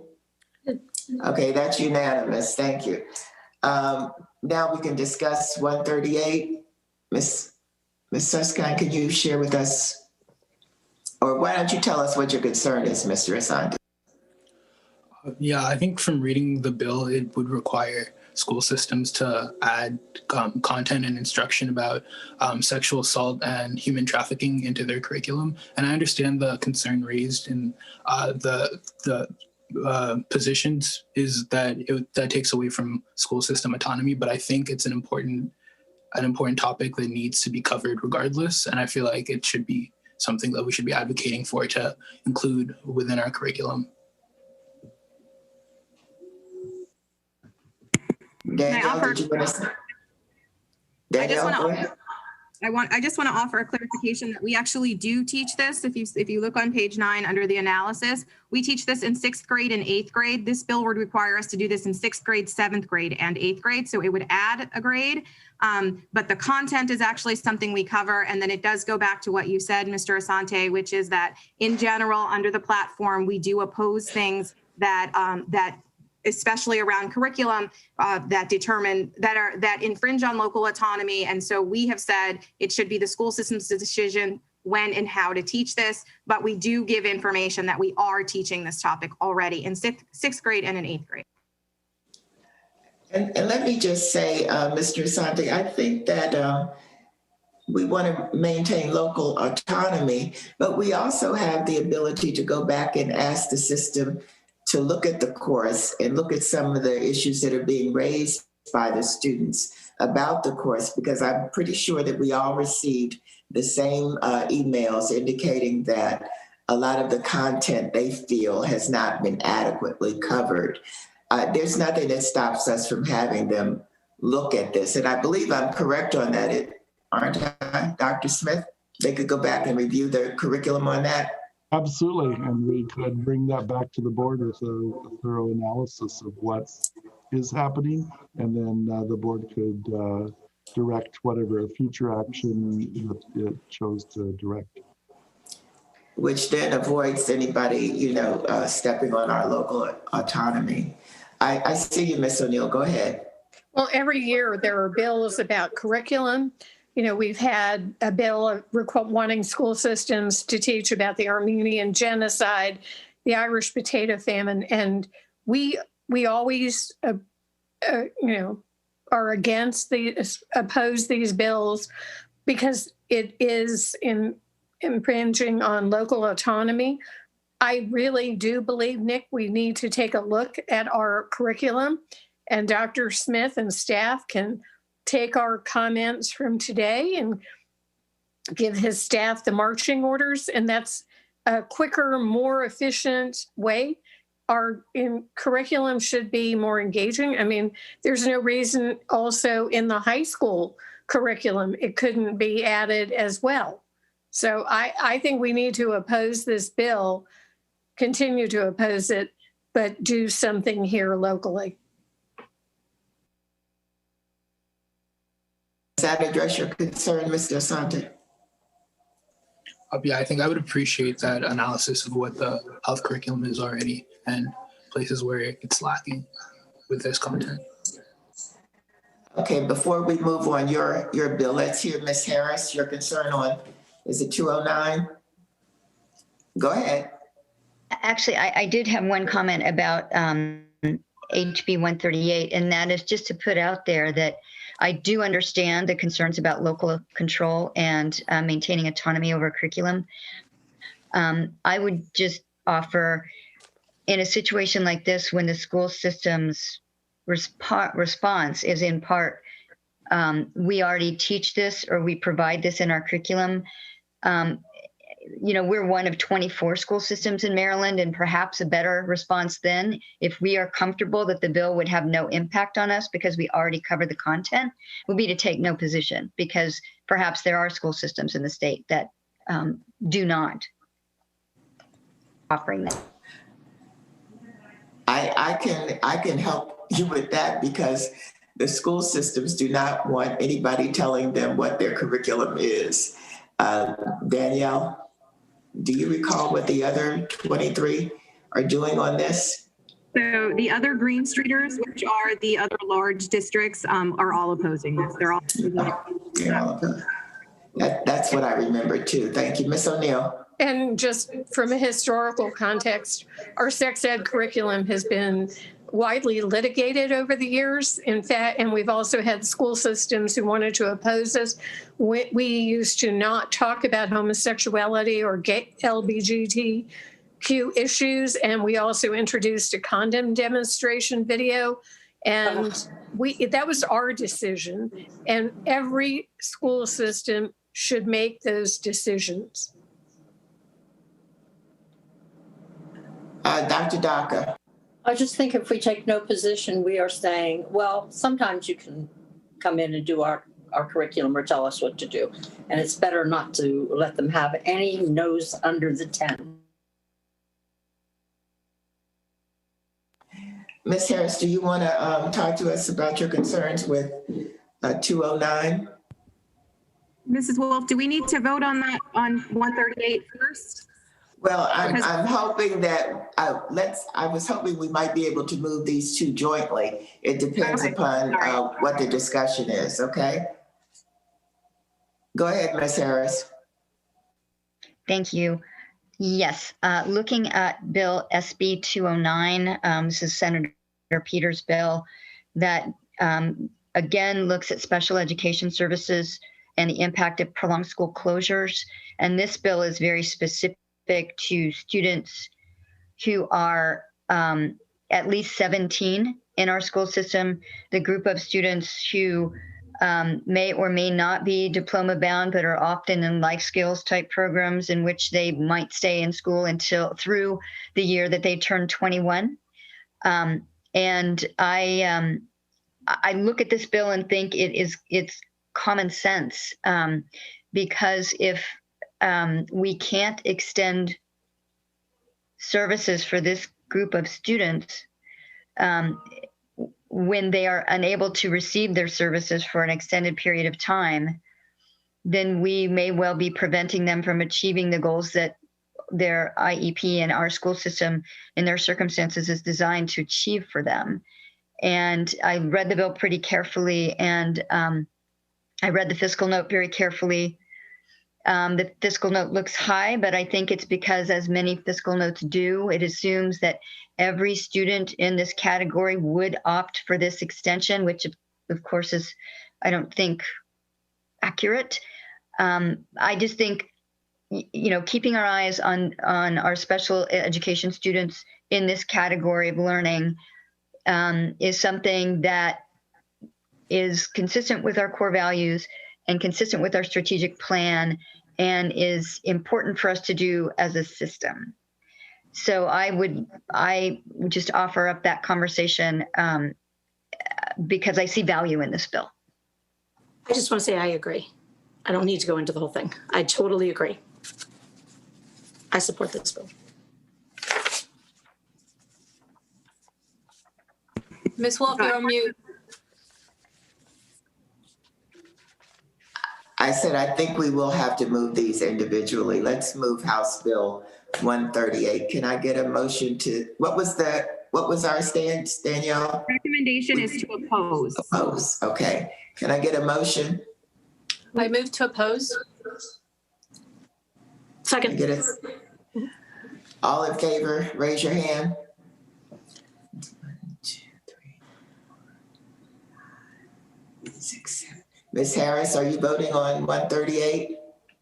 Or are you opposing? Okay, that's Ms. Wolf, Dr. Daka, Ms. Evans, Ms. O'Neill, Mr. Asante, Ms. Silvestre, and Ms. Mandrowski vote to oppose. Ms. Harris, you are voting to oppose our opposition, right? You're against her, okay. Right. Yeah. Ms. Harris is on the other side for Victoria, taking the minutes. Thank you. All right, now can we have discussion on Ms. Harris's concern with 209? So I can share a little bit about the staff's concern on 209 and why the recommendation is to oppose. So the first thing is that currently MCPS current practice already does allow a consideration for special education services beyond graduation and beyond the age of 21, but it's an independent situation. This bill, our staff's understanding of this bill is that parents would actually get to decide and say they want their child to stay in school longer. And so there was some concern over who makes that decision. And also, as Ms. Harris pointed out, the fiscal impact is quite large. If parents were able to say they just want a student to stay indefinitely after any kind of emergency, it would be and the number of students who stay and the number of staff that would be needed. So that was, unfortunately, Mr. Lowndes left us already. But there is a lot of information on page 1 and 2 of attachment B about this bill and about the way the staff interpreted this bill and how they felt about it. Is there any other discussion on this? Dr. Docker. I have the fiscal concern that if we had 5 groups of 15, we'd have to teach them a course, and it costs money to do that. That's all. Can I get a motion? Move to oppose. Is there a second? Second. I have a question. For many, many years, I've done the Stephen Knowles graduation, and, as the collaboration with our transition specialist about, these students have reached age 21 and about services, does that not fill the gap? I mean, beyond, trying to get services beyond age 21 outside of us. I have some concerns about this. That's my only knowledge of it. So I want to know the reality and the practicality of this. I understand the fiscal note. I also understand parents, right now feel that they've lost services, and I'm not sure in this moment in time how many of our students are at age 21 in that, fall into this category. What is it, using this year as a moment in time? When is the bill hearing on this? Should we pull it and get more information about it? I would feel better about pulling it, not taking a position today. I would support that, depending on when the hearing is and everything. All right, Ms. Silvestri, do you want to, what'd you say, Danielle? I believe that Carla made a motion and somebody. Yeah, that's what I was asking her. Does she want to pull her motion or does she want to vote on it? Before you vote, can I add one more thing? I just want to draw your attention to the last 2 sentences under analysis on page 1 of attachment B. You can see it says students with significant cognitive disabilities typically remain in school receiving special education services through the year they turn 21, exiting at the end of that year. The year that each student receiving special education services exits from those services is currently determined on an individual basis by an IEP team that includes the participation and input of the parent or guardian. This bill would remove the fact that the IEP team is part of that and give that over to the parent or guardian to make that decision. That's the understanding. I think Lynn wants to say something about that. Yeah, my reading is that the bill would simply require the school system to inform students and families that there is an option for an extension, and and then let the student and family determine whether or not they're interested in that opportunity.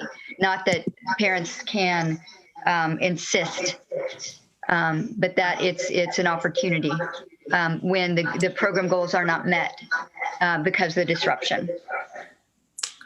So that option already exists. I don't know if Dr. Smith wants to jump in, but that is the option that exists now, that they meet at the end of that 21st year and they have a conversation on an individual basis with the IEP team and make a determination about whether or not the student continues. So that is the current policy. So this bill changes that policy by removing the IEP team aspect. And we can, after you take a vote, we can table this and bring Dr. Lowndes back to discuss more, but that is our reading of the bill. There's a motion on the floor. Ms. Silvestri? I stand with my motion. All right. Can you recite your motion again so we can be clear what we're voting on? Move to oppose. And we already had a second on that, I believe. All in favor, raise your hand. Okay, that is Ms. Wolf, Dr. Daka, Ms. Evans, Mr. Asante, and Ms. Silvestre. All opposed? Ms. Vendrowski, Ms. Harris, and Ms. O'Neill. So the motion carries, Daniel.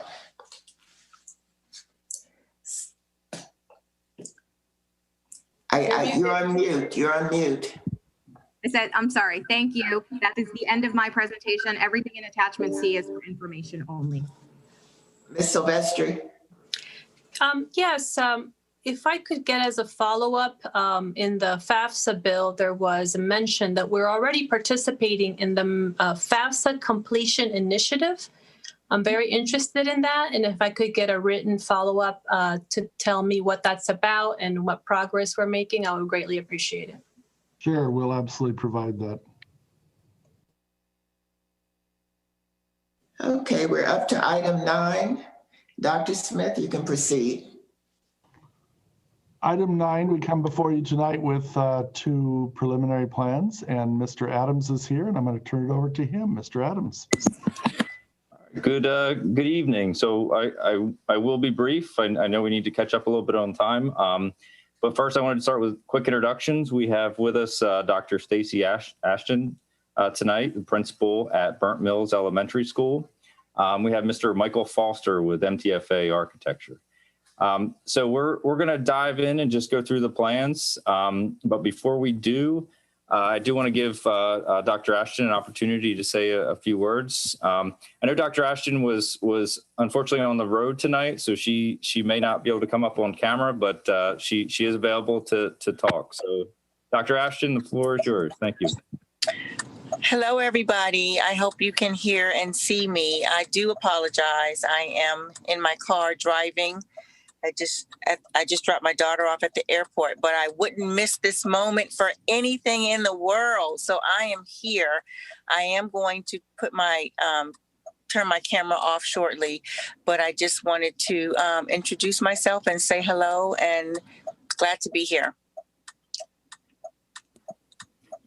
Well, thank you, Dr. Ashton. So if we could pull up the slides, we'll go through this project. So I think many of you have visited Burnt Mills Elementary School. So this is absolutely one of the top priorities that we have. So next slide, please. So in terms of the project, it is a major capital project. This one will ultimately be a complete tear down and rebuild. Just to give orientation here, where you typically come in is off of Northwest and Childs Drive, which is to the lower left of the screen. And it's, obviously this has many issues from infrastructure to major ADA challenges. So it is our recommendation to do a complete tear down. Next slide. So the revised plan, we're also taking into account some circulation from the community aspect. So what we'd like to do, and for those that have been to the site, the back of the site is a hillside. We want to create a new connection for primarily parents to drop off students, for staff to park. And the existing entrance would convert solely into the bus loop. So obviously going to that ideal separation of car traffic. We did hear some from neighbors just around, is there ways to minimize off the Northwest and Childs Drive? And that's what we are doing, focusing on buses on that and cars on with the new entrance. And you can see this is a really compact site, compact building, and obviously building in all the amenities that we typically would for elementary schools. Next slide, please. So just diving into the building real quick, so you can see the main admin portion is at the top of the screen in the purple. The pre-K, kindergarten, and special ed classrooms are in the blue. On the backside where you see the orange and the yellow, that the orange is the cafeteria space with the kitchen right next to it. We have the art spaces in between, and then you have the gym in the yellow. And then we have our standard classrooms that are finish that triangle. So if we go to the next slide, please. And then we go up, we have our media center, the remainder of our standard classrooms, and we're also building in 4 shell classrooms to ultimately be able to build this out to 740. Current capacity when finished would be 640, and we'd have that ability to quickly go to a 740. Next slide, please. So just giving quick elevation before we do the fly through. So the top elevation is what you would see from the student drop-off loop. The bottom is what you would see when you get to the bus loop. And on the top, you see the right, and then on the bottom, you see the left. That is the main admin space where the admin's going to be well positioned to be able to monitor both parking lot and bus loop. And the architects have also been creative and built in sort of these wells that will jut out over on the second floor. There'll be opportunities to be creative in those second floor spaces with little breakout nooks and so forth, but they also double as coverings for the doors on the lower level. So very creative approach there. Next slide, please. Again, these are just different elevations. The west elevation is what you would, when you come into the site as you normally would, sort of that main entrance to the bus loop. And the south elevation is what essentially you would see from some of those neighbors along Northwest Road. Next slide, please. And just giving you some caption, this is again the main entrance with media above, parking on the left, bus on the right. Next slide, please. This is a view from sort of the backside of the staff parking and drop off.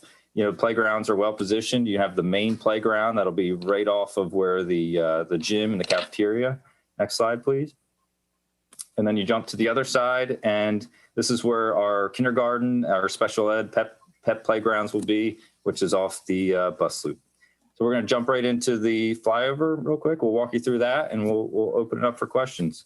So again, just zooming in, this is the new entrance off of Prelude where the drop-off and parking will be. Main playground, hard play area will be right there. Again, really close to gym, cafeteria. Main entrance, you can see the admin has good visibility of both bus and car. Media center on top with lots of windows. Huge change from obviously what they're used to now. You can see, you know, some of the architecture that's built in over on the kindergarten pre-K with the standard classrooms up above. And then as you sort of go around the building, this is where the shell will be on the top, but obviously built out on the bottom. You can start to see the cafeteria space. Again, this is where the kitchen would be, the loading dock. Nice large courtyard in the middle.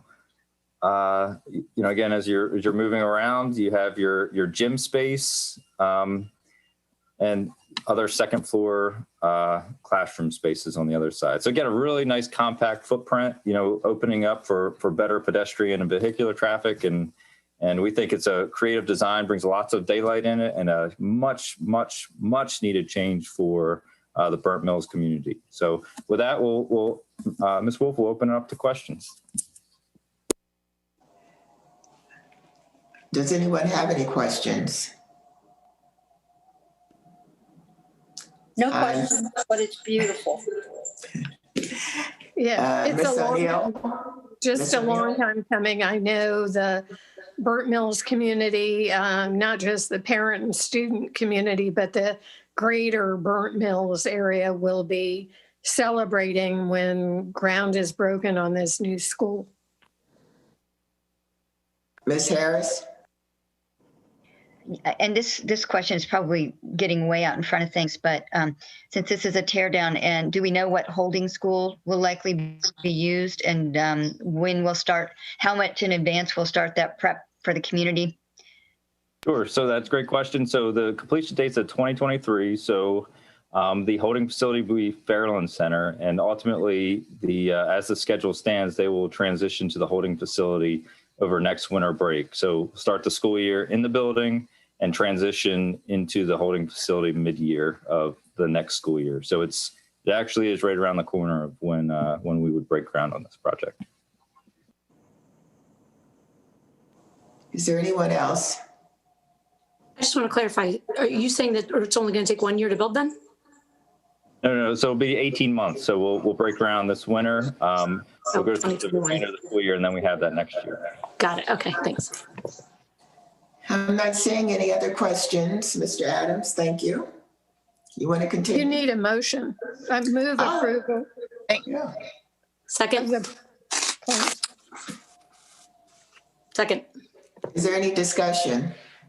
All in favor, raise your hand.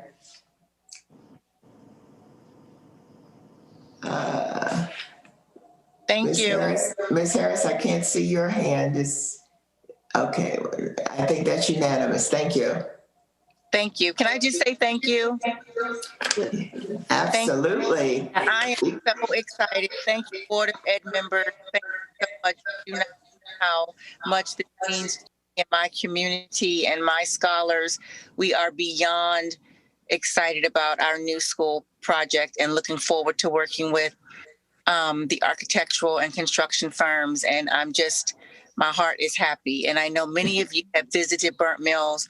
So I know I've met most of the board members face to face. And I just want to say thank you so much.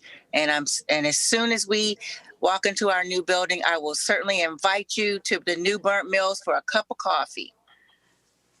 Very nice. Thank you. Congratulations. Yeah. Thank you. Thank you. Mr. Adams, you want to continue? Sure. Yep. So we will transition over to Poolesville High School now. So with me today is Mr. Mark Carruthers, the principal of Poolesville, as well as Robert Winstead, architect with VMDO Architecture. Again, we would like, this is another project that is long in the making, and one that certainly we have had at the core of our focus in our changes from a major capital project perspective. So we're really excited to walk through this today, answer some questions, and just talk about next steps. So with that, Mr. Carruthers, if you would, the floor is yours. Thank you. Thank you, Mr. Adams. I'm Mark Carruthers, principal of Poolesville High School. I just want to thank you to the members of the board, Dr. Smith and Dr. McKnight, for allowing me this opportunity to introduce and celebrate the designs for the new Poolesville High School. I say celebrate because this is an exciting moment for me, our students, our staff, and our communities, past, present, and future. Poolesville High School is Montgomery County's only full school magnet high school. All of our students are enrolled in one of our 4 magnet programs: the Global Ecology, Humanities, Independent Studies program, our Science, Math, and Computer Science. We serve students from the local Poolesville communities, as well as students from the entirety of MCPES. Students have come to Poolesville High School from nearly every middle school in the county to access our unique interdisciplinary programs. Like all MCPS schools, our mission at PHS is to provide quality instruction and a complete high school experience for our students. I am proud of the teaching and learning that occur within our physical and now virtual walls. In addition, we strive to combine the various backgrounds, experiences, interests, and strengths of our 4 houses into one complete, unified student body, ensuring that our Falcons always flock together. I am thankful for our amazing students, dedicated staff, supportive PTSA, and passionate communities who have provided feedback and enthusiasm throughout our virtual learning model and the planning process of this project. The designs, I'm really excited about this design for the future Poolesville High School. It includes flexible spaces, indoor and outdoor learning areas, and hubs that are designed to strengthen our student community. Just for a little bit of background, in addition to these modern learning spaces, it provides, many of our students are not easily able to reach home back for events. So I'm really appreciative of the accessible, safe, welcoming areas where students can gather, work, and socialize before games ends, as well as before school and during lunch. This design is a product of a great deal of conversation and collaboration, and I want to express my appreciation to the team from FCPS and VMDO, who took visions, creativity, and feedback of our various stakeholders to create a design that I feel really speaks to the uniqueness of Poolesville High School and will greatly improve the student experience by finally having a quality physical environment that matches the quality of programs, teaching, and learning at PHS. We believe we will attract an increasingly diverse student body interested in becoming Poolesville Falcons. I just want to thank you all again for allowing me the opportunity to state my enthusiasm for this project, express my gratitude to our students, staff, and communities, and celebrate the future opening of the new Poolesville High School. And I thank you all very much. All right, thank you, Mr. Crothers. If we could pull up the slides, we'll show you all the hard work that's gone into this so far. So just again, just to get our bearings, the existing building is right there off of Willard and Wooten, bus loop, and then you have the parking that's on the lower level. The one building that stands out is the Science Annex that was constructed about 10 years ago now. And just to give you your bearings. One thing before we go to the next slide, I just want to point out from a staging, this project is going to be built on site, unlike the one, Burnt Mills, where you just talked about a holding facility. So part of our plans will include sequencing of construction, sequencing of different functions around the site as the project progresses. One of the primary areas of focus will be, that area between the lower parking and the softball for construction staging. But just wanted to give you your bearings before we go to the next slide and talk about the building. So next slide, please. So as you can see, this is the new building. What we obviously, the primary mission is to connect the annex. Obviously, take down a good portion of the building and renovate as much as we could from a cost perspective. So what you're seeing is actually, it's much more compact than the previous building, but we are increasing the square footage by 70,000 square feet. Which includes, about 50, almost 60,000 square feet of renovation. You can see part of the goal here, obviously, is to, connect the building from the annex, build off of that from an academic perspective, and then tie the building in from an auditorium and a performing arts perspective. But you can see from a site standpoint, it definitely makes the building flow much better than certainly before. And for those that have visited and parked on the Wooten Avenue side and parked in Willard Road side, these are going to be vast improvements from a building architecture perspective as well. So next slide. So again, this is just a bird's eye. You can see the Science Annex that's off to the right. Next slide, please. And this is a bird's eye of the proposed building. You can see it will be a two-story that connects the annex, which is a two-story. Down on the lower level, the sort of the different shapes there, that is the existing structure of the auditorium. We are going to maintain the existing structure, but do a major renovation, and we're going to build around it. And obviously, a big portion of the demolition is on the backside of that auditorium, which opens up space for other small fields or surface fields for a variety of different purposes before, during, and after school. Next slide, please. Again, this is the existing plan. You can see, and we'll go through the next slide where you can see where the renovation is versus the new build. So next slide, please. So you can see from the renovation standpoint, what we are going to renovate is the auditorium, the auxiliary gym, the gym, and the space in between. So I know we heard during some testimony about gym space. We are maintaining what gym space and PE space they have now. We're not necessarily expanding it, but we are building in flexibility in other spaces to, in essence, expand PE opportunities without expanding the footprint. And we'll touch base a little bit more on that as we go through the presentation. Next slide, please. And this is the proposed new floor plan. So you can see the auditorium on the top. We're building out performing and performing arts spaces around that auditorium. You can see the new kitchen and dining and media center sort of have that main focal point in the building. As Mr. Crothers talked about, these are going to be hopefully open spaces. They're going to attract more students to these spaces during lunch. Obviously, when we look at the media center, we've been spending a lot of time on how does that media center become, a greater focal point? How does it become a place where you can eat, where you can hang out, you can do different things, again, before, during, and after school. The PE focus, again, that's going to be a predominantly renovation. We are building in, portions that are on the lower level, obviously looking at team rooms and other things that meet current standards.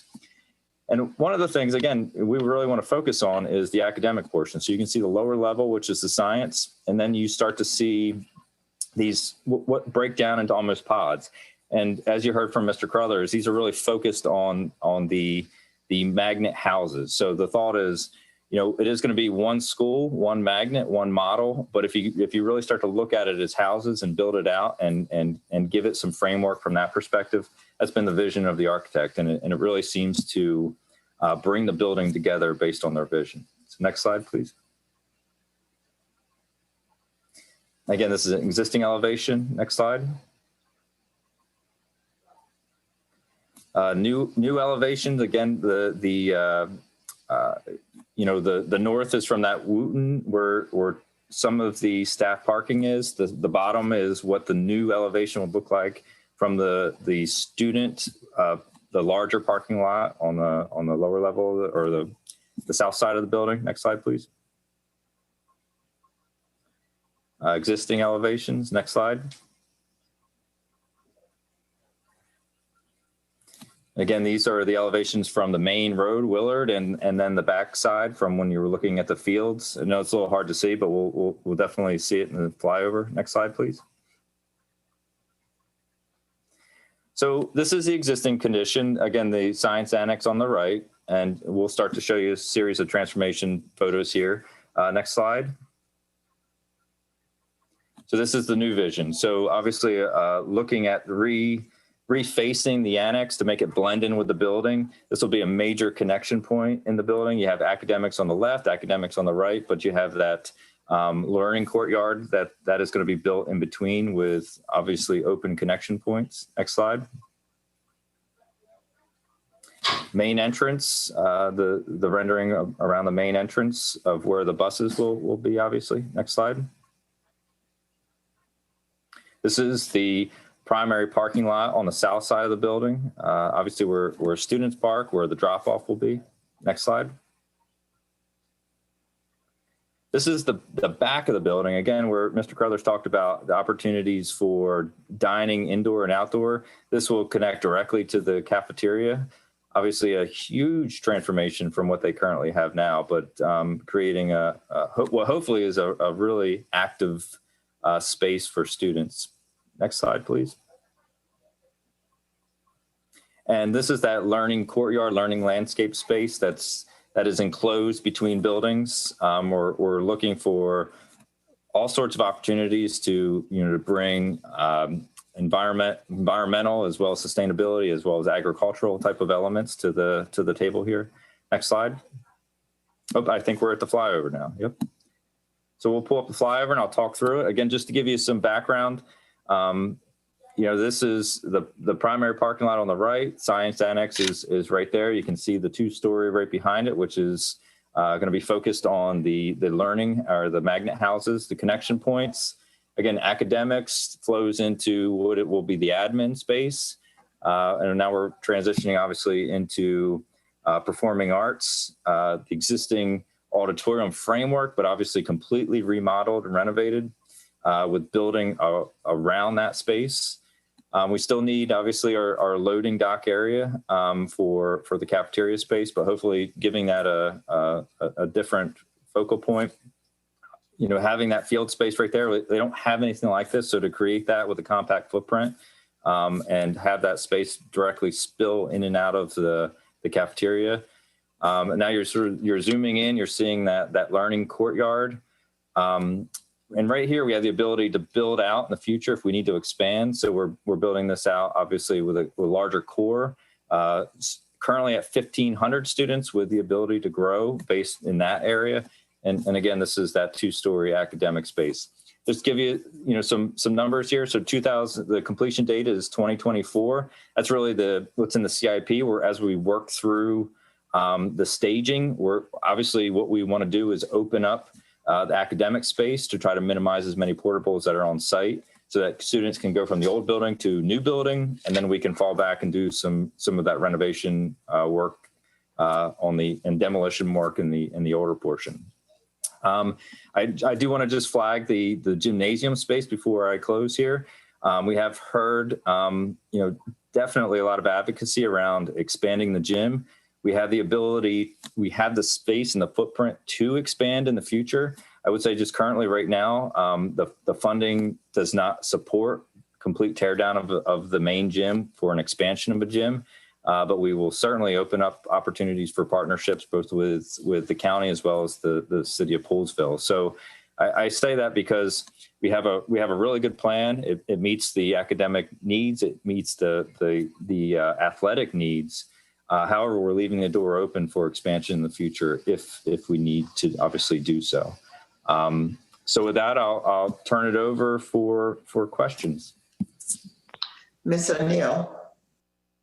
Well, I have to say it is a long time coming, and I know the town of Poolesville, Jerry Kublikowski in particular, will be thrilled to have this underway, the PTA and the whole community. And, you know, I think about the media center and the cafeteria woefully inadequate, but there is still concern about the gym, that it's a 1950s gym, and that Ed specs, if we were building a totally brand new school, the gym would be different.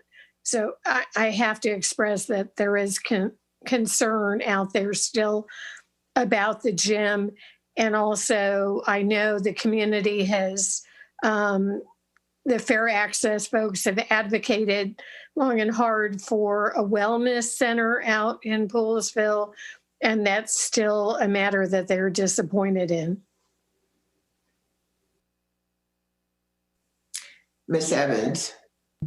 I was going to say this is a long time coming. In response to what Mrs. O'Neill said, I do agree about the gym. So definitely want to be able to do what we can do, right? I'd rather be able to do what we can do and not do nothing at all. So definitely want us to keep in mind that space that you said, the ability to build out, as you said. So just wanted to piggyback off Mrs. O'Neill.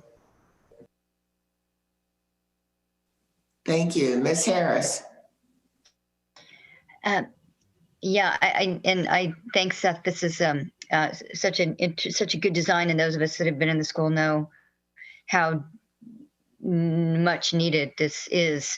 That Poolesville High School has long needed these renovations, and I do want to make sure, I'm sure you have them, but just as I think all the board members have received a set of concrete suggestions from the community about ways that the current design might be slightly changed. I think as Ms. O'Neill and Ms. Evans mentioned, one of their concerns is that the main gym is not really large enough to host the kind of athletic competitions that our other high school gyms can. And so I'm just making sure that you have there's the suggestions that they are making about a slight alteration of the current plans. And we do, and I guess just one comment on that is from a playing space, you won't necessarily gain much, but what you would gain by a bigger gym is larger space for bleachers. So essentially rotating the gym and transitioning it out of the back of the building. I think where we're at is it's really, as we're balancing these tough budgets, we wanted to obviously focus our money and our attention on the academic spaces. And when we think about potentially spending anywhere from $5 to $10 million just to get more bleacher space, it's really tough in this current fiscal climate. So absolutely, it's part of the master plan design for the future.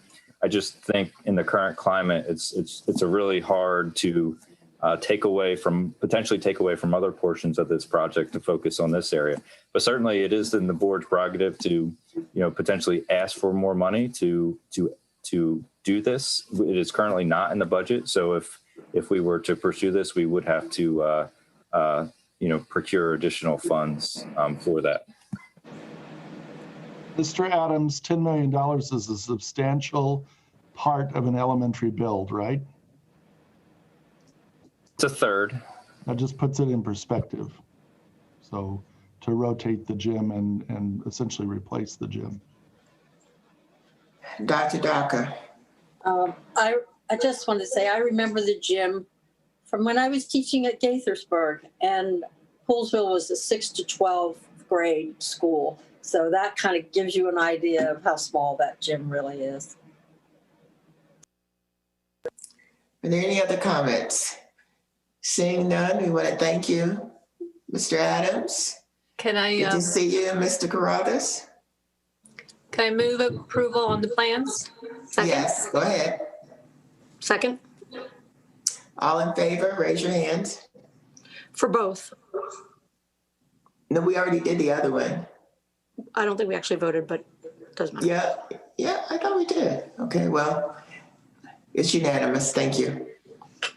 Thank you all very much.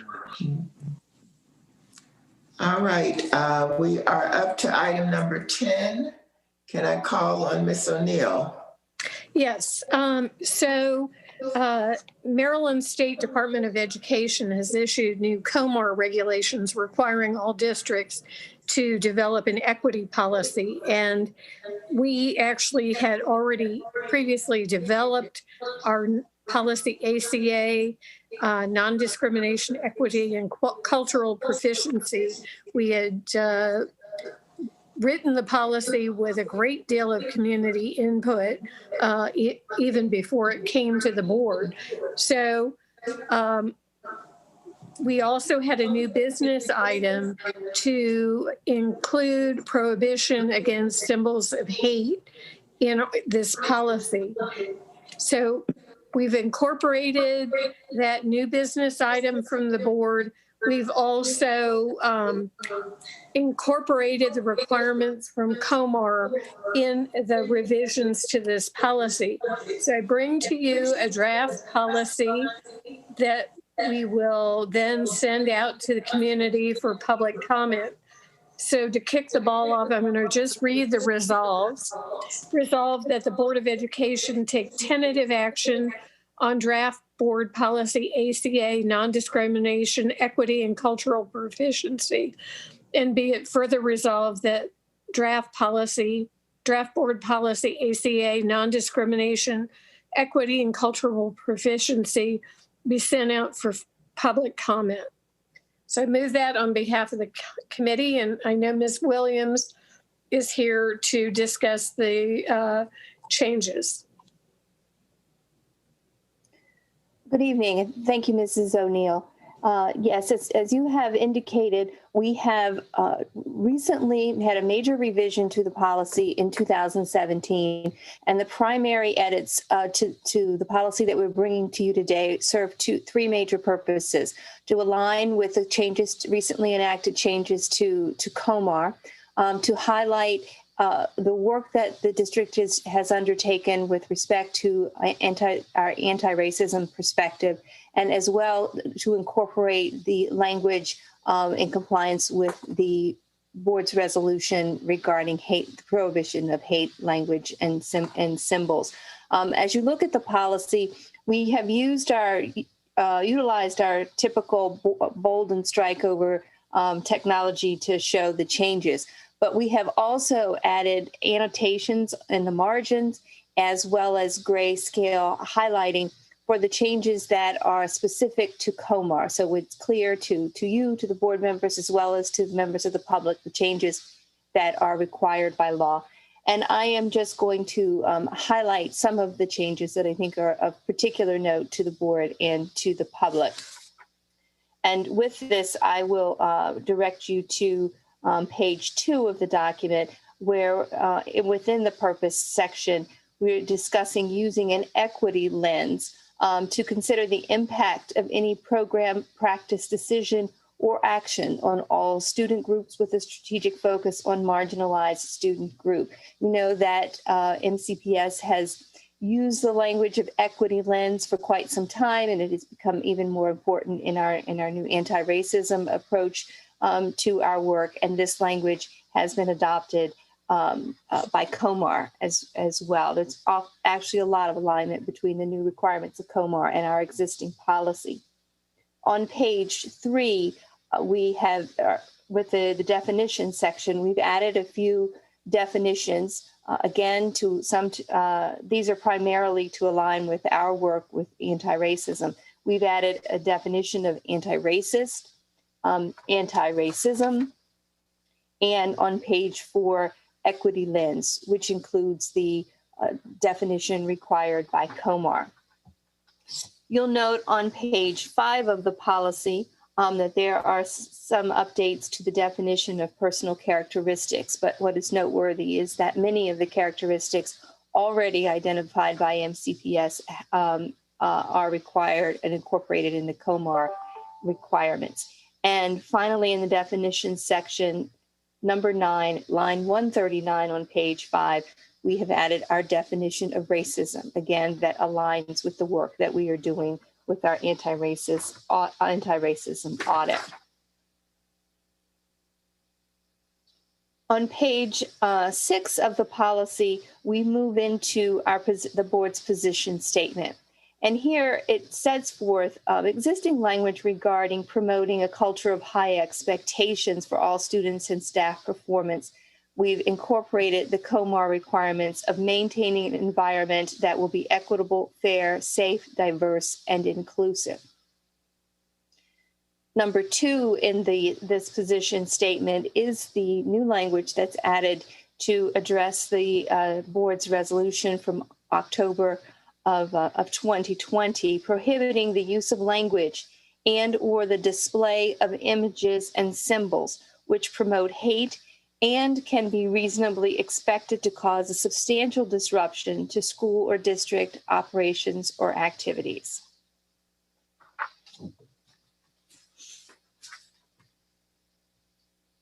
On page 8 of the policy, you will note where we have previously existing language refers to the board's commitment to addressing disparities in levels of access to factors critical to the success of all students, including the following, which is a substantial list regarding resources, including challenging and creative courses, effective and qualified teachers, adequate facilities and equipment, updated technology, quality educational materials.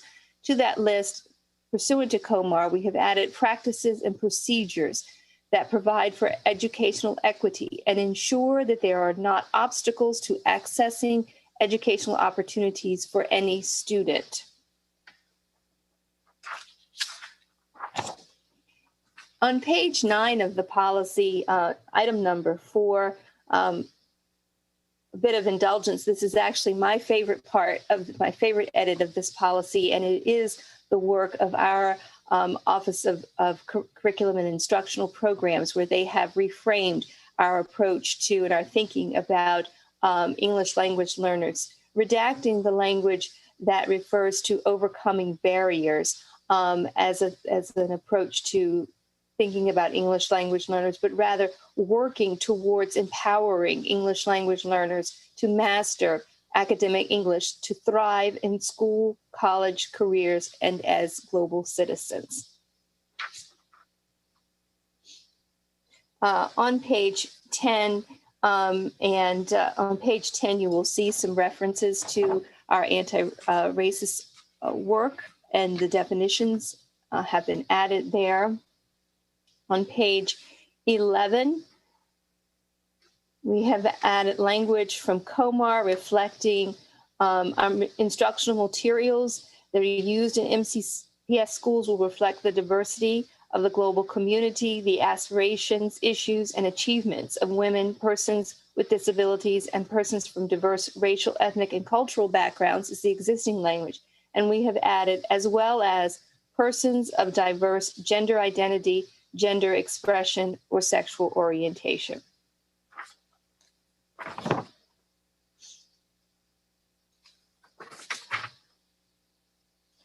I will next ask you to look with me on page 14 of the policy, as we've now moved into our implementation strategies. Implementation strategy number 1 speaks to the board addressing disparities in levels of access to resources that are critical to the success of students by implementing an intentional strategy of providing additional funding to students in greater need, as well as to schools that serve larger numbers of students in need. That is our existing language, to which we've added, and ensuring equitable access to effective teachers for all students.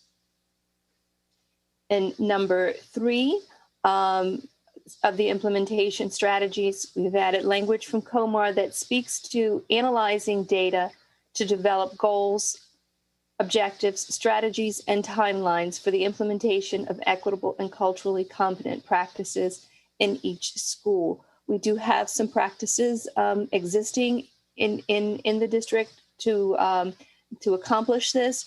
And Dr. Addison is with us with the presentation of the policy that she may certainly available to expand upon how we're accomplishing that if you have questions in that area. On page 15 of the policy, number 5, still under the implementation strategies, we speak to MCPS providing tailored and differentiated professional learning to build capacity for cultural responsiveness and anti-racism to address areas of inequity by the system. And this reflects the work, I know that Mr. Body was here earlier tonight talking about the work that his equity unit is doing in this area. Excuse me. And continuing in these implementation strategies at number 7, we speak to, we've expanded the language with respect to having specific strategies to identify, communicate, and prevent discrimination. So we've expanded upon the language regarding the strategies for preventing discrimination.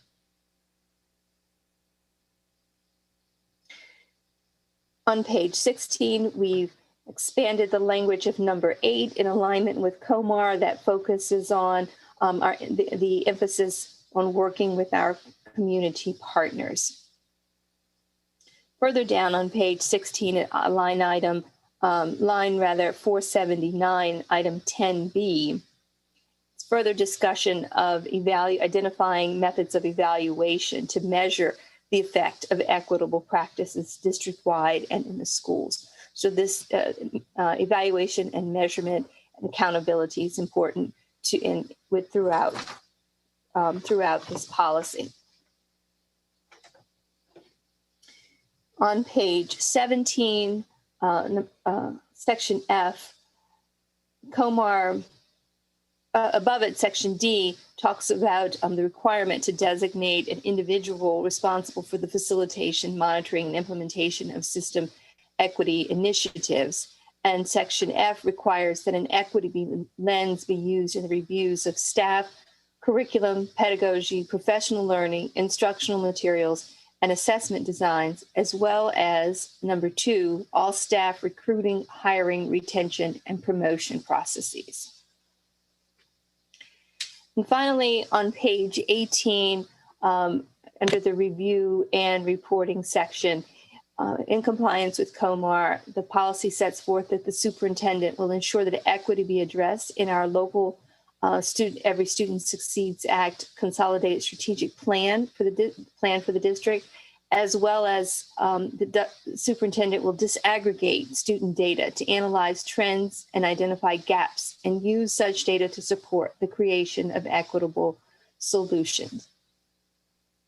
So that concludes my review of the policy. For your reference, attached to the materials that you have, we have prepared attached actual the COMAR, the sections of COMAR that are required for this policy and that have been incorporated, as well as attachment C, the October 27, 2020 resolution regarding banning symbols of hatred and intimidation. Thank you, Mrs. O'Neill.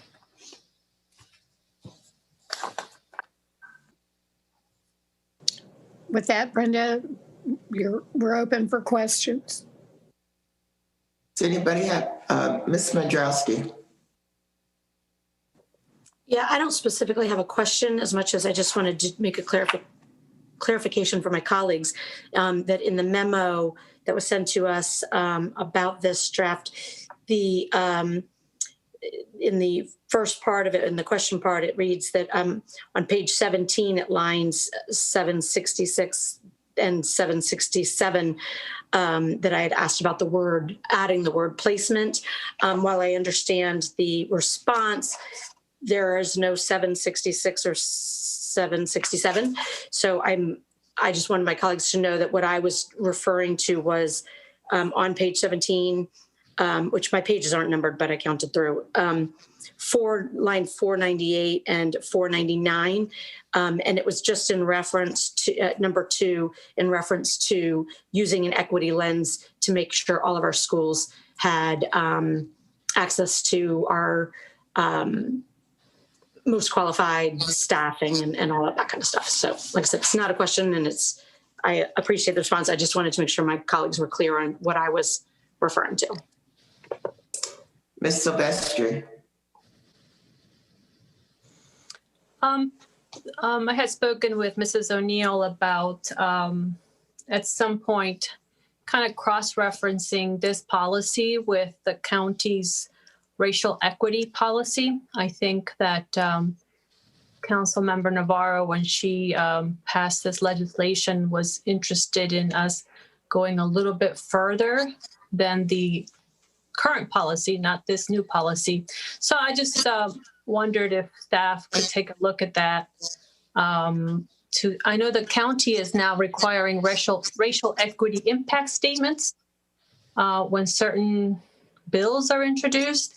I just don't know how that would impact us. I remember when we were talking about our budgets, I believe Dr. McKnight spoke about the fact that I understood you saying that we are kind of preparing an impact statement for them. So I just wondered, is there something we need to put into here so that we are in compliance with the county's racial equity policy legislation?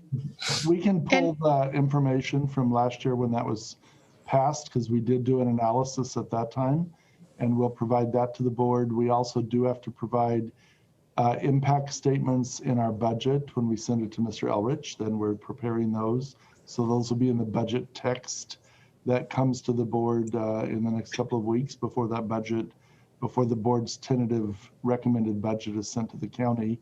And then we can move forward with any additional work that you would like us to do around the analysis of the county legislation against this policy.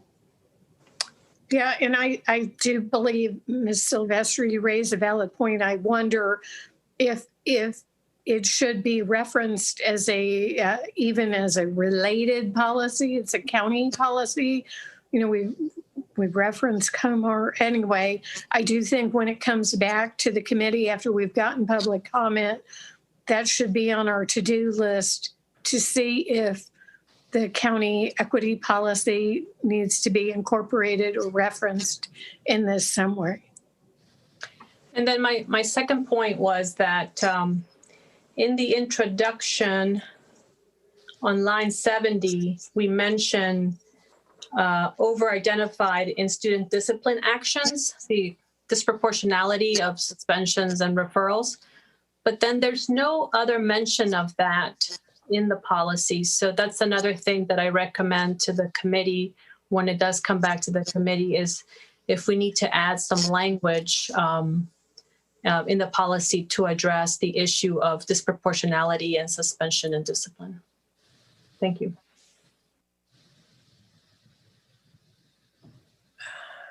Does anyone else have any comment or question? Ms. Harris. Just a quick question for Ms. O'Neill. For the new person, could you just give a brief overview of the timeline from here? So we will send it out for public comment. It has to be out there for a minimum of 30 days, according to our policy on policy setting. Typically, we have policies out longer than that. I think that's ideal. People have a lot on their minds. I'm not sure what's your anticipated timeline, Ms. Williams? So thank you, Mrs. O'Neill. Mrs. Harris, our goal is to have this out for public comment until just a couple of, I don't know what date we will actually land on, but about 2 weeks before our April 27th Policy Management Committee meeting. So this will be available to the public in the next couple of days. We'll work with the communications office and so forth and have it available to the public. And it will be available for comment until early April. And we'll bring it back to the Policy Management Committee for further consideration at the April 27th meeting. Are there any other comments or questions? Ms. O'Neill, did you have a motion? Yes, I did. I do. I had previously moved it on behalf of the committee, so it requires no second. So, okay. Can I get a second? No, you don't need a second. Oh, I don't need a second. Okay, no, great. It's Thank from you. the committee. Okay, great. All in favor? Could you restate the motion if they seem to know it, okay. All in favor, and that's unanimous. Thank you. All right, we're up to item number 11. Dr. Smith, you can proceed. Yes, thank you, Ms. Wolf. Tonight we bring before you a resolution that we're recommending to provide additional support for academic support for many of our students in the community who have the fewest resources.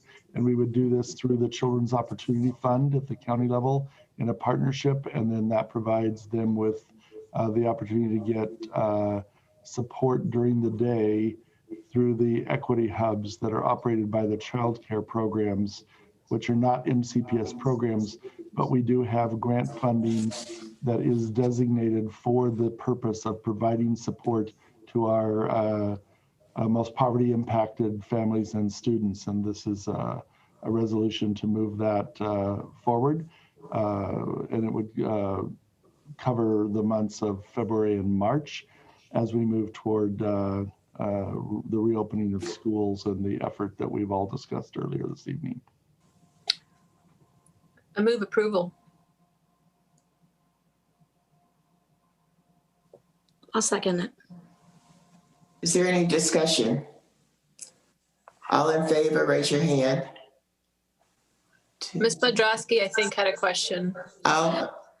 I didn't have a question. It was more just I appreciate that we're continuing to do this until we open, but it is painful that I said this before, I'm going to just say it again for the record, that it's painful to me that we're having to hire a outside company to do this for our kids, but I'm glad that they're getting support that they need. So I'm voting to support it. All in favor, raise your hand. And that is unanimous. Thank you. Okay, we're up to item number 12, consent items. Is there anything that anybody would like to pull? If not, can I get a motion? Sorry, yes. 12.3 and 12.4. I move to move in block with the exception of 12.3 and 12.4. Second. All in favor, raise your hand. And that is unanimous. Go ahead, Ms. Smodrowski. Okay, Mr. Adams, super quickly, hopefully. I have some questions about the additional cost so these two things kind of go hand in hand. So I'm going to discuss them together or ask you about them together. The first one, I guess the basic overall question is why the additional cost? It's kind of, there have been multiple increases over the time. And then my next question really is about for the next one, it lists the funding. So basically it looks like we're asking for another little over $4 million for this project. So what is that for? Number one. Number two, the funding in the other resolution looks like it's for less than $3.5 million. So how are we doing this? And what's it for? Sure. So So there's two different numbers. There's the just to sort of clarify. There's the gap between the final GMP number, which is the 33 million, and the trade cost, which is 29 million. But the funding request is not to cover that gap. The funding request we're looking for is to cover a smaller gap on the higher end. I know it's kind of confusing because there's two different numbers that are referenced there. But what I would say is that we are short on the overall GMP with the contract by, I think it's close to $2 million. We are requesting the and I know Essie's going to correct me on the numbers here, but 3.8, which would be to transition, and that will cover that overage, but also give us a little bit of contingency on the project, so that if something were to come up in the future, we wouldn't have to necessarily go back to the county council. So that's what the deltas and the numbers are. Essie, I saw you come off mute. Sure. I just no, and all that's correct. I just sort of wanted to take one step back and just to say that this is a project that, again, has been through a number of iterations and also has been through a number of discussions with the community, with the city. And so there's been a combination of some of the costs we're experiencing in our construction bid experience, but some of them also have been sort of through the development of the scope of the project and some of the different features.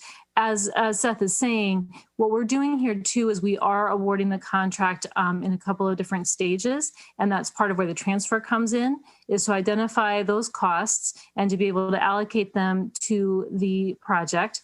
And then we are awarding the first portion of the contract here in order to keep the project on schedule and keep that part moving. But then we will need to come back at a second stage to conclude the contract award with those additional dollars once they are transferred. And so it's really, that's why there's not like any one particular cost increase that we can point to and say, oh, it's the X, right? It's really about the full experience and scope of the project as all of those pieces together. And that's sort of the sort of contractual description that Seth was giving. Understanding it's a little, again, there's sort of a lot of moving parts, but that's sort of how they shake out. And I would say the final GMP is not necessarily any higher than what our typical experiences are. We did pursue quite a few value engineering opportunities along the way to hopefully bring the project down below those numbers. And we're also hoping for, a dip in the construction costs as well. So Essie's right, as scope has steadily increased, we've also looked at value engineering. We just unfortunately did not necessarily get the bid experience that we were hopeful for. But there have been changes to this. The question about why the changes over time, I just want to remind everyone this started out as a Gaithersburg Elementary Addition project. It transitioned into Summit Hall modular buildings, 16 classroom modular buildings. It has renovations for Gaithersburg Elementary in it. So all that is added up into the overall appropriation expenditures of the overall project. So that's why it looks big. But what we're talking about is just for the this project and the current bid experience. Okay, so like I said, I was getting some of the numbers confused in the sense of is it at 34 million, and then does this 4 million, is that on top of that, and does that or does not incorporate the funding for Summit Hall and the other one that for some reason I'm blanking on that you just said,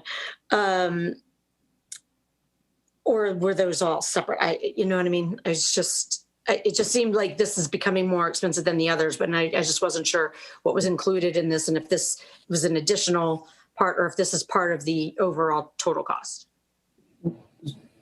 So the project cost is the 33 million for the GMP. When you look at the overall project budget, it includes everything I talked about. So it is a big number. It's the $5 million spent at Summit Hall. It's the $1 million spent at Gaither. That's why it looks like a really big number. But but that's just because it's been used from that one individual project over the past 8 years. So that project never closed out; it just continued. And unfortunately, if we are that $2 million over in our bid experience, if that were not the case, we would not be asking for a transfer, but nonetheless, it would still look like a big number for our overall project. But, I know that $2 million certainly makes it a little bit more difficult to talk through or manage, but it is pretty consistent with our other elementary school construction numbers that we're seeing. Okay. And just to kind of reiterate there that again, that project number for just building the new Gaithersburg on the site where it is, where it's going to be, that work is again still just that one contained number. It's not the whole of all those pieces. But because of just how the CIP is organized, how the spending, again, how this project was first created, and then how, again, really just as sort of the appropriation vehicle, this project has continued, that's where all the other numbers come from. But Okay, I appreciate it. That's really what I wanted clarification on. So yeah. Thank you. Then I'll move these two in bulk. Can I get a second? Second. All in favor, raise your hand. And that is unanimous. Thank you. Okay, we're up to item number 13. Can I get a motion to move item number 13.1, 13.2 in block? I move to move them in block. Second. All in favor, raise your hand.